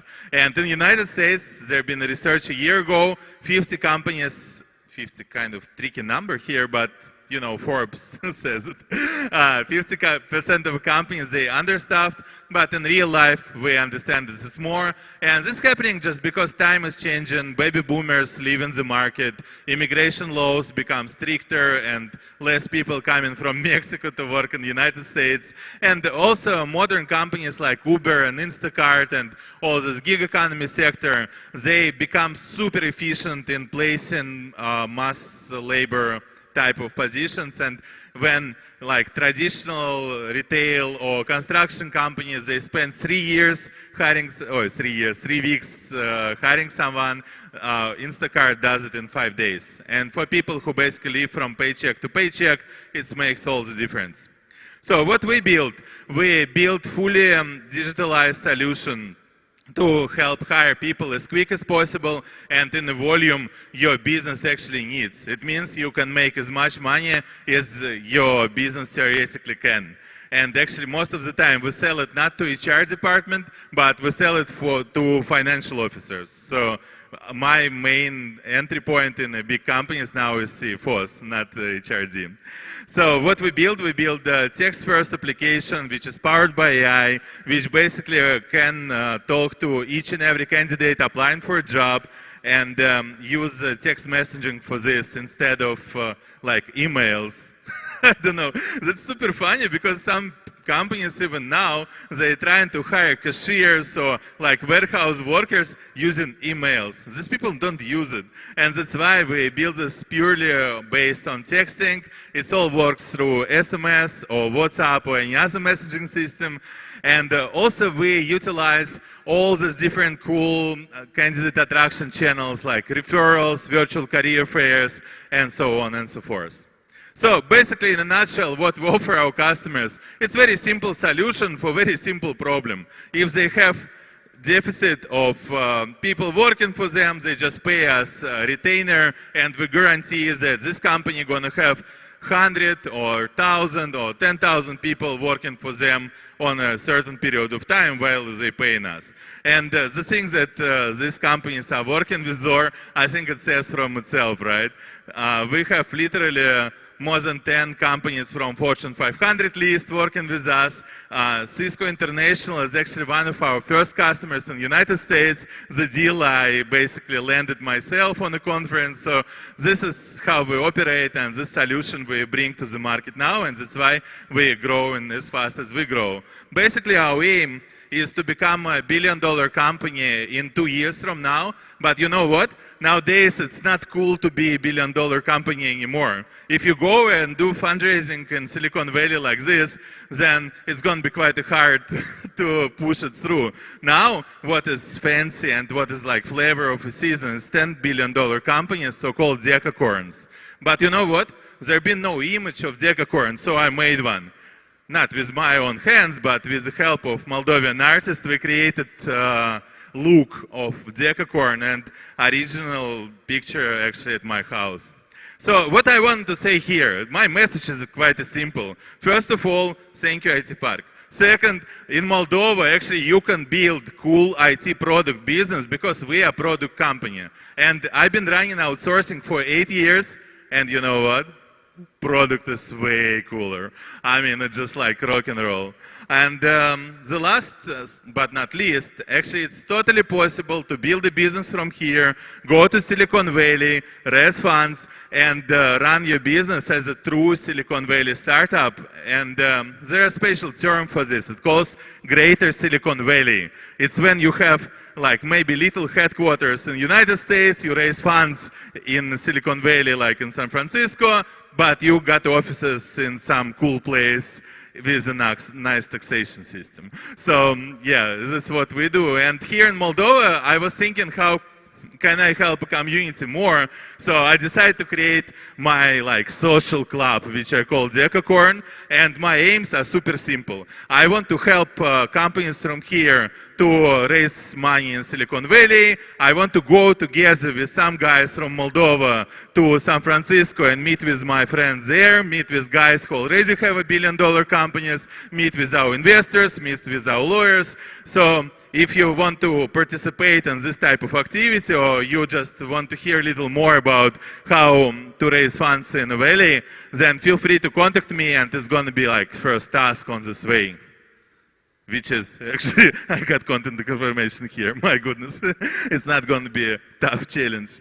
So again, thank you so much all, I love you, and we're going to build a huge company here. $1 billion for us, it's not a challenge anymore, it's just a matter of time, like 2 or 3 years. And what is challenging me, what is making me feel excited, it's how to build a $10 billion company now. Sounds good? Sounds great. Thank you very much, Nick. Indeed, it's a strength, I think, of a community to, to be able to help each other, to build relationships, and so on. I like very much your dream about Decacorns. It is in line with our vision to lead Moldova to become a product-driven country. You mentioned a few good things about Moldova, but in larger terms, just want to ask your opinion. What Moldova does already have to raise unicorns or decacorns, and what is still needed to be done from the point of view of the state, maybe entrepreneurs, investors, and so on? Yeah, cool question, but it's a rather complicated one, because first of all, you don't need too many people to build $1 billion company. That's important. And in Moldova, we have pretty much everything we need, to be honest. I cannot name a thing that actually is lacking here. Because, if you want to raise funds, no matter where you are in the world, you got to go to Silicon Valley. I tried to raise funds in Berlin and Austin and many other places. And my opinion is very simple. There's only one Silicon Valley, and that's it. If you want to raise, you got to go there. You're going to get the best valuations, you're going to get the best investors and partners, and it's just like super startup friendly. This is something I learned over years. And in Moldova, as a place to build and place to develop this thing, of course, it's always good to have more cool developers. It's always good to have more like vibrant IT community with like hackathons and this type of like conferences, bringing new technologies here. But I think we're getting there. So it's not like, it cannot be done overnight. It just like got to grow. And as our startups grow, my company and everybody else in the room, then it's just going to come by. Thanks a lot. Thank you. Thank you, Nick. Thank you very much. Indeed, I think I also believe that Moldova has anything that it needs. Just came back from Estonia a few weeks ago. Estonia is 3 times smaller than Moldova, and they already have 10 unicorns, meaning the highest number of unicorns per capita. Talking to people, they, just said, once we had Skype, it was much easier for all of us to believe that it is possible. So thank you for your message and for being like an ambassador of Silicon Valley in Moldova and vice versa. Okay. Maybe little thing just to add to what you just said. Skype didn't happen overnight. It was literally 10 years of experience, and gradually people looked up at this far before it was sold, far before it was $1 billion company. Once you see that this kind of thing starting to happen, it's already time to act. I mean, Silicon Valley gonna stay there, and it's just up to you. You go there now, or you go there like 10 years from now. It's gonna be pretty much the same place, and sometimes it just takes little click in the mind just to start doing this, and everything becomes like, you know, like a promised land. Mm-hmm. Thank you. Okay, Moldova is also known, or especially known, for its digital solutions dedicated to the telecom industry, and I am pleased to invite here Călin Calancea, the CEO of Enabled, a technology provider building amazing products for telecom industry. More specifically, Enabled develops and provides one-stop shop communications platform, enabling communication service providers to build their own branded CPaaS solutions. With more than 18 years of experience in telecommunications, Călin became a co-founder of Enabled 1 year ago and already succeeded to raise $1.4 million from 4 investors. Călin, the floor is yours. Thank you, Natalia. Oh, hello? Okay. Thank you, Natalia. Hello, everybody. So, Enabled is a technology provider. It provides solutions, platform for telecommunication service providers. And actually, we want to empower communication service providers with cost-effective and smart solution, which will have artificial intelligence, more digital. And actually, the problem is that many service providers, traditional service providers like mobile operators, carriers, aggregators, they have traditional services, voice, SMS, data, and they want to diversify their services. But they need to invest a lot, they need time to do this, and here is Enabled, where we help to enable new channels, we help to enable new digital services, and we help to enable artificial intelligence communication. Such service providers are mobile operators, also carriers like Rakuten Symphony, iBasis, Tata Communication, and actually we now very close to have a deal with Rakuten Symphony. We are on the last mile to discuss a deal. Also, the market of communication platform is growing constantly, and by 2025 it will reach $25 billion. So the growing rate also it's high. The annual average rate is 37%, and we want to be part of this market. We want to grab a piece of it. What we are doing, we provide platform, we provide solutions on 3 levels, on 3 layers, let's say. The first layer is platform as a service, and here we have digital solution for traditional services like enterprise messaging, wholesale messaging, voice, video. On the second layer, we provide artificial intelligence communication based on the keywords, based on automation, flow builders. And on the third level, we provide tokenization. So actually, we strive to be there. We provide more secure things, we provide data masking, data localization, and finally we will provide these 3 to service provider which target industry are fintech, e-commerce, marketing, and so on.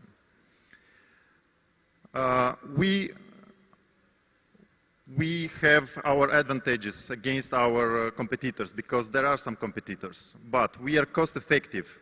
We provide our solution as powerful platform. We provide new streams, and also we have a very intuitive platform. Our 2 business models are based on 2 solutions, software as a service, and we start, as you see, with a very effective cost of $500 per month. Also, those operators which want more privacy, they can install our solution on their network, and then they will provide for that just only $20,000. We already have 16 customers worldwide, so our product is not focused for Moldova, it's global. We have 2 partners in 2 regions. It's Cataleya in Asia Pacific, and also 21st Century in Africa. So they help us to open Africa market. We are confident that in 5 years we can reach $10 million revenue, doubling year by year. And this is because we have a good team. We have a strategy to extend our team in next 2 years. And also we have very promising markets. So we already have reached investments from 4 investors on the amount of $1.4 million. And we start already to use this to extend our development team, also to extend sales, marketing, and customer support. So our aim is to become one of the top 3 providers in the world. And the co-founders of Enabled, I'm one of them. We also have other 3 co-founders. All of us came from telecommunications. So totally we have a big experience in telecommunication. And also our team came from telecommunication, from IT. We already hired new 7 people this year, and by the end of the year we will hire 14 new people. Okay, thank you. Thank you very much, Colin. We've seen that, or at least I understand that your call to action would be to raise more funds, you're looking for investors. Then my question to you would be, give us 2-3 reasons, 2-3 main reasons for which an investor would give you his support. Okay, yeah, as we start first round of investment, so we know how to attract investors. We need more investments because we see that we can boost very fast in development of our solution. We already have in our pipe more than 500 new leads. We have very big companies with whom we already discussed from telco industry, like carriers, as I mentioned, Rakuten, iBasis. So I think investors can be confident that if they will invest in our company, they will get revenue in 5 years, and this will be multiplied by 20. Thank you. Thanks a lot. Sounds promising. Okay, going further, we will now move with a fintech company, because fintechs are also companies for which Moldova is known in the area of digital solutions. And I'm talking about Agile Partners, a Chisinau-based technology and people platform that develops custom-made fintech products. Founded in 2016 by fintech veteran Gary Palmer, Agile Partners builds and operates world-class fintech products from concept to launch. Ladies and gentlemen, please welcome Andrei Martalog, an expert in finance management responsible for payments, orchestration, funds flow, and settlement and reconciliation processes at Agile Partners. Andrei, the floor is yours. Thank you. Hello, everybody. And for those who are for the first time or not for the first time in Moldova, welcome. So, like Nick here, he's very positive. It's kind of, he has so much interest, and it's kind of passed to other people. And I'm here like Nick, not for pitching. We are not pitching here. Agile Partners is not pitching. We want to share our experience in Moldova, our experience with IT Park, our experience with the local market, to say and to tell what are we doing here. And yeah. Sorry. Okay, I'm sorry. So as Natalia mentioned, we build and operate world-class fintech products, and I would like to mention operate as well. It's not only building. We have a team. We have legal, we have finance, we have not only the tech people, engineers, we do QA, we do BA, we do a lot of things, like to cover everything fintech would need to operate their business. We're not only building, but also operating it. So, which is a key important thing what we do. So we were founded in 2016 in Chisinau by Gary Palmer, and no.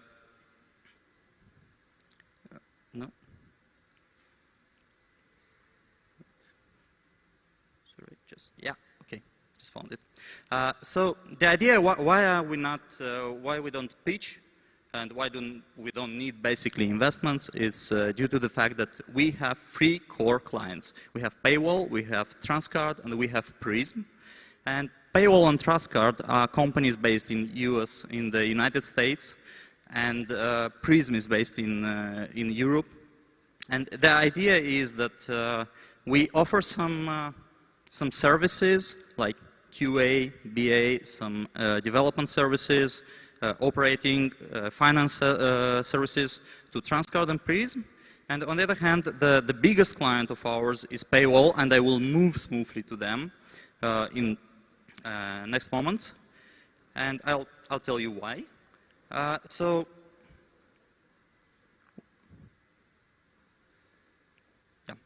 as I mentioned, we do product, we do development, we do information security, we do finance, we have compliance, marketing, account management, and this is for both for the services we provide, like we are the outsource, and in the same time we are partly outstaffed for the Paywall. And what do Paywall do? Paywall is creating a platform, a first cross-border processor for the banks. So basically, I can say we because we are the part of that team as an outstaff.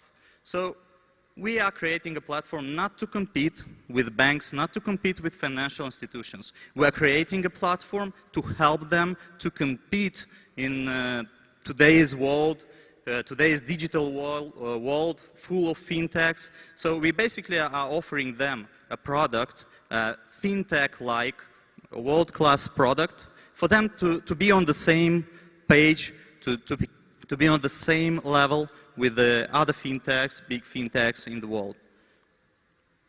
And I'm trying to get there to the point that actually what is our advantage here? Our advantage is for Republic of Moldova is that this product will be available also for local banks, also for local financial institutions, which means by us working here, by us being part of IT Park, by us working at Agile Partners, we will have the possibility to share the same products sooner than later for the local market, for the local financial institutions. And it is important for us because we are coming from Moldova, we are kind of patriots, we want to share and to give everything the best we have for our compatriots, for our companies, so that they have the best things they could have. And maybe they don't have access as they are, let's say, operating business in Moldova. And this is possible due to the fact that we have this beautiful, wonderful IT park, which gives us some tax facilities, which gives us the possibility to employ people, local people, and not only local people from Moldova, but also people from Ukraine, also people from Russia. And so regionally, we are helping to get people together to exchange knowledge and to get knowledge, also to give knowledge and to get knowledge. So that is how we develop. We develop as people in the company. This is a huge advantage for us. For instance, 2 years ago when I joined the Agile Partners, I was not part of IT. I didn't know the fintech so well. Yes, I'm coming from finance, but I didn't know the tech. And now it gave me the opportunity to know the tech, and now I can say that I'm still becoming an expert and developing as an expert in fintech, in payments, funds flow, payments orchestration, and so on and so forth, which is a great, great thing. And so for this, I want to say big thank you to IT Park that it gives us the opportunity to do so. And going back to Paywall and to the product, so for you to understand that the banks are struggling now to perform payments. They are struggling to perform cross-border payments. And basically, we have banks in Moldova that are struggling this as well. So we will give them the opportunity to connect to the platform and to be part of a bigger thing to make payments easier and to be connected with such clearing institutions as MasterCard, to be connected and perform this in a secure way. So this is a good thing, this is a huge thing for Moldova that we could bring, and I guess this is it from us. It's like underlining two most important things, that the IT park gives us the possibility to get knowledge, to exchange knowledge, and gives us the possibility to offer to local market some world-class products. Thank you, Andrei. You know, today at this event, I discovered new ambassadors of the IT Park, which is, of course, a great, idea. You're not looking for investors, but you mentioned that you have a call for the local banks, and the products that you develop would be adoptable, let's say, for the local banks as well, and will help them to upgrade their systems, digital solutions, and so on. If you could formulate it in one sentence, what would be your call to action for the local banks? And how can you help them? Yeah, so idea of the product is following. They would plug very easy to the platform and have access to multiple payment solutions, so for the payout solutions. And they would avoid the cross-border banking, and I'm sorry, not avoid cross-border banking, but they would avoid the corresponding accounts in other banks. So it is cost efficient, it is fast, it is secure. So like three main things. Thank you. Thank you very much. Indeed, looks very interesting. And Andrei also mentioned about the fact that we have some incentives not only on the tax side, but also on the immigration side, because the residents of the park can also employ foreign specialists based on the IT visa program. So this is also something that we are proud here in Moldova for. Thank you very much, Andrei. Thank you. For tech companies, the speed to market is a competitive advantage, and they can miss a critical market opportunity if they don't have the right talent at the right time. That's why companies are coming to Index for help. Index is a global recruitment company platform that helps US, UK, and UK companies, EU companies source, vet, and hire remotely senior developers with maximum speed, proficiency, and precision. Founded in 2019 by the Oxford alumni Sergiu Matei, Index has its core team based in Chișinău and headquarters in London. Ladies and gentlemen, please meet Andy Stan, VP of Strategy and Finance and Index. Andy is an enthusiastic executive and researcher with experience of 16 years leading audit and consulting assignments across various industries from telecom, banking, insurance, to technology startups. Today, Andy will be presenting the Index case study and how remote working and hiring are becoming indispensable solutions for tech companies and employees across the world. Andy, the word is yours. Thank you, Natalia.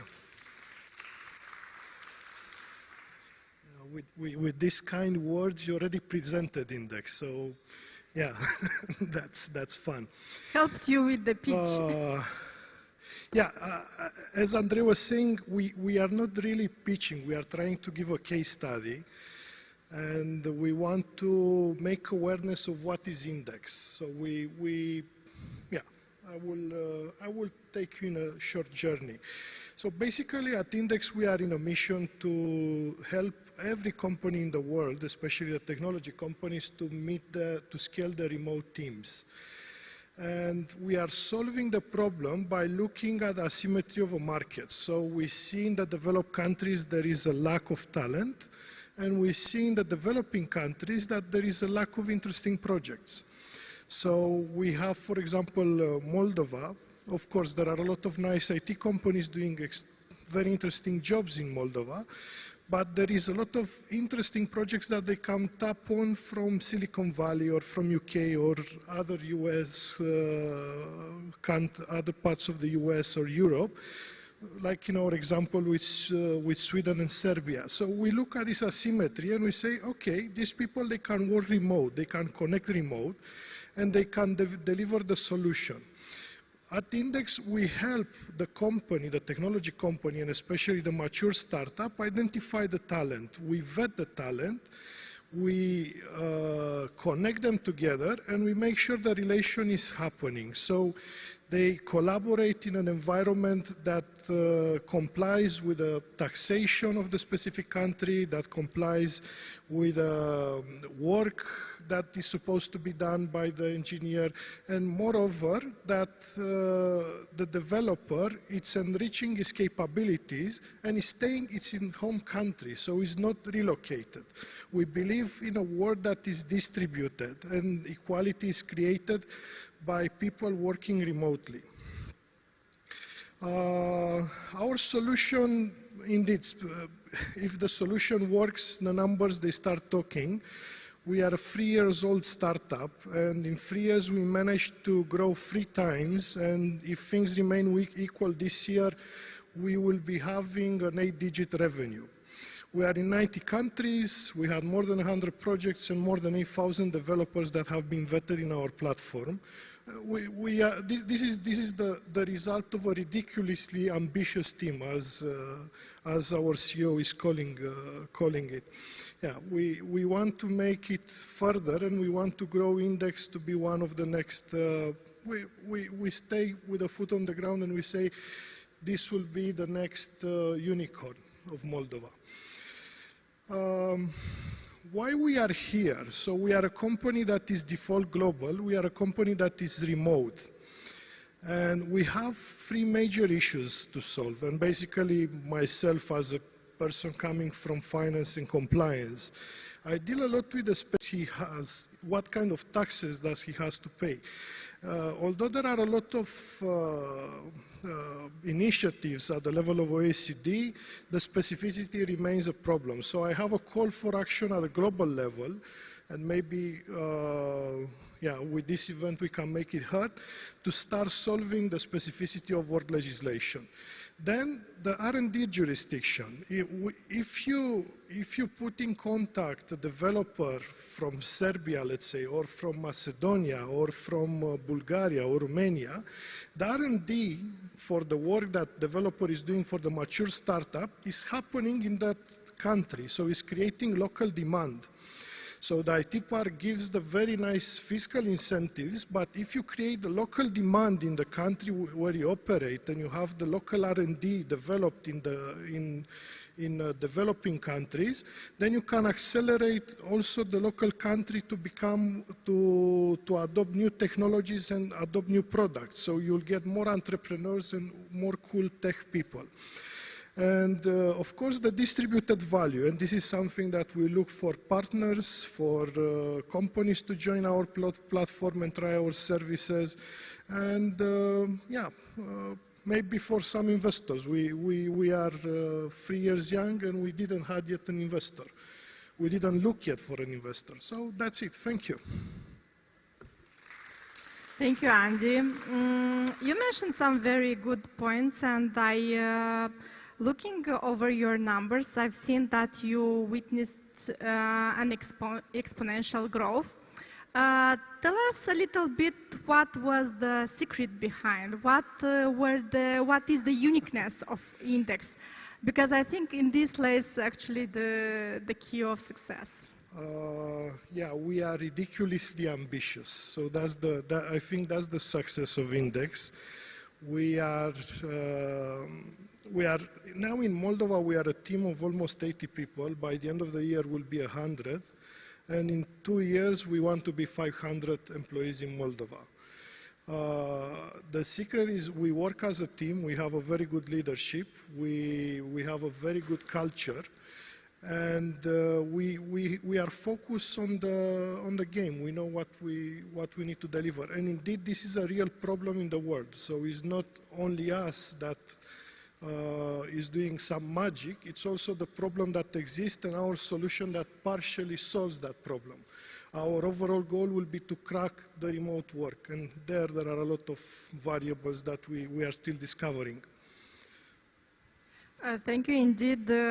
About the remote work, there's a draft law now amending the law on IT parks, which also provides for the remote work to be allowed, so that we enable our companies to be able to form international teams and work with foreign specialists, even if they do not come to Moldova.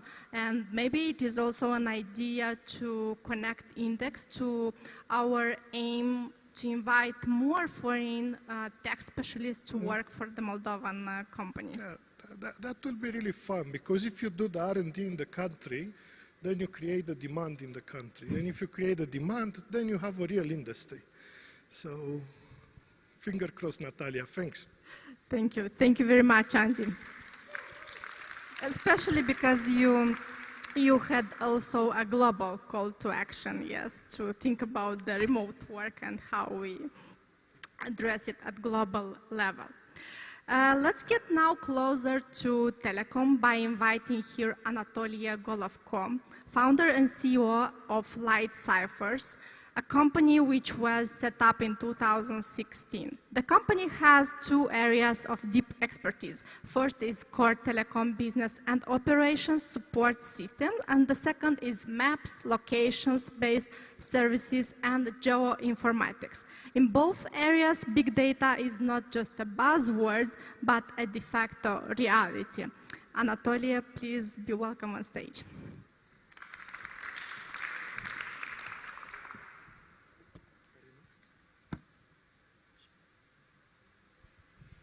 Hello, everyone. I'm here to present our humble company. It's a small IT company, which is a B2B company, so we are serving other businesses with our expertise, my passion for technology, my history of learning technology. So the summary of my presentation, I like to present the company itself. I like to show you a few maps because I love maps. I'll tell you about our area of business expertise, and I'll tell you a little bit about what we are, what we offer, what I like to share to you, what I like to give away from what we have. So it's the traditional slide with the company that we worked with. I had to put it here.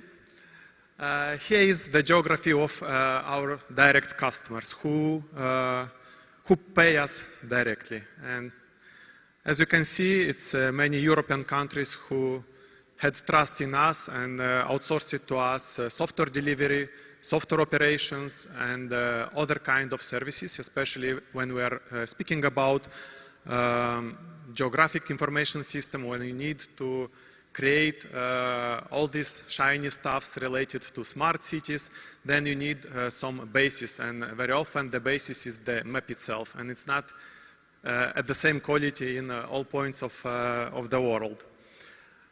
On the other hand, I like to show you another map, is the map of our global impact. So I put on that map all countries that benefit from our software, from our services, from all our customers. So it's not our success, it's success of our customers. And if you can see, it's a large variety of regions. And yeah. The verticals of the market that we serve, it's telecommunication. Myself, I'm a graduate of computer science. I'm programming since I was 6-year-old, so I like to I'm not programming anymore because I'm too old to be a programmer. Another vertical is transport and logistics. We discovered that the transportation in the large sense of the meaning, it's something that is very underserved by IT and by technology. And usually when you talk to that kind of guys, they say, we have everything already, we have software, we have GPSs on our trucks, on our goods. But if you really look at it as a technology guy, then you understand how underserved is this industry and how much can be improved in that direction. We just started this year to look at real estate, and we made few projects in terms of real estate and tourism development, because I realized this year at Mobile World Congress in Barcelona is a lot of very expensive companies don't understand how to make maps. And then we started to look at indoor maps. Indoor maps, it's something that will came, and we see it already because the big players like Google, like Apple Maps, started to invest in indoor maps. And in next few years, we'll see a lot of technologies around the value that is not outside on the street, the value that is inside the buildings. And it means a lot of things, not just to sell real estate, but to manage it after. We see all the technology on building information model and so on.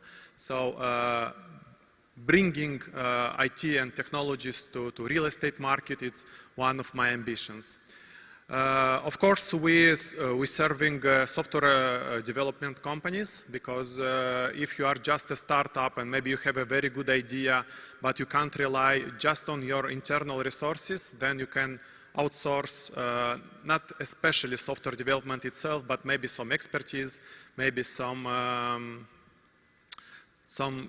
again, we are running a software company for the last 7 years, and we know a lot of things, what it means to be a factory of the software, and we like to share that experience.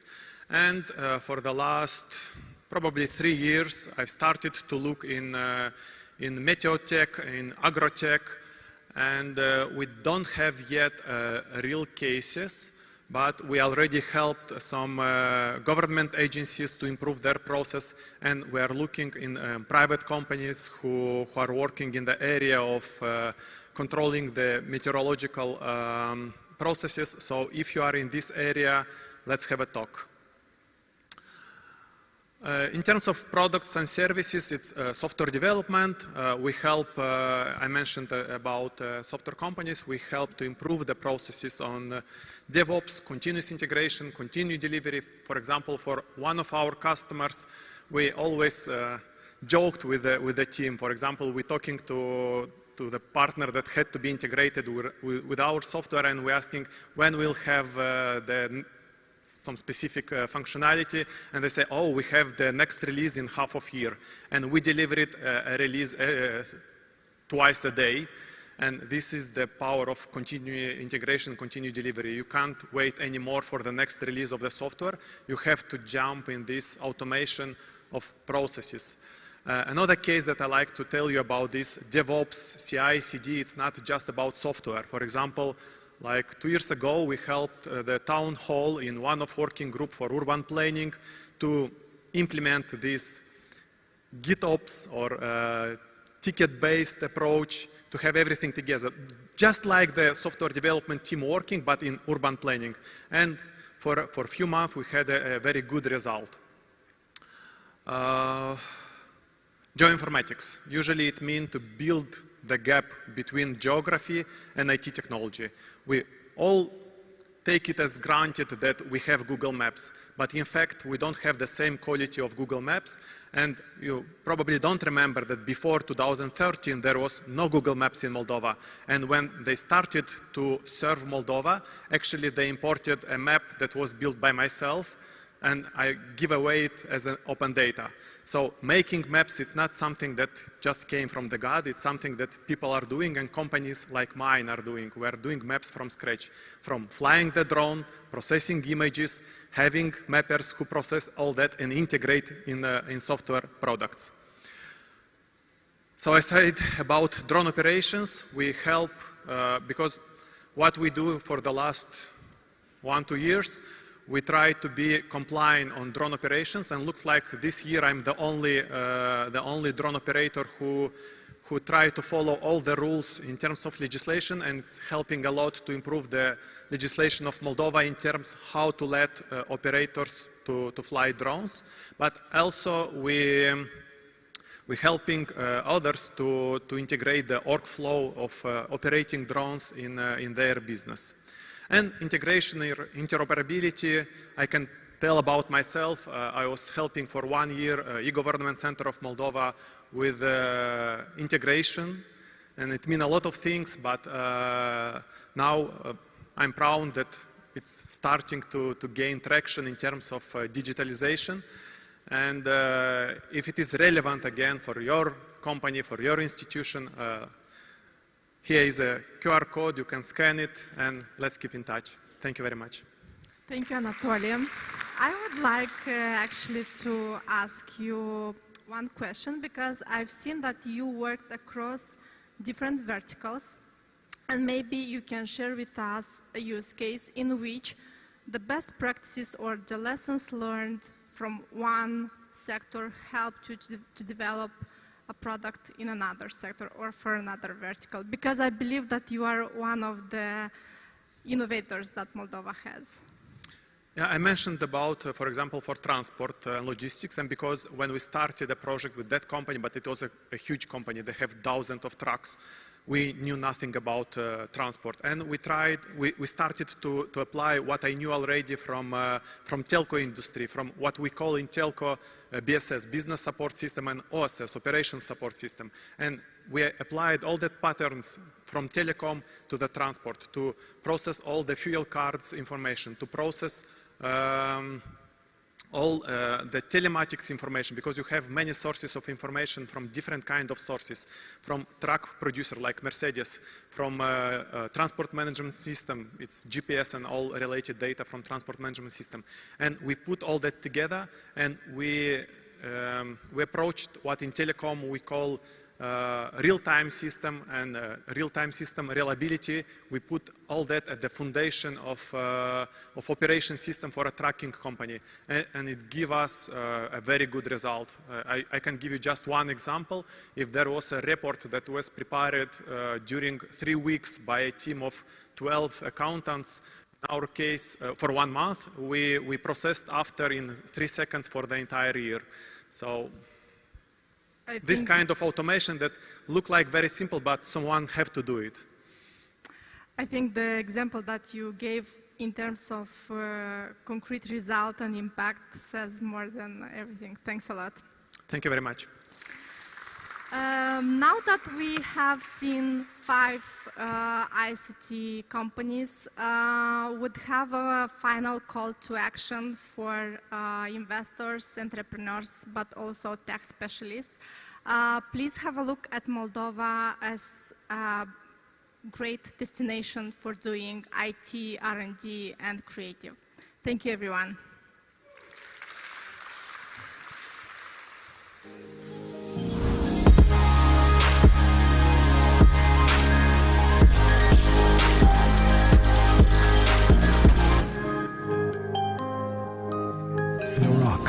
This is the way we, Moldovans, greet each other. With this word, we wish each other good luck when we begin our journeys. Our roads always bring you to a place where you feel like home. This is Moldova, a tree that grows on a fertile land. And this is how we want to be known to the whole world. That is why the tree of life is our symbol. It represents the contemporary Moldova, but also the origins of our nation, as the tree is often crafted in our traditional carpets, included in UNESCO's patrimony. The roots symbolize the development and continuous growth. We crowned our tree with a rose, our metaphor for love and family. In the rose, we find the symbol of digital connectivity. Hope and faith are represented by the symbol of the cross. The cups celebrate the pride for our legendary wines. The fabric symbolizes the craftsmanship, including our textile industry. The screw represents the automotive and electronics sector. A symbol of our tradition, the basil is associated with protection and purity. vegetables, and fruit tell us about the diversity of orchards. The intertwined branches illustrate the infrastructure and the economic bridge between the West and the East. Finally, the M letter from the name of Moldova symbolizes the land that holds our spirit, the fertile soil on which any idea, initiative, or investment comes to life and brings harvest. In a fast-changing world, we come with a promise and an honest invitation. Be our guest and grow your business here with us.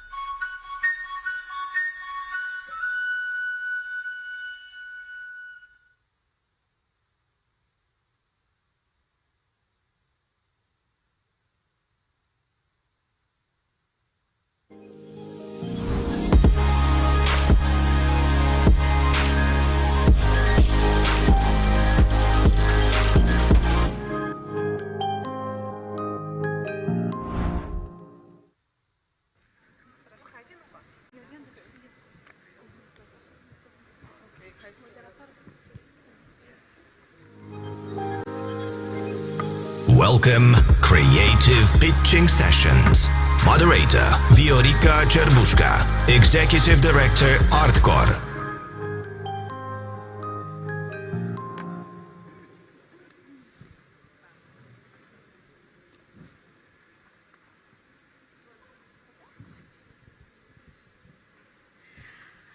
Ladies and gentlemen, good afternoon. Prieteni, bună seara.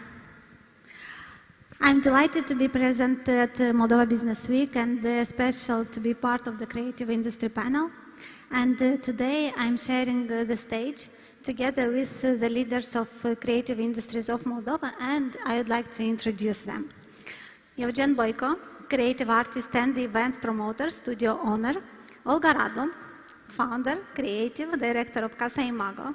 Vasile Braga, game development evangelist, CEO of Creative Industries Association Core. Dumitru Gangaliuc, immersive director, Riff Studio. Lidia Scarlat, executive creator producer. And from the National Film Center, a state institution for the film development, we have Ana Maria Dumbrăveanu. Prieteni, noroc încă o dată. So, we have 40 minutes to impress our audience, and I plan to rock with you this stage. Are you ready? We are here 7 partners in crime because this panel was planned by organizers.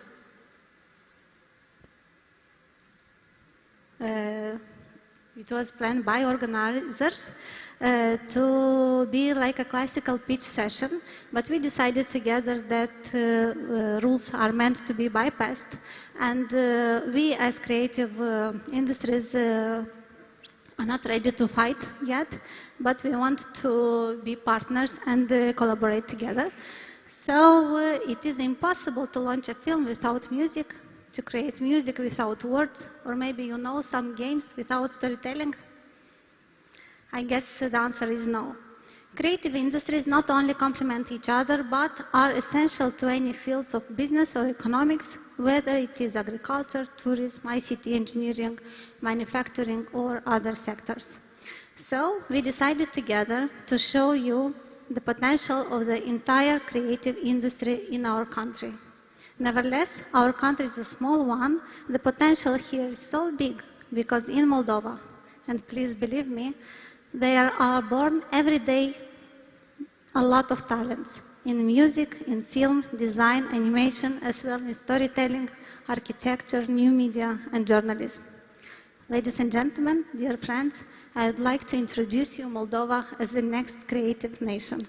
And I'm not going to do this alone. I have here 6 partners in crime. So, let's start.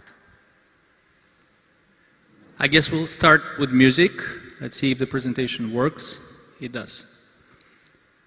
So, it's May 14, 2022. We're in Italy, somewhere in Torino, and the Eurovision finals unfold.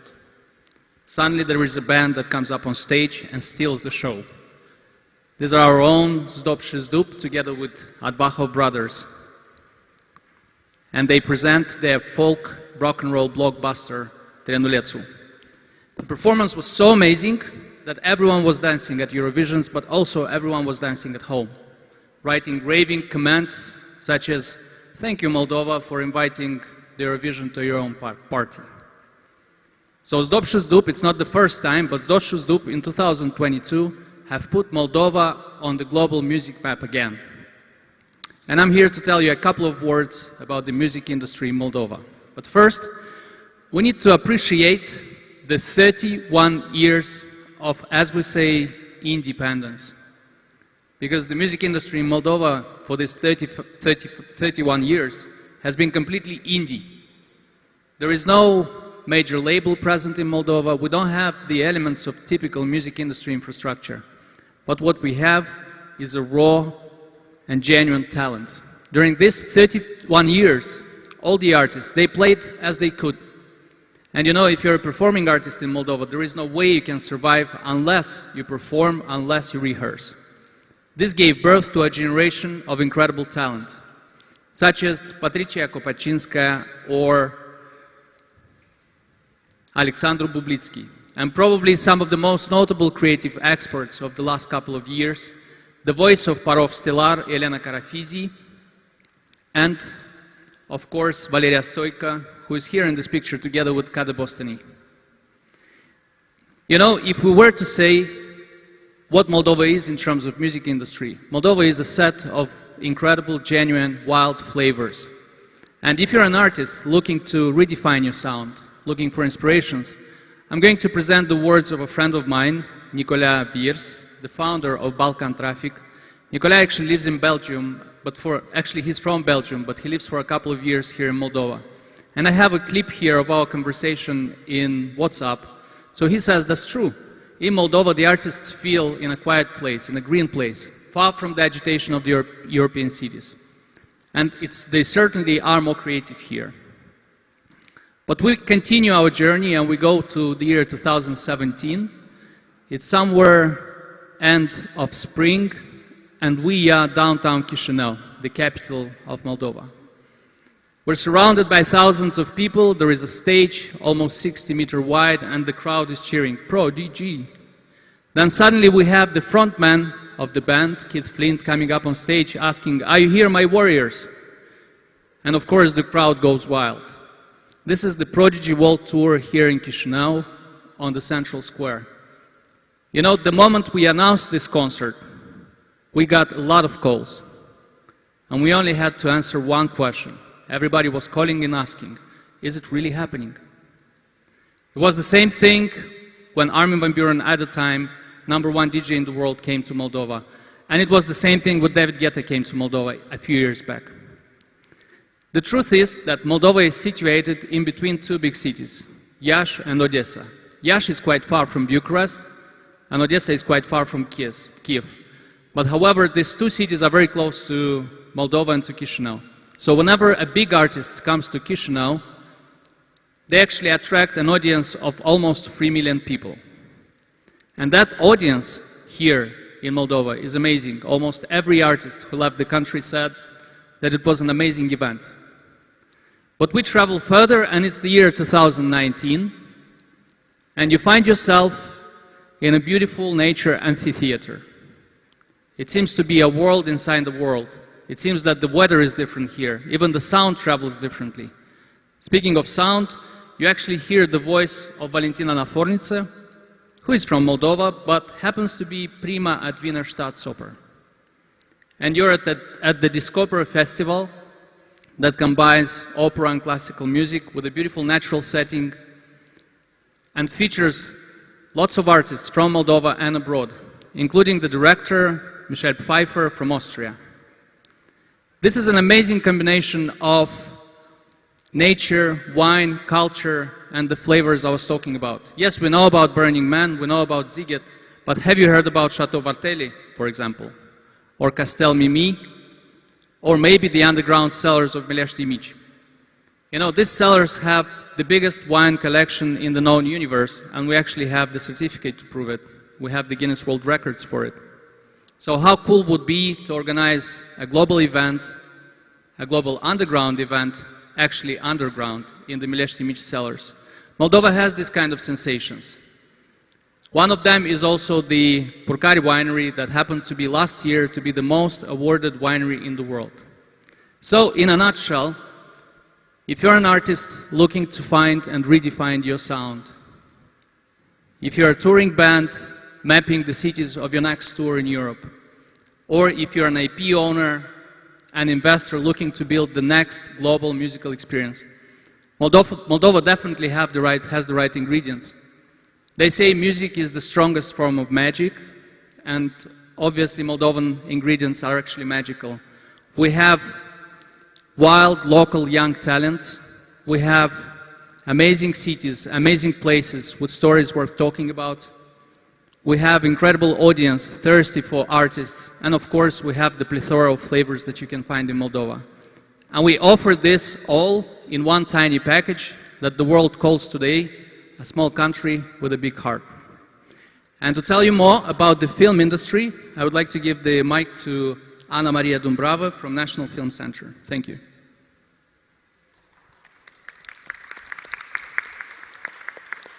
Thank you, Eugen, for introducing me. It's a real pleasure and honor to be here and to represent the National Film Center of Moldova.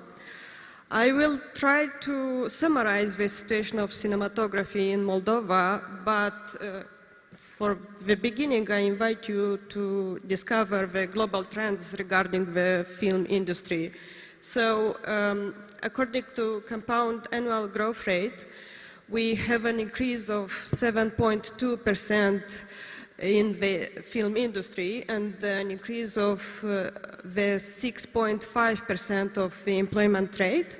Also, there is an increase of 7.6% of the number of the companies, and overall, this says that we should look at Moldova as part of this set. And in 2017, our government established the National Film Center. During these years, its budget increased from 5 million lei to almost 9 million lei in 2022. Also, accordingly to our National Bureau of Statistics, we have 147 enterprises specialized in film productions, and their sales revenue are more than 5 million euros. We are aware that this information might be unconvincing for you, but we should look at cinematography just like other creative sectors that are still developing in here. So there are some points we want to mention. Moldova is a small but steady bridge between East and West, and we are a neutral territory that can host and foster creatives from any part of the world. We are multicultural, multilingual, and we are well known for our hospitality. Also, we are closer than you think. You can arrive in Moldova from anywhere in Europe by plane, and the trip will take no longer than 2 or 3 hours. Also, we are time efficient. We are known as the country of the free phone calls because it is a small place and any problem can be solved in a very short period of time. Also, we have friendly logistics, and for example, if you need to close a road for a film, you can do it in no longer than 3 days. And perhaps the most important aspect is our talented professionals. People work in Moldova not because, but despite the size of the industry or available budget. And to prove that, I invite you to look at the screen. You will see a list of awards received by our filmmakers and the festivals they attended. Unfortunately, we are short in time and I don't have time to read the entire list, but I'll go forward mentioning that we have free film festivals here in Moldova, Chronograph, Moldox, and Ravac. Also, at last but not least, I want to talk a little bit about our cash rebate law as the recent update of the investment law in the field of film productions. It fuels hopes for a new brief for Moldovan cinematography. And the amount of financial support for the production of a film or an audiovisual work is up to 30% from the total eligible costs incurred on the territory of the Republic of Moldova. Also, on screen, you can see the minimal investment required in order to benefit from this cash rebate law. Also, these numbers, you can find them on our website. And to conclude, I want to specify that we truly believe in our local potential and our talent and invite you to discover it. And saying that, we hope to see you on a shooting set soon. Thank you. Thank you so much, Anna Maria. And now I would like to invite you to see how the film industry really looks like in Moldova. Carbon is directed by Ion Borș. He has recently been nominated at the San Sebastian Festival in the new directors category. And just to see how it really looks.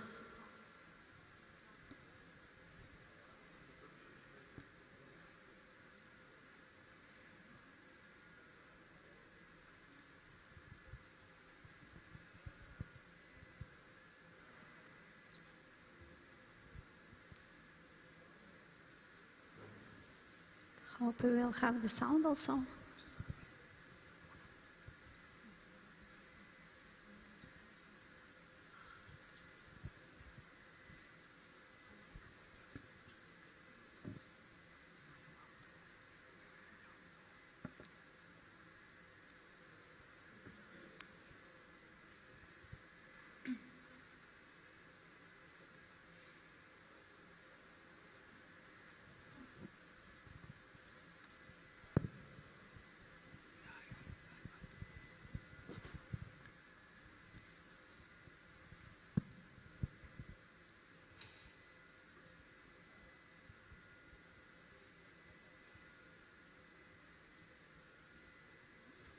If we have some technical issues, we can continue, and after that to come back.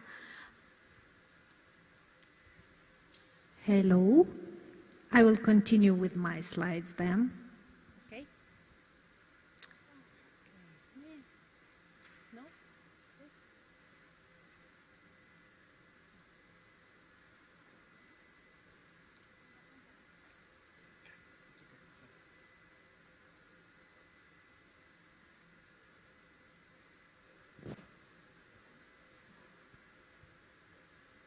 Sound.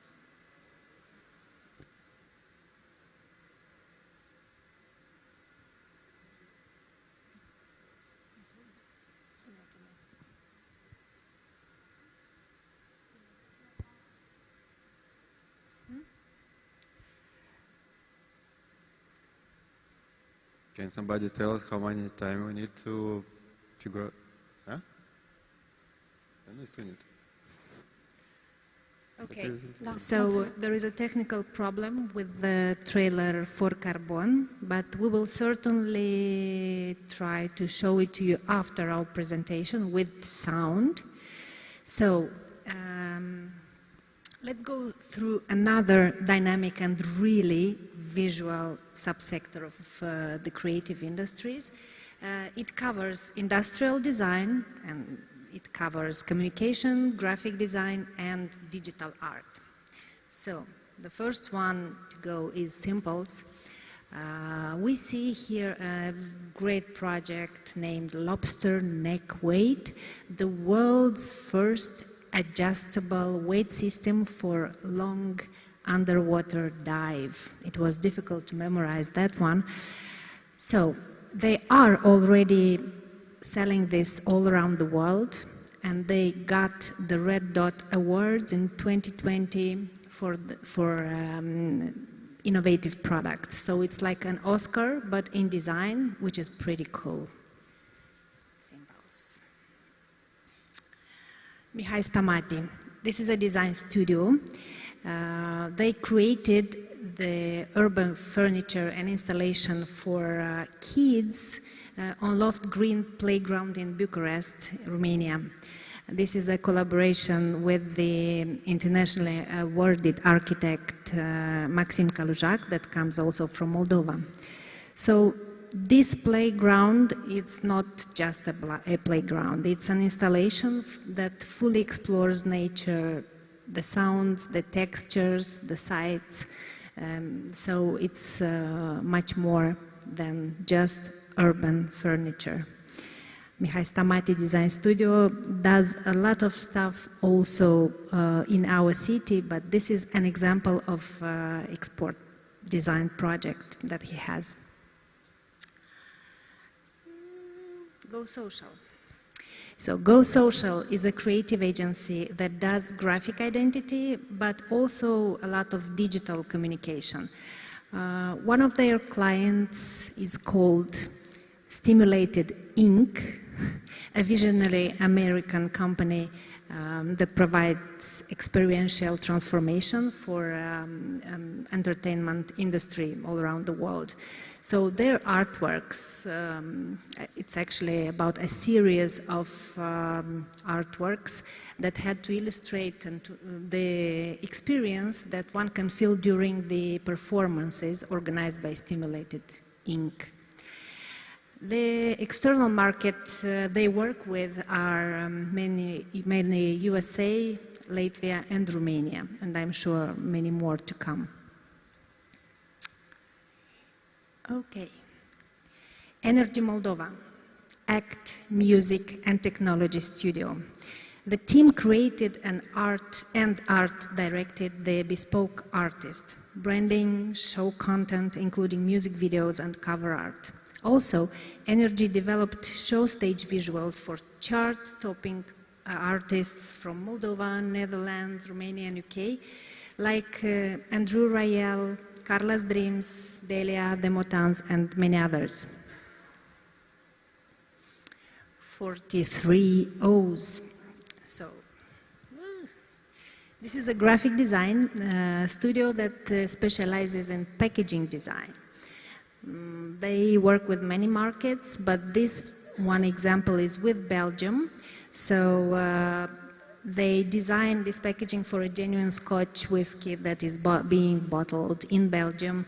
Their client is a Belgian producer of alcoholic beverages, Artisan Spirit Box, and they are already working with them for 8 years in a row and having delivered more than 20 design projects already. So it's a success story of Moldovan design exported to Belgium. PICO is an agency that does identity and strategic branding, but they're famous for the stolen billion. Of course, they didn't steal it, yet they found a different approach to deliver the project to the international creative audience. It's about a huge bank robbery in our banking system where even the state was involved.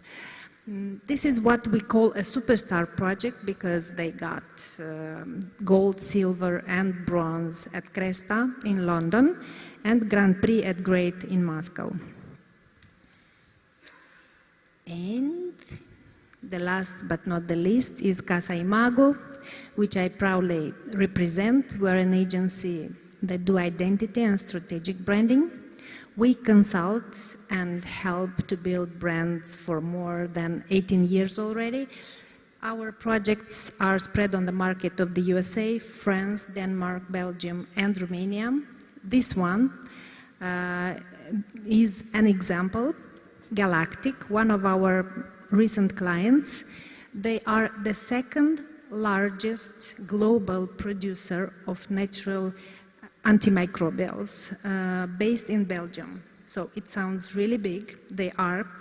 And for a year already, we develop all that is branding and visual communication for their offices worldwide that are in Belgium, that are in the United States, Latin America, China, and Japan. And it really does sound galactic, so this is one of our exported projects.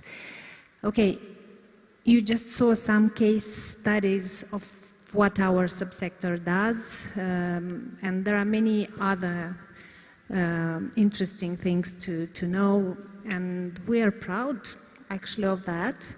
And I will ask Vasily Braga from our game development subsector, industry, that it's big, to tell us about their achievements. Thank you. Can I? Hello, I'll have the shortest one, but I'll speak nonetheless same amount of time. Okay, for those what are thinking what's with this game development in general, I'll bring some numbers for you to understand what it's big, it's huge. It's about 200 billion, and in different subsectors, the markets are like this, like 100 billion in Asia and Australia, and in North America we have 51 billion to sell. It's so good we understand what the market is big, and the industry is enormous. Actually, it's bigger than movies, than books, than music in general, for you to understand what are these numbers. What's in Moldova? We have only 15 companies that are saying that are doing games, and they are exporting something about 7 million euro. You saw these numbers like 200 and doing movies, exporting the same. Why? The most important thing about was 15 companies that they are doing not outsource, not services, but product. And this is why it's a good place to be in a Moldovan company doing game development. But nevertheless, the same thing in Finland. Finland having an industry only about 3,000 people, have 2 billion euro in export, and Belarus had 1 billion euro in exports in the same game development industry, having like 5,000 or 6,000 people working. It's a very interesting industry, and with big added value, and what we are doing for this. Now we added like game development specialties in Free University. We have Technical University of Moldova, State University of Moldova, and Ioan Creangă Pedagogical. We have like 6 groups, around 100 people enrolled, from 600 people that wanted to be enrolled. The demand is high. The kids and the students are very interested in this industry, what we are doing, and why we are doing this. We started the balance between the industries, and to grow an industry, actually you need to start a balance. With the help of the IT park, we have only 7% on flat tax of 7%. And it was a big interest. A lot of people started to do games, and they have now the lack of talent. We are investing in the universities, we are growing this balance. Then we'll have more HR, more people that ready to be hired. We'll need to give some more incentives to the business. And this is how you grow an industry. this balance. Of course, we are doing a lot of events, at least one conference on game development per year, 10 meetups, a lot of hackathons. In 2017, we have like 10 hackathons and same quantity of meetups. Now in MediaCore, we will have all the PBL, product-based learning, for 2 universities there, in form of hackathons, workshops, and master classes. Yes, these are 2 our biggest problems. The export markets. Why is this is a question for a product, or not for services? For a product is a problem, but back in URSS something was done wrong to us. We lack enough empathy to understand our target audience. This is the thing that I want to suggest. We need to work at the empathy of the companies that have these products in game development, for them to be like a host. I'll repeat myself, like a host with their guests, with their products, to actually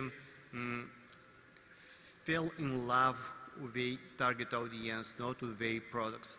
It's the thing that they need to do in order to get at the exports. And storytelling, the same thing.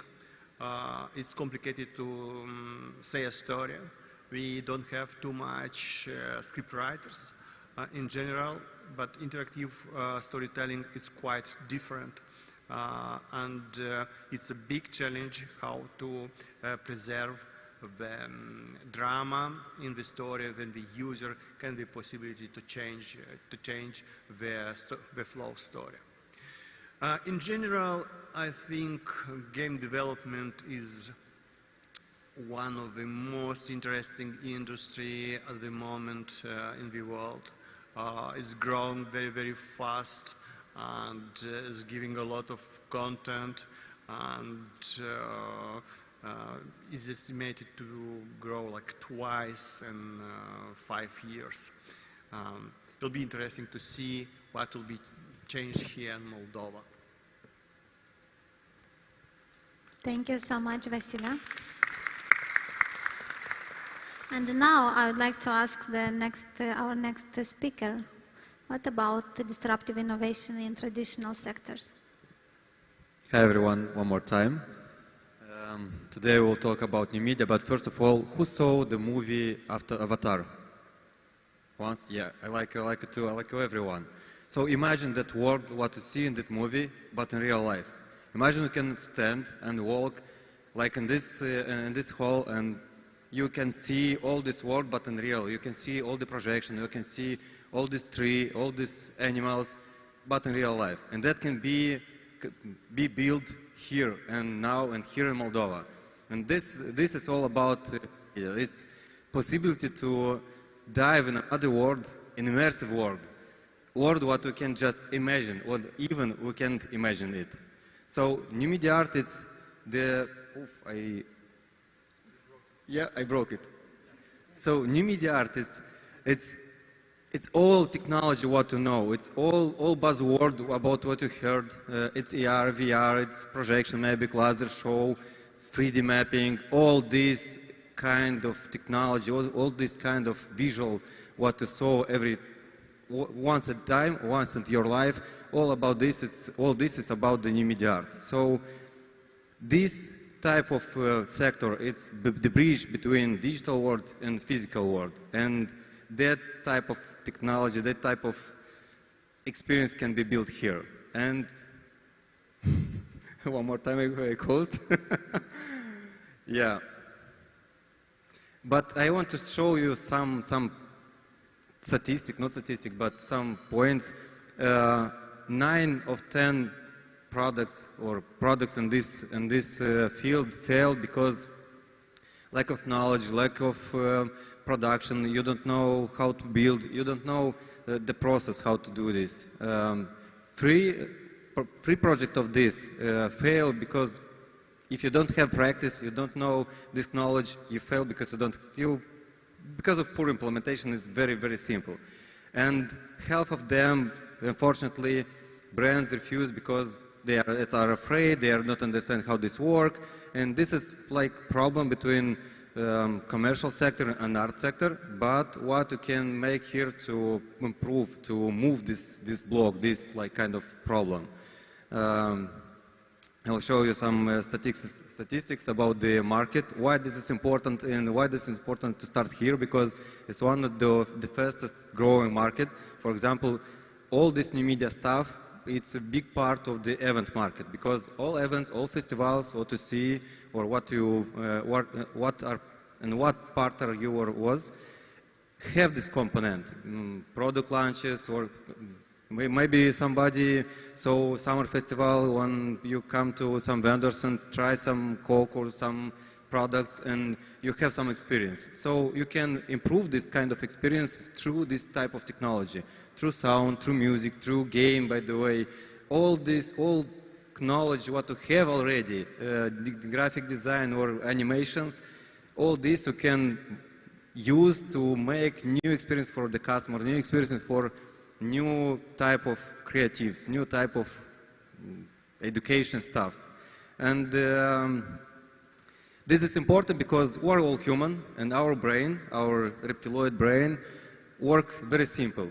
We all like experiences, we all like emotions, and new media art provide you these emotions, game provide you these emotions, music, without sound we're like nothing, because more than half of impact of any of all our experiences, it's music, it's sound.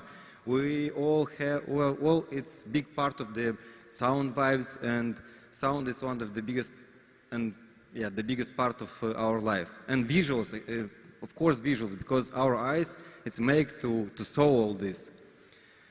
But what it's about new media in Moldova? And in Moldova, we already have some initiatives. It's new media art festivals called Bold Fest. We already have some artists who all shows their works and start to be part of this community. But before this, I want to tell more about another initiative, Cosmos and Buzunar, with the Karen Grigorian, who is also self-made artist like we was, and this is the finest part what I can say about this movement in Moldova, because combining the music with the visuals, it's one of the greatest part that I saw, and I think this is the point what motivate most of us to move this industry.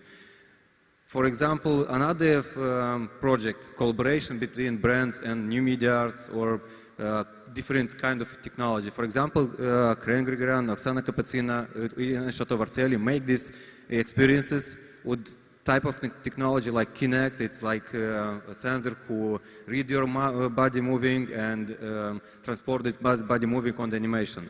You can interact with this type of animation. Here is a couple of technology using. It's programming, it's motor engine, and the animation, classic animation. So what I want to say here is, it's not mandatory if you learn graphic design or program something software to make strictly hard development or strictly logo or animations. You can improve your skills to make experiences. All about this is one more experience is photography and sound and poetry. It's like another experience of Victoria Viprada, Karen, and Alex Cosmescu. It's one case what showed that we have initiative and we have potential. And if you remember about this number what I saw, yeah, you understand me. Number about what I saw is we have potential to export this kind of content. So what we need to explore to explore that content. First of all, what Vasily saw is it's education, because without education we can learn something new, we can improve our skills, And here I want to say about the platform that it's called Bold. It's about experience, it's about the school, it's about the festival. All of this is good and needed because through education we can make more large our community, to make more possibility for our students and people who are involved in art stuff.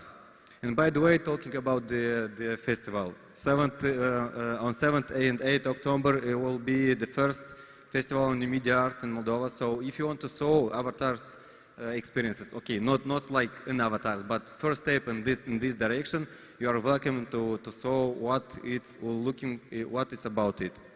So in this kind of great note, I want to say, don't be afraid, be bold, be brave, to try something new, to explore new dimension, to combine different technology, because through this part and through this brave act, you can create new type of world. And talking about the creating, talking about the, one more time, new media, one of the finest part in immersive experiences in Avatar's movie, it's visuals part. And I have pleasure to introduce no, you understand me? Yeah, I have pleasure to introduce one of my colleagues who actually have a big impact on our motion design community, and she one of the greatest person who export this kind of content, animations, and visual content. I want you to introduce Lydia Scarlat, executive creative producer. Yay, rock on the scene. Well, thank you so much. I appreciate that you named that right, and you did such a great introduction. Thank you so much. I'll need that clicker. All right, let's see if we can make this work. Yeah, we can. Hello, everyone. I'm going to talk about animation because I've been at the forefront of outsourcing creative services to Moldova in the last 4 years, and I've been electrified absolutely by the talent and the culture around me. The work that is done here is absolutely excellent, and you will see some samples of it in the upcoming slides. The thing is that when outsourcing animation to Moldova, the curious thing that everyone who works with us says is, wow, are you guys self-taught? Like, what were you disciplined by? And the answer is that we've been disciplined by the difficulties. We were raised in this small country where pressure and drama are kind of like our grist to our creative mill. Our competitiveness is actually generated by scarcity. We're hardworking, yet we are stuck in a small local market with small opportunities. However, these self-taught artists, they have the same skill set as all the Goliaths out there. We use the same software. And actually, we even have an edge because we are multicultural and we have at least 2 to 3 languages in our back pocket. For those of you who understand the real value behind this combination, you're very welcome. Here's what happens when we are given bigger opportunities. We gain trust of creative studios that work on the world's most impactful productions. We dive like kids and we explore new technology. This is the first Moldovan VR film. We win prestigious awards with groundbreaking animation techniques. We prove that we are agile enough to roll in the fast-paced environment of American live entertainment television. We are competitive to work on projects for big brands. We are not afraid to reach out and to play the game they are playing.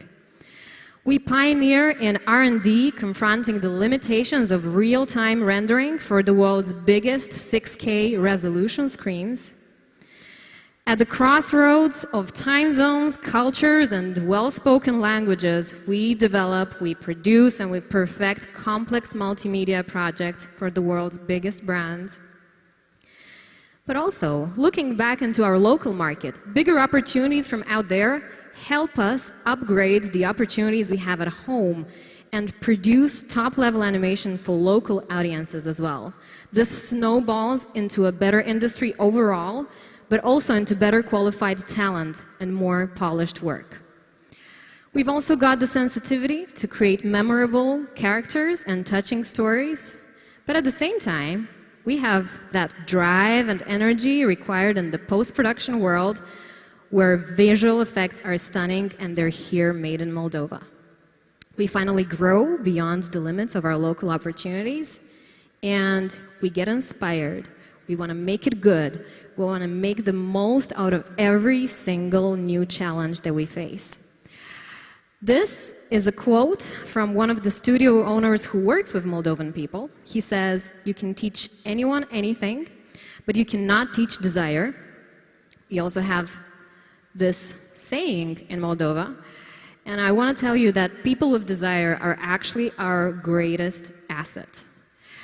In the recent 4 years, we have synchronized production workflows, we have smoothened out payment pipelines, and we are using time zones in a very wise manner.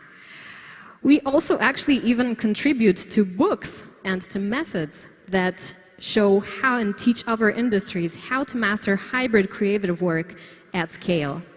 And I gotta tell you, this is the absolute best time to invest in Moldovan creative industries, in animation, in design, in all of the industries that have been here presented on stage today, because we are still niche, but we have a good proven record which shows our immense growth potential. Why is this also a great time to invest in the creative sector in Moldova? It's because we are not gonna stay niche for long. And I know that some of you might actually not be convinced enough without a graphic, so we created this one here. As far as our records go, we have a 400% increase per year of students enrolled in animation, game design, and multimedia production. Truth be told, our records only go as far as last year, so we are now proud witnesses of a freshly created batch of 400 students getting these studies at Moldovan universities. And they started as fresh as this month. And if you need a bit more inspiration, we can even inspire you with what you can invest in. For example, invest in the digital extension of Moldova's fine art schools to raise new generations of industry-ready digital artists. Invest in research and development studios. From traditional animation to XR companies, we can become great partners to innovate, investigate, and develop subjects, develop new products related to animation, visualization, and digital storytelling. Invest in creative learning. We can partner up and dive into all the potentials and solutions to creative and production-oriented learning through media literacy. Also, invest in talent development, in the strengthening existing talent, but also attracting new talent, attracting new collaboration, new networking, professional residencies, why not, in the digital visual industry of tomorrow. Of course, IP development, build pitches, come here to produce pilots, to troubleshoot stories, to develop characters, to facilitate the creation of unique original IP for TV series, for animated films, and for the metaverse. And this is one of my favorite formulas that has a proven track record of working really well.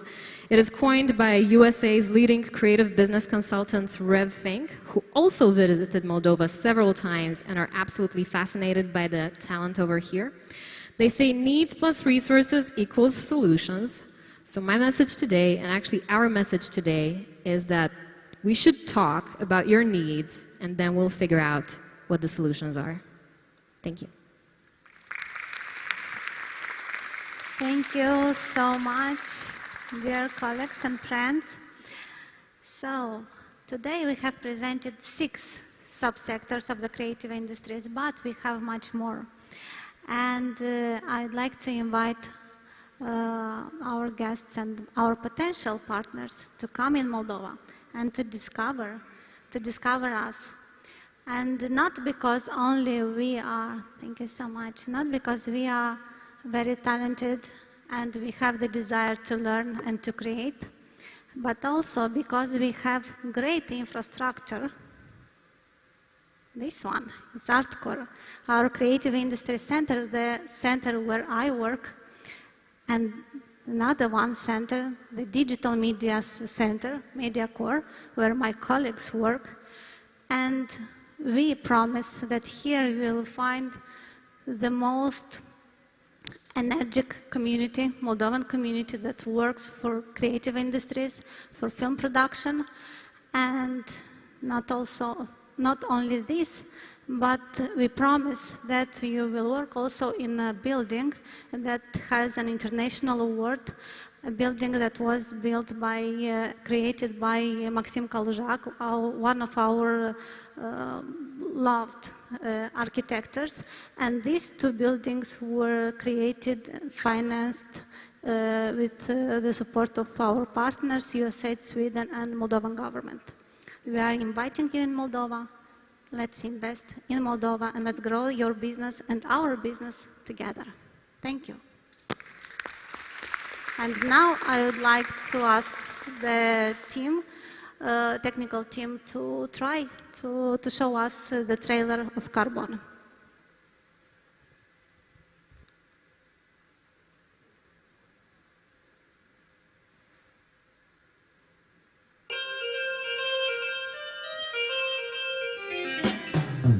Steagurile astea sovietice, pe ce e scris în chirilică, aruncat la gunoi. S-a schimbat puterea, Mihail Gheorghe. Uniunea Sovietică, dar nu mai există. Не отдадим и пяди нашей приднестровской земли молдавским национал-фашистским захватчикам. Când vrei să te duci la învățat, să dai cartier, trebuie să înțelegi că eu asta o fac pentru noi. Băi, du-mă pe front, te rog. Așa vrei să te duci? O, așa straniu găsesc mireasă. Vezi, nu știi cu toasă. Mâine, poi mâine, ai să ajungi și tu ca dânsul.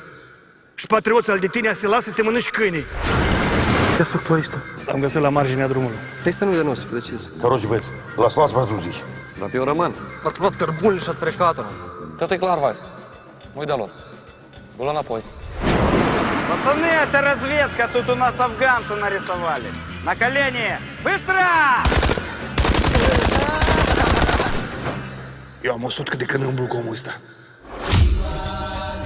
Hai cu mine. Dar Abduleac să mă lămuresc cu omul, îmi dai adeverința asta de moarte sau nu? Eu cu bolnaji am treabă și nu cu morții. Cine știe și cazac mort ai găsit tu? Aici s-au pornit războiul ei. Ei sunt puști și în satul nostru? Hai să răspunzi în rând cu mine, Bore.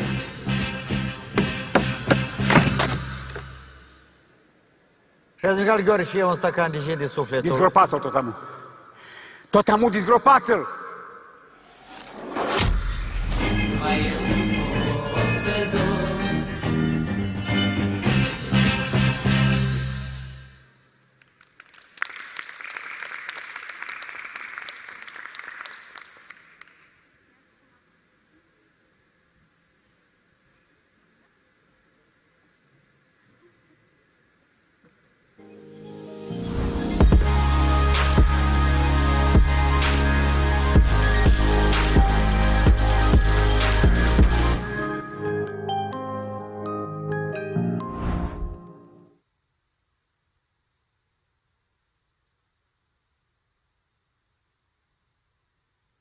In the past decades, the Republic of Moldova has grown on many levels. Now, facing technology disruptions, climate change, and an increasing need for social innovation, Moldova must be ready for more.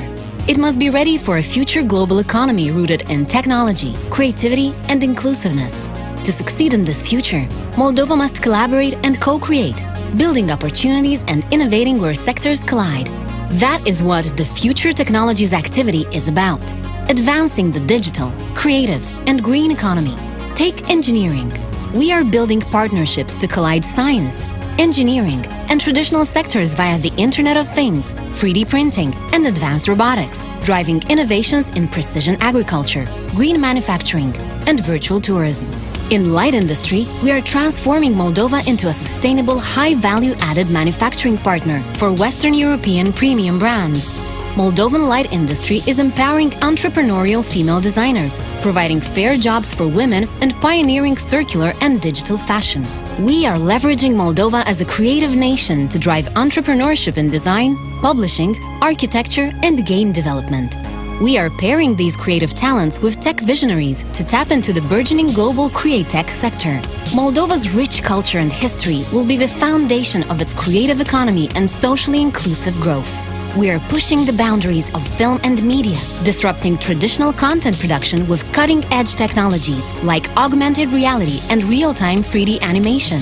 We're investing in new media skills for Moldova to become a source of world-class talent and co-development services for international digital media. We're making this possible by sustaining the exponential growth of Moldova's ICT sector and its role as a catalyst for innovation and digital transformation of the country's economy. In 5 years, we see hundreds of Moldovan businesses succeeding on Western markets by embracing technology and sustainable business models. Moldovan universities partnering with the private sector to prepare a future-ready and adaptive workforce. Young people embracing opportunities at home with digitally enabled jobs and startups. Innovation policies and incentives growing local and international businesses. We see Moldovan digital, green and creative economies flourishing within a top-ranked innovating country. We will succeed on this development journey together. The private sector, academia, the government, development partners, and most importantly, the Moldovan people. We challenge all of Moldova to collaborate, harness new technologies, believe in the power of creativity, and innovate. We challenge Moldova to build the economy of the future today. Start innovation.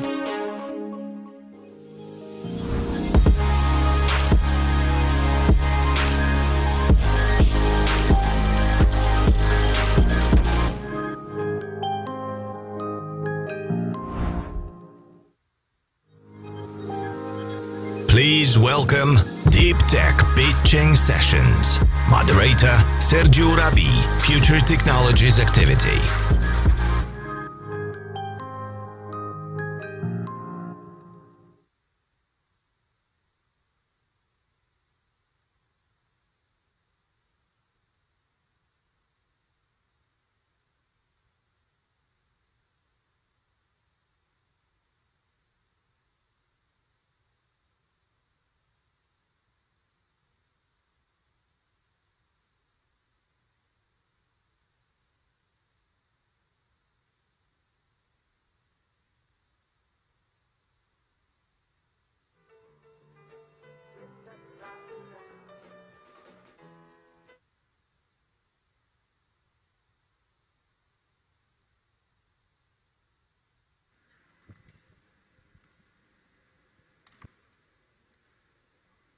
Hello.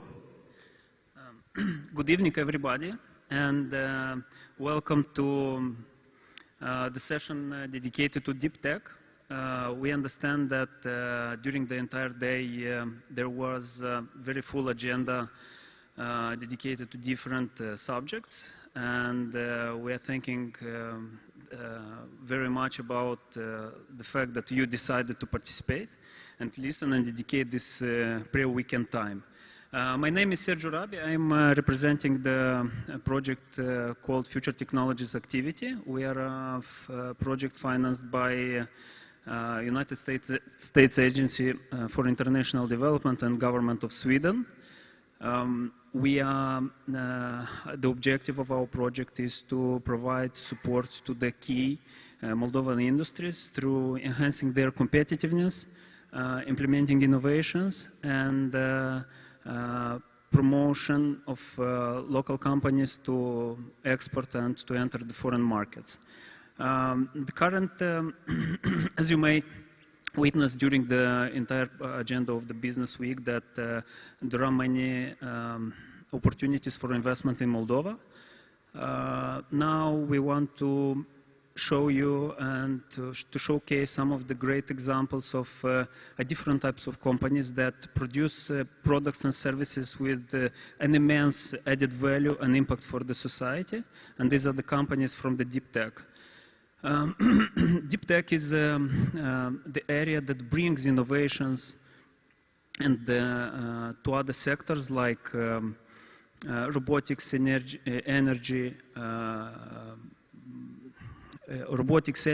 health, and electronics. This is a fast-growing sector. It has about 20% annual growth, and the annual investments in deep tech research and development is about $20 million per year. So the services included in deep tech are the services for artificial intelligence, robotics, blockchain, advanced material science, medtech, and quantum computing.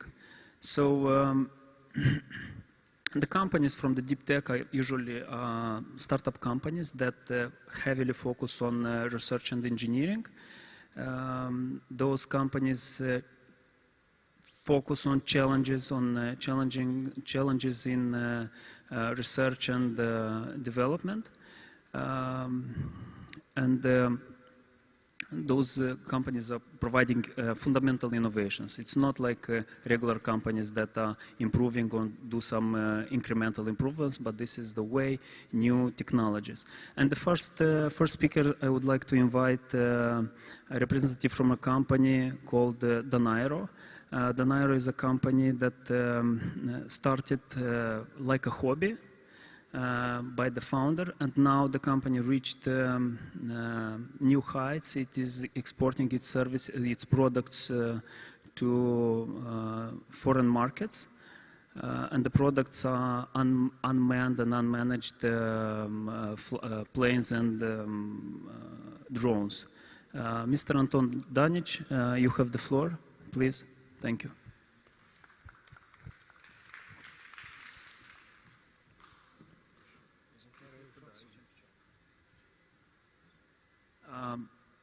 Could you please, yeah, thank you. Yes, good evening. When I was a kid, I had one single wish or dream. Each time somebody or my parents traveled abroad, I wanted a remotely piloted helicopter. Well, it wasn't to happen, as these kind of toys just weren't existent at that time. So I bought one myself when I was traveling as a grown-up, and I decided I will make a business out of it. Well, we've imported a container full of RC helicopters to Republic of Moldova, started a retail business. It wasn't a successful one, I must admit, but throughout the years we have gained a lot of experience in tooling and servicing this kind of toys. Later, we've switched to cinema productions. We've made aerial systems for low-altitude aerial cinematography. We've successfully worked on the market of the Republic of Moldova and also managed to export our products and services abroad in a number of countries. I suspect on basically all continents available on our planet. Danairo is a result of like 11 years of work that was done. We were traveling abroad also as troubleshooters and service providers for unmanned aerial systems, industrial ones, and a lot of expertise was gained throughout the years. We have launched on July the 1st, 2020, Danairo as a brand, and we are focused on fixed-wing aircraft. Some photos from our archive, if it's of interest to you, so they are spread in like 10 years of our activity. And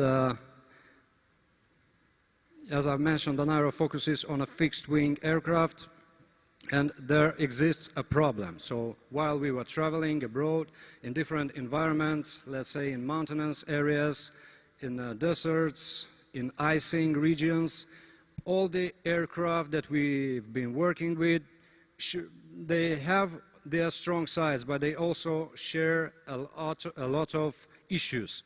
So common operational issues of fixed-wing type unmanned aircraft used worldwide are complex tools-assisted deployment. That's the first issue, because all the missions should be operator-oriented, because fatigue and a lot of aviation problems are also present in the unmanned aircraft domain. Need of routing and coupling the cables and connectors during aircraft assembling. So first of all, for launching an aircraft, you have to handle with coupling those cables, routing those connectors, and it's a lot of time consumed, and it's a lot of stress on the operator. So we deal with it by making like a Lego process of assembling the aircraft on the field. So all our aircraft and the systems are user-oriented, they are user-friendly. So the pre-flight preparation for our aircraft takes no more than 2 minutes in a 2-crew operation. And more to that, our aircraft all have a single dedicated wing module for the avionics equipment, leaving the fuselage free of cable salads, maximizing serviceability and payload compatibility. That's another answer to a global issue of the aircraft. Everybody of us traveled on an aircraft, on a commercial airline, and we all see that those machines, those flying machines, are all made of cables, sensors, so on and so forth. So that's the same issue with the unmanned aircraft. When you open up a fuselage of a generic aircraft, you see cables, sensors running everywhere, and you have to handle them with care, just not to harm or damage anything. In our case, they're all encapsulated inside one single module that you can grab and take with you wherever you go. So there are absolutely no cables inside the fuselage. Everything is hollow and ready for sensors or any payload installment. We are using, our main strength is that we are using in-house manufacturing for almost everything. All the airframe components are made from raw materials. We use the highest quality carbon fiber, epoxy resin to produce not only the parts themselves, but also the sub-assemblies that make those parts. This way we are able to control the quality and tolerances on a sub-assembly level, resulting in a precise and absolutely robust machines. This also facilitates the modular ecosystem that we were striving to provide to the end customer. It's only possible when the quality control is at the highest level on all the stages of the manufacturing. So let's proceed with some pictures already. So this is our team. As you can see, it's not a big team. We are two, let's say, grown-ups of a medium age of 45. It's me and my main combat partner, let's say, and we have 3 kids who are students in technical domain in Moldovan universities who are visionaries. They see and they want to be part of this aviation future business, let's say, that we are developing. Those are kids with ambitions, those are kids who know what they want and they want to invest in their future. For the market, the planes that we are developing have their niche because they are capable of taking off not just as a normal airplane from a runway, but also we are producing hybrid airplanes that take off just like simple helicopter and then couple the cruise motor and fly away as a generic plane. So the market for these planes is emerging at this moment, as this technology is quite new. It's evaluated at like $800 million this year, and the compound annual growth is estimated at 23% and reaching 4,000 million by 2030. So there is quite some share on the global market for this kind of emerging technology. Anton, just talking about the market, could you elaborate a little bit and present us some information about what are the industries or applicability of your planes? Sure. Our planes are flying platforms, so they could be used or adapted for usage in a variety of industries. Given the fact that I have mentioned before that we have absolutely no sensors or cables running inside the fuselage, so the fuselage is available for the payload that comes from a lot of domains and industries. It can be, let's say, medical deliveries. It can be deliveries for some goods. It can be deliveries even for some services. For example, we can fight hail using our aircraft by flying above the clouds and dispersing a specific kind of pyro products that are burned above the clouds, and they are just eliminating the hazard of the hail, of producing the hail from the clouds. And what are the markets where you are exporting your products or your planes? Who are your clients?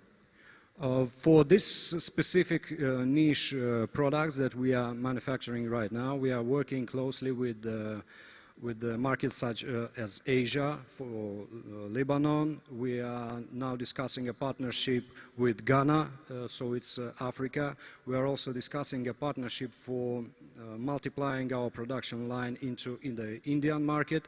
So I would say we are gaining presence on basically all continents of the world.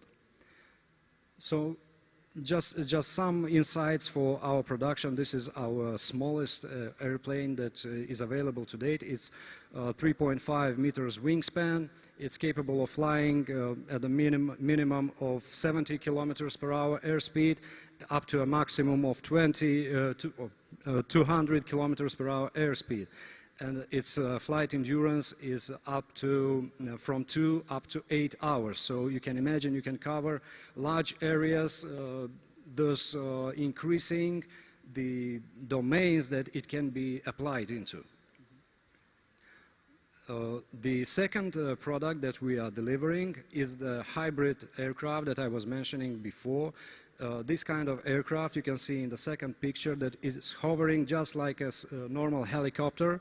So it takes off and lands as a helicopter but operates as a normal plane. This eliminates the need for a runway for your operations. So basically heliports can be used instead of airports if you are looking into developing an infrastructure for, let's say, product delivery. Mm-hmm. Thank you very much, Anton, for your presentation and for your insights. And now, I would like to invite the representative of a company that was born more than 60 years ago with on the basis of the huge scientific and engineering potential of and the successes of these companies during the last 5 years are due to the extraordinary management of the CEO of the company, who learned in UK, worked in UK, in Romania, and came back to Moldova to develop this company. Mr. Marcel Verlan, please, the floor is yours.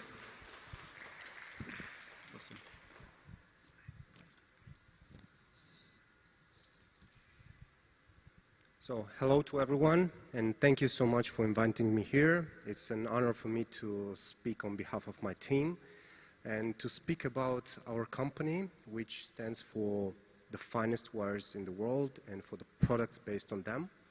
And let me please explain you what we are doing.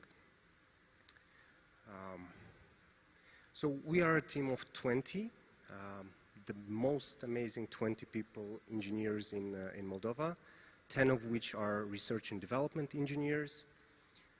We have vast technical possibilities. We manufactured during all those years more than 40 million kilometers of ultra-fine wires. But I'll tell you a bit later what these wires look like. We're very conservative about quality. We're ISO certified with the medical devices certification ISO 13485. And we have received a very important award for innovative enterprises by WIPO. So how we operate? We take the client's idea from the very, very beginning. We do a lot of research and development. We develop technology, we prototype. Then we get the idea into a design of a production equipment, and then we deploy the production. So we have the full life cycle of a product, and this is within our internal capabilities. Our mission that we drive to the market, to our clients, is to provide the most efficient solution for the finest challenges. For more than 60 years, we're continuing improving our processes, our product, our team, and everything that we're working on. we have projects that are very complex, and I'll show you a bit later what I'm talking about.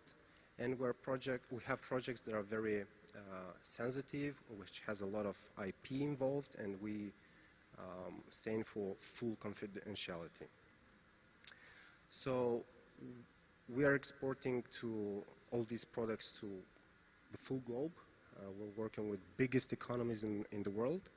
As you can see on this map, we're working with companies from Canada, United States, towards Japan, Israel, Australia.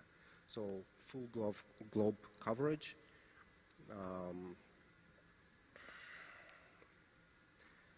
But there are a lot of big important clients that we're working with, and all over the globe we can see companies like Johnson & Johnson, Abbott, Parodromics, NewPace, many companies that require a very deep technological background and very advanced products.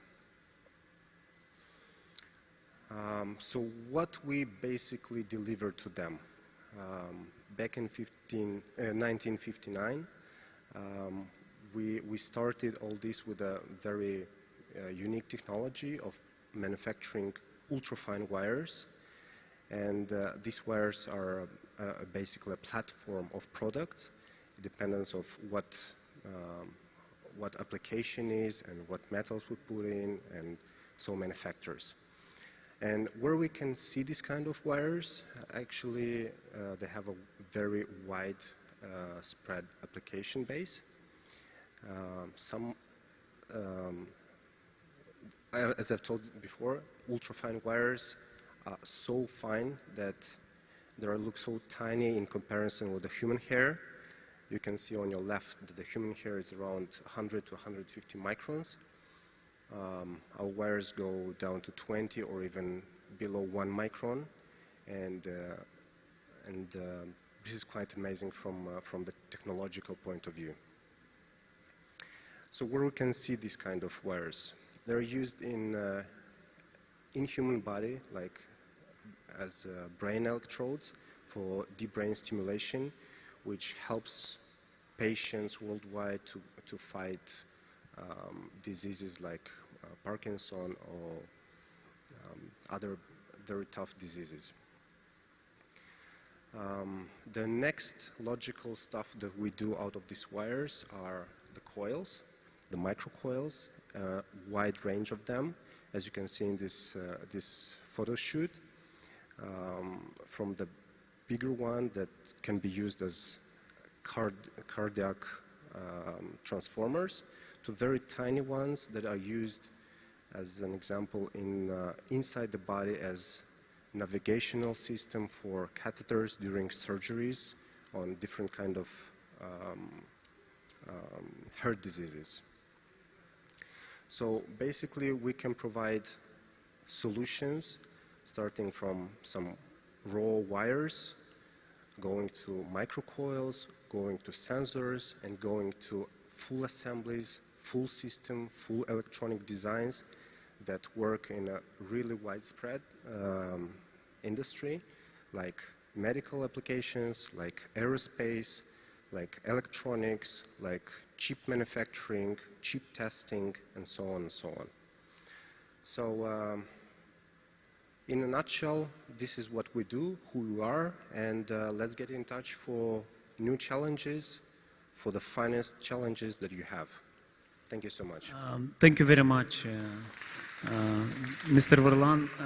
I have a question. As I mentioned, I am representing the Future Technologies Activities Project, and we are supporting the implementation of innovations. What are the biggest challenges for your company to grow, and what would you need to expand your activities, probably the production or the quality or the range of the products you have? So the only challenge that I see so far is to improve our presence on the worldwide market, to be a more present company in different venues, in different exhibitions, and to make people worldwide know about our technical possibilities, our business that we do, and amazing products that we can deliver. We are a very humble nation, and the engineers usually are not so talking about their products, but this is an example which needs to be promoted and to show to the entire world that in Moldova we can produce such unique products. Thank you very much. Thank you.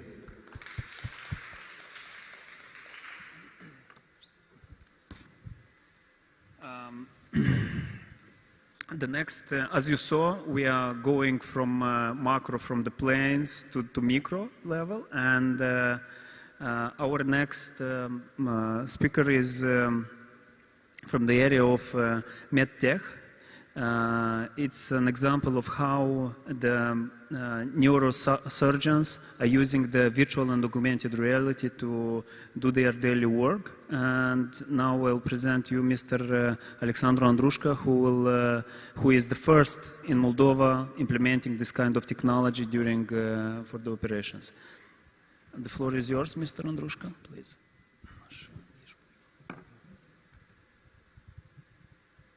Hello. Hello, my name is Alexandru Andrushka. As Alexandru mentioned, as Sergiu mentioned, sorry, I'm a brain surgeon and also an avid tech guy. Today I will talk about a small company that I think in the future can possibly make some big changes. It's called Seg Medical.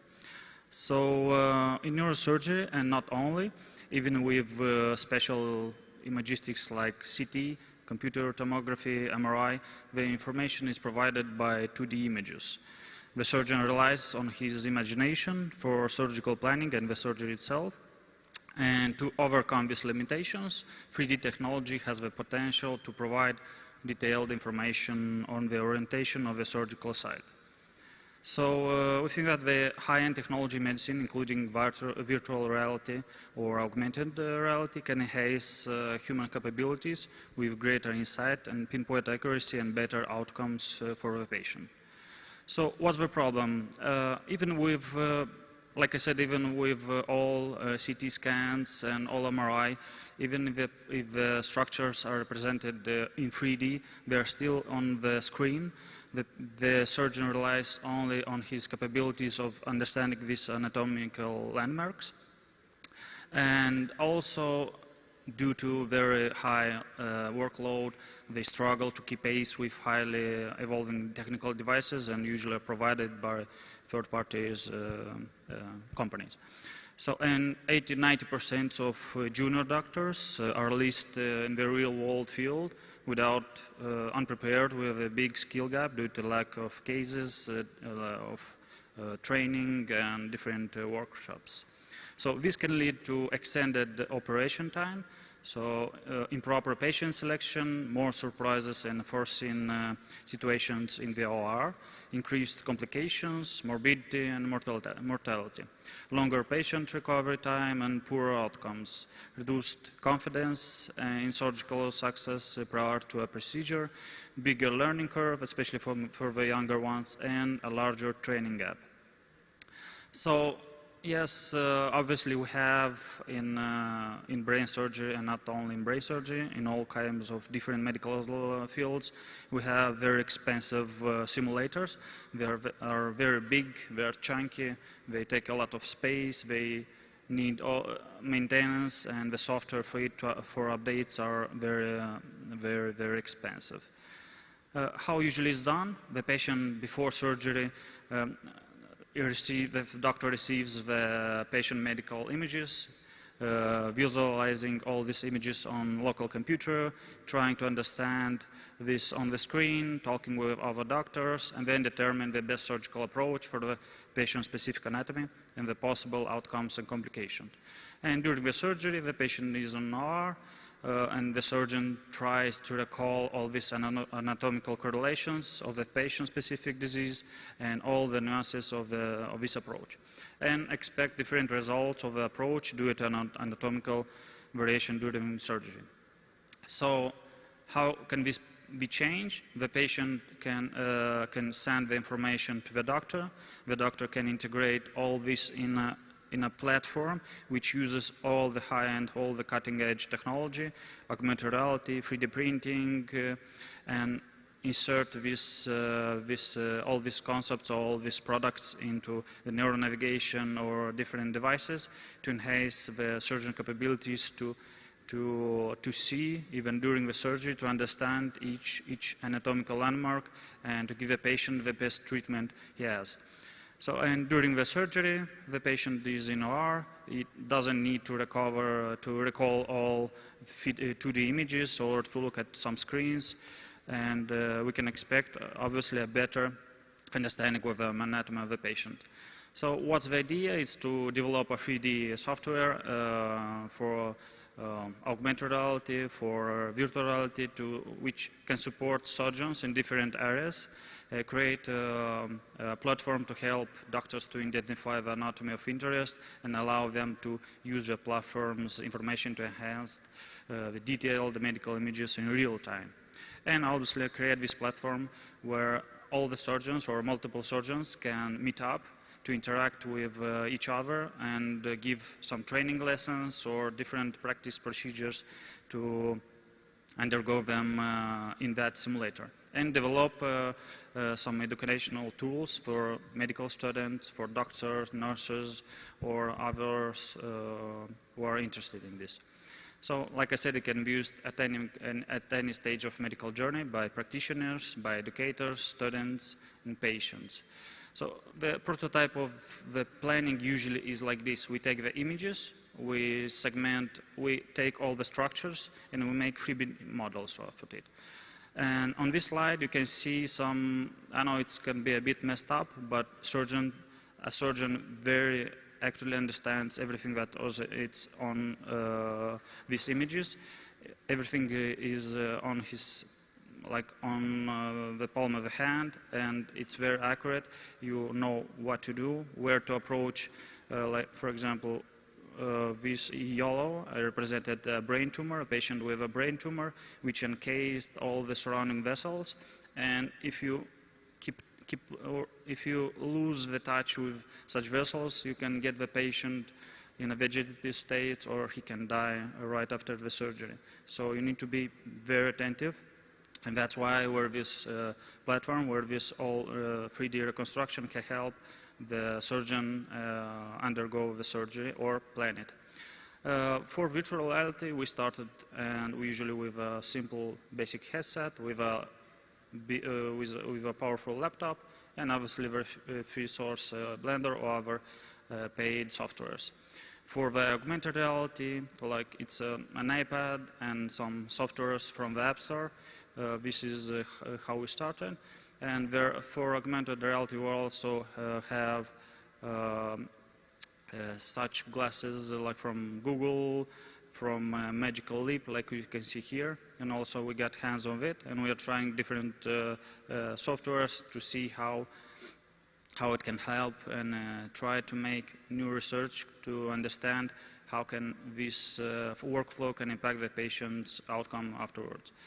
Also, this headset can be used, like I said and mentioned before, to collaborate and to see how we can give a better life to the patient according to his disease. The concept of reconstruction is pretty sophisticated, but it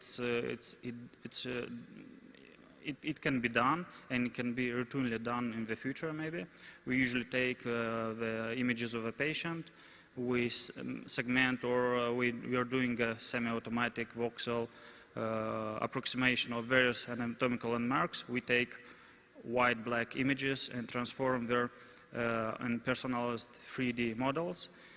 For example, here we have a patient with a hematoma. Hematoma is like a build-up of blood inside the skull, which we can segment, see its volume, and how it's related to the structures surrounding it, and how we can find the best approach to minimize the brain lesion and make smaller holes in the head, obviously, to take the pathology out.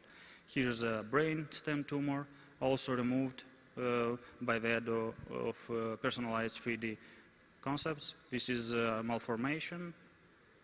This is also malformation where we can see different vessels. The blue ones are venous, the red ones are arterial vessels, and we can also decide how we can approach this pathology. We can go even further. We can create patients of a traumatic brain injury. The skull has a lot of defects. So what can we do is help this patient is 3D print different implants and give the patient the aesthetic look that he has before the trauma. This is a patient with a brain tumor, where also on 2D images you can't really grasp the volume of the tumor and how deep you can go, how much you can remove, and this can also aid the surgeon. This is also a brain tumor. This is a patient, the patient has given its consent for this. This is the patient before surgery, the implant with aid of 3D printing, and on the right side you can see the patient after the surgery with his awesome look. This is also a case where a more complex cranioplasty, where the 3D, where a tumor encased the skull of the patient. It was removed afterwards and then fixed it with 3D printed material, which then used and then implanted it back.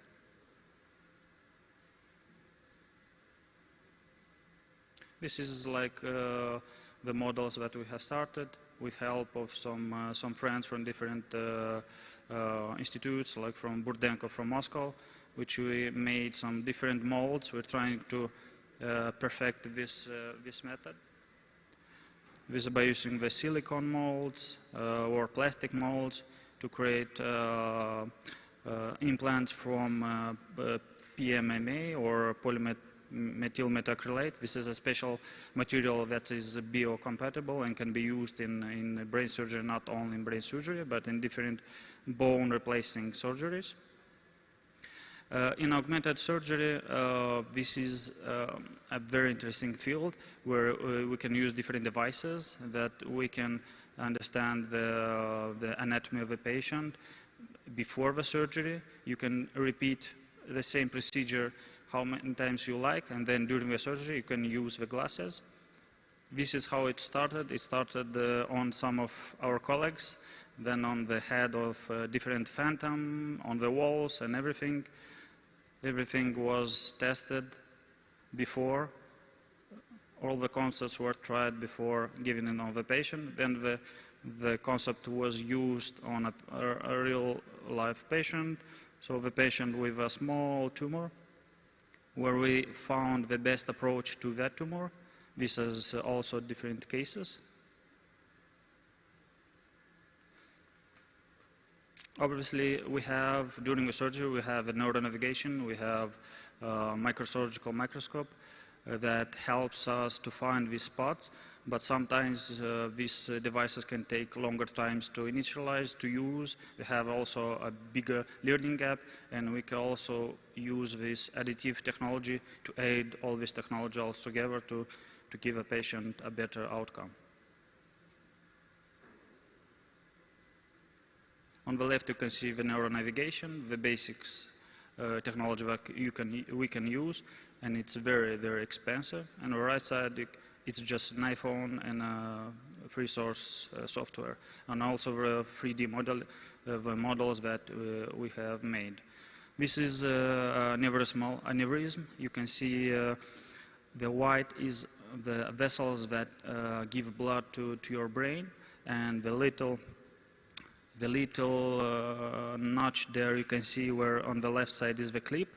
This is how we can decide before the surgery what kind of clip you can use it and how you will clip it during the surgery, because during the surgery this aneurysm can erupt again and all your field will be in blood, and it will be hard to understand the anatomy when you will have everything in red.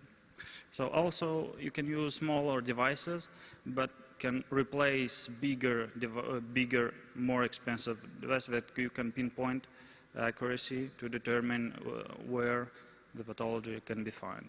So what can we achieve on a small scale? It's faster and better patient selection, instantaneous and precise visualization of 3D spatial relationships, holographic-like images of all different anatomy structures perceived in mixed and augmented reality, glasses or even a phone or tablet, and every angle of the patient-specific anatomy, interactively perform virtual procedure on a patient-specific data to gain preoperative experience and confirm the treatment plan. So on the larger scale, bigger social circles and more conference gathered on specific virtual cases, faster consultations at any point in the world, more collaboration with different specialties, easier training for medical students, residents, junior doctors, nurses, and collaboration with different medtech giants like Medtronic, Boston Scientific, and others to help doctors learn their instruments and have feedback directly from them. So the competition is not so big. They are still developing, and there are not so many companies that have undergone this way, because it's a very complicated field and it relies mainly on the knowledge of the doctors. There are also big companies, this is from the Brain Lab, that they are trying now to elaborate, they have a software but are trying still to elaborate such a platform, a little piece of the platform. And our team is very little currently, but it's growing steadily. We'll have more 3D modelers and different developers in augmented and virtual reality to facilitate the workflow and creation of this platform. Thank you. Alexandru, thank you very much for your presentation. This is close to magic, unbelievable. Regarding the regarding the challenges or the ingredients, the most important ingredients for these solutions, what are they? Is it the equipment, the software, or the brains or the patients, the team? What are you lacking, and what would you need to develop furthermore this technology? I think the problem is not patients, because it's vice versa. We're trying to have more people from our field to help even a single patient. I think we just need more people like to get involved from different areas, starting from machine learning specialists with developers in virtual augmented reality and more advanced stuff, to put all this together in a laboratory or like a bigger platform, more encased platform that uses different aspects of this additive technology. Great. Thank you very much, Alexandru. This is amazing. Our next speaker, as I promised you, we are going to micro world, and this is the representative of the emerging association and an emerging sector that is combining the technologies, the information technologies with DNA analysis and genetics. And now we are welcoming Mr. Viorel Muntean, who will make a presentation on new idea. It's also the same amazingness level as the previous one. Please, Viorel.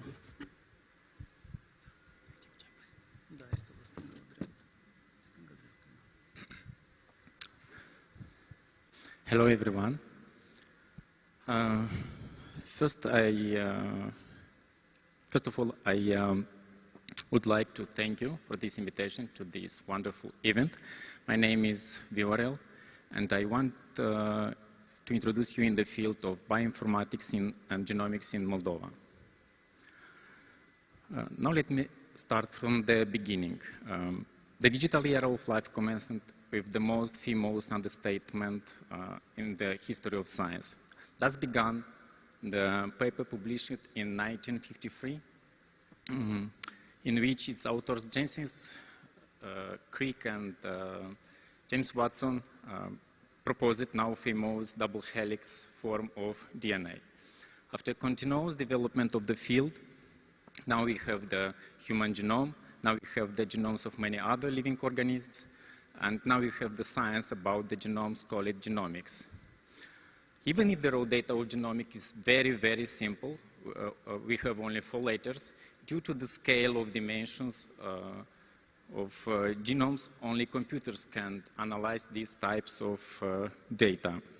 And it is the bioinformatics that analyze these types of omics data. And it is the bioinformatics that will allow to decode the deepest secrets of the digital life.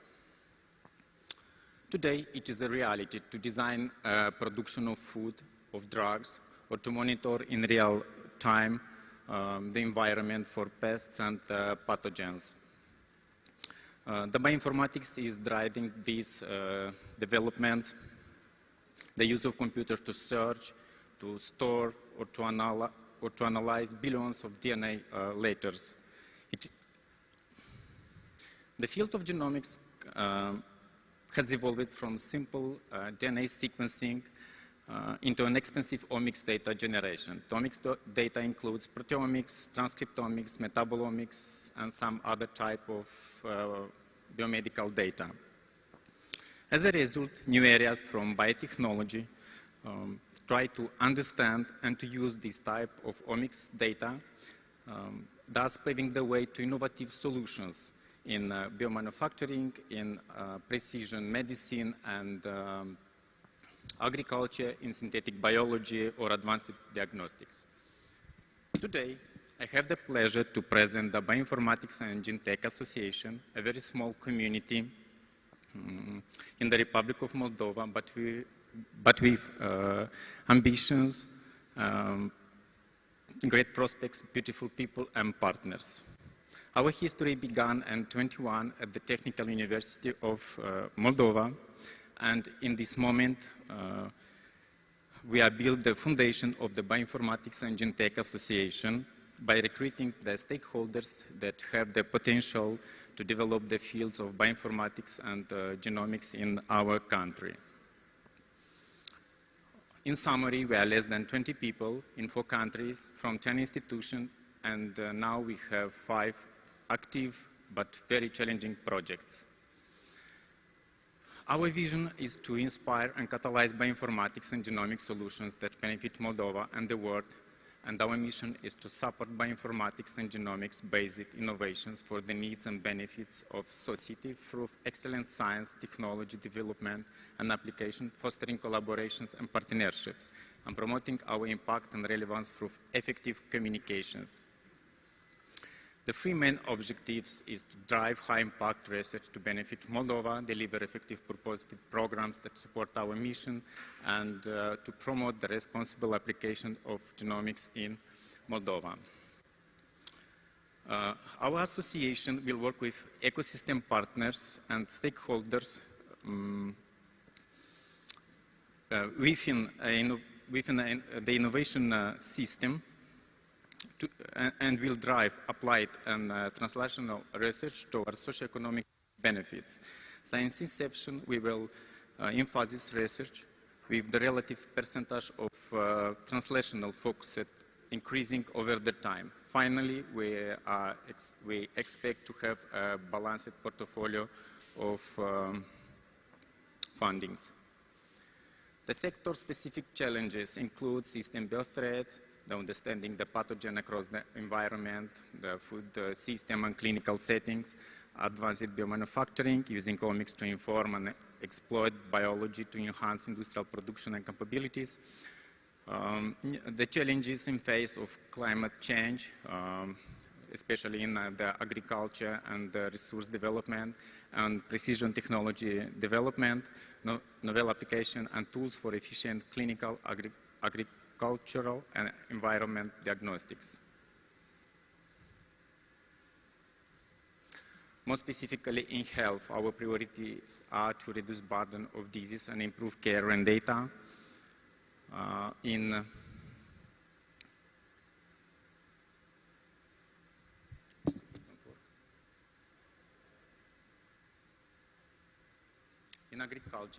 agriculture, climate adaptation increases productivity, improving sustainability of the sector. In energy, enhancing recovery and reducing emission and environment sustainable ecosystems and reducing disturbances. Product development. The association will support innovation from the innovation from applied research to early commercial deployment. The organization plans to work with stakeholders from academic pushing of the innovative ideas to the identification of the best mechanism for technology translation to end users. Sector transformation. The association will drive the responsible uptake of genomics through bioinformatics by bridging the gap between research and sectors like agriculture, health, bioeconomy, environment. Through genomic and bioinformatics, we will develop research, data capacity and technology to deploy new tools and knowledge, and we will do this with a deliberate focus on access, equity, and education.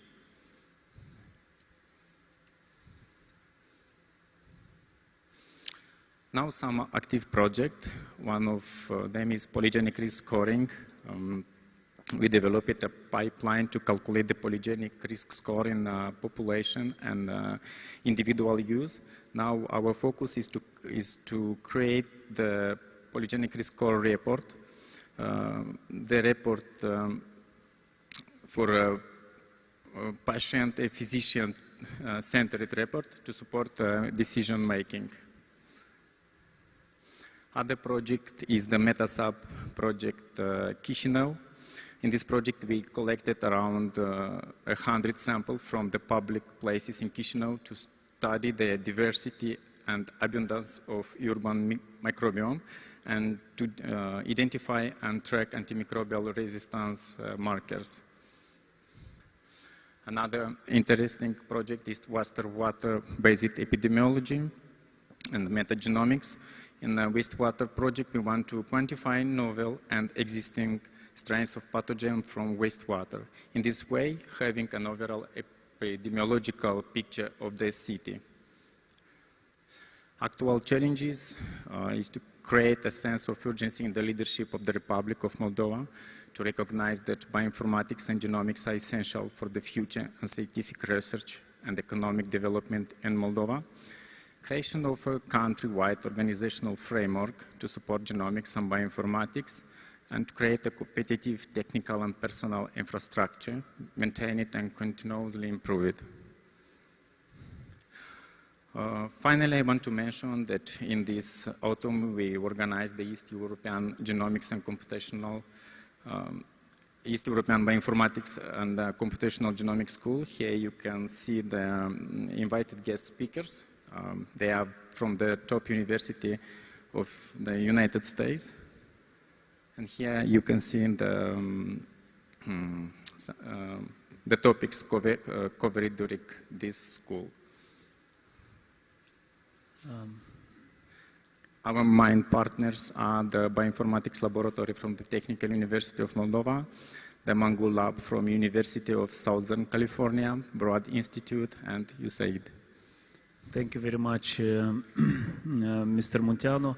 I am not a scientist, but can you explain in simple words what can you do, or what can the bioinformatics can do by analyzing, for example, my DNA? If you give me your file, your raw file with your sequence of DNA, firstly, I can calculate your risk for different diseases. I think I can understand, by association with other data, I can understand and I can recommend your lifestyle, what for eating, the level of your health, and many other interesting things. About agriculture, how can in agriculture, it is a very interesting domain of metagenomics, the microorganism from the soil that can interact with the plants and can help them to in the stress situations, for example, in the drought, or to understand this, the diversity and the level of different microorganisms. Now it is a very challenging direction of development in agriculture. Another interesting thing in agriculture is to make databases for different species of plants with genetic markers for stress, for example, and use these markers when you are planning to do something with these plants. By using the regional info, it is regional info in the context of climate changes. So you're applying genetics, genomics, and informatics. So yes, the component of the programming and applying of information technologies is very important. There are two types of bioinformatics. We say type A, the people who are writing software, the code, who develop algorithms, and bioinformatics type B that use these programs to make science, to make research, and to discover the digital core of life. Thank you very much. Thank you for your presentation. Thank you.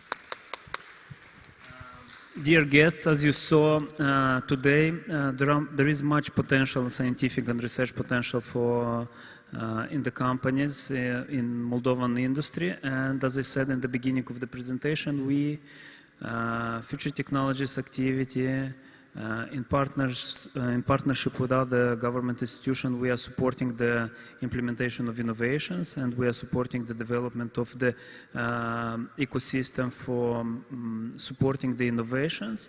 We are advising you to continue the work you do and follow us on social media for the programs that are active and will be issued for supporting this kind of companies. Thank you very much. We wish you all a great end of the day and a good weekend. Thank you.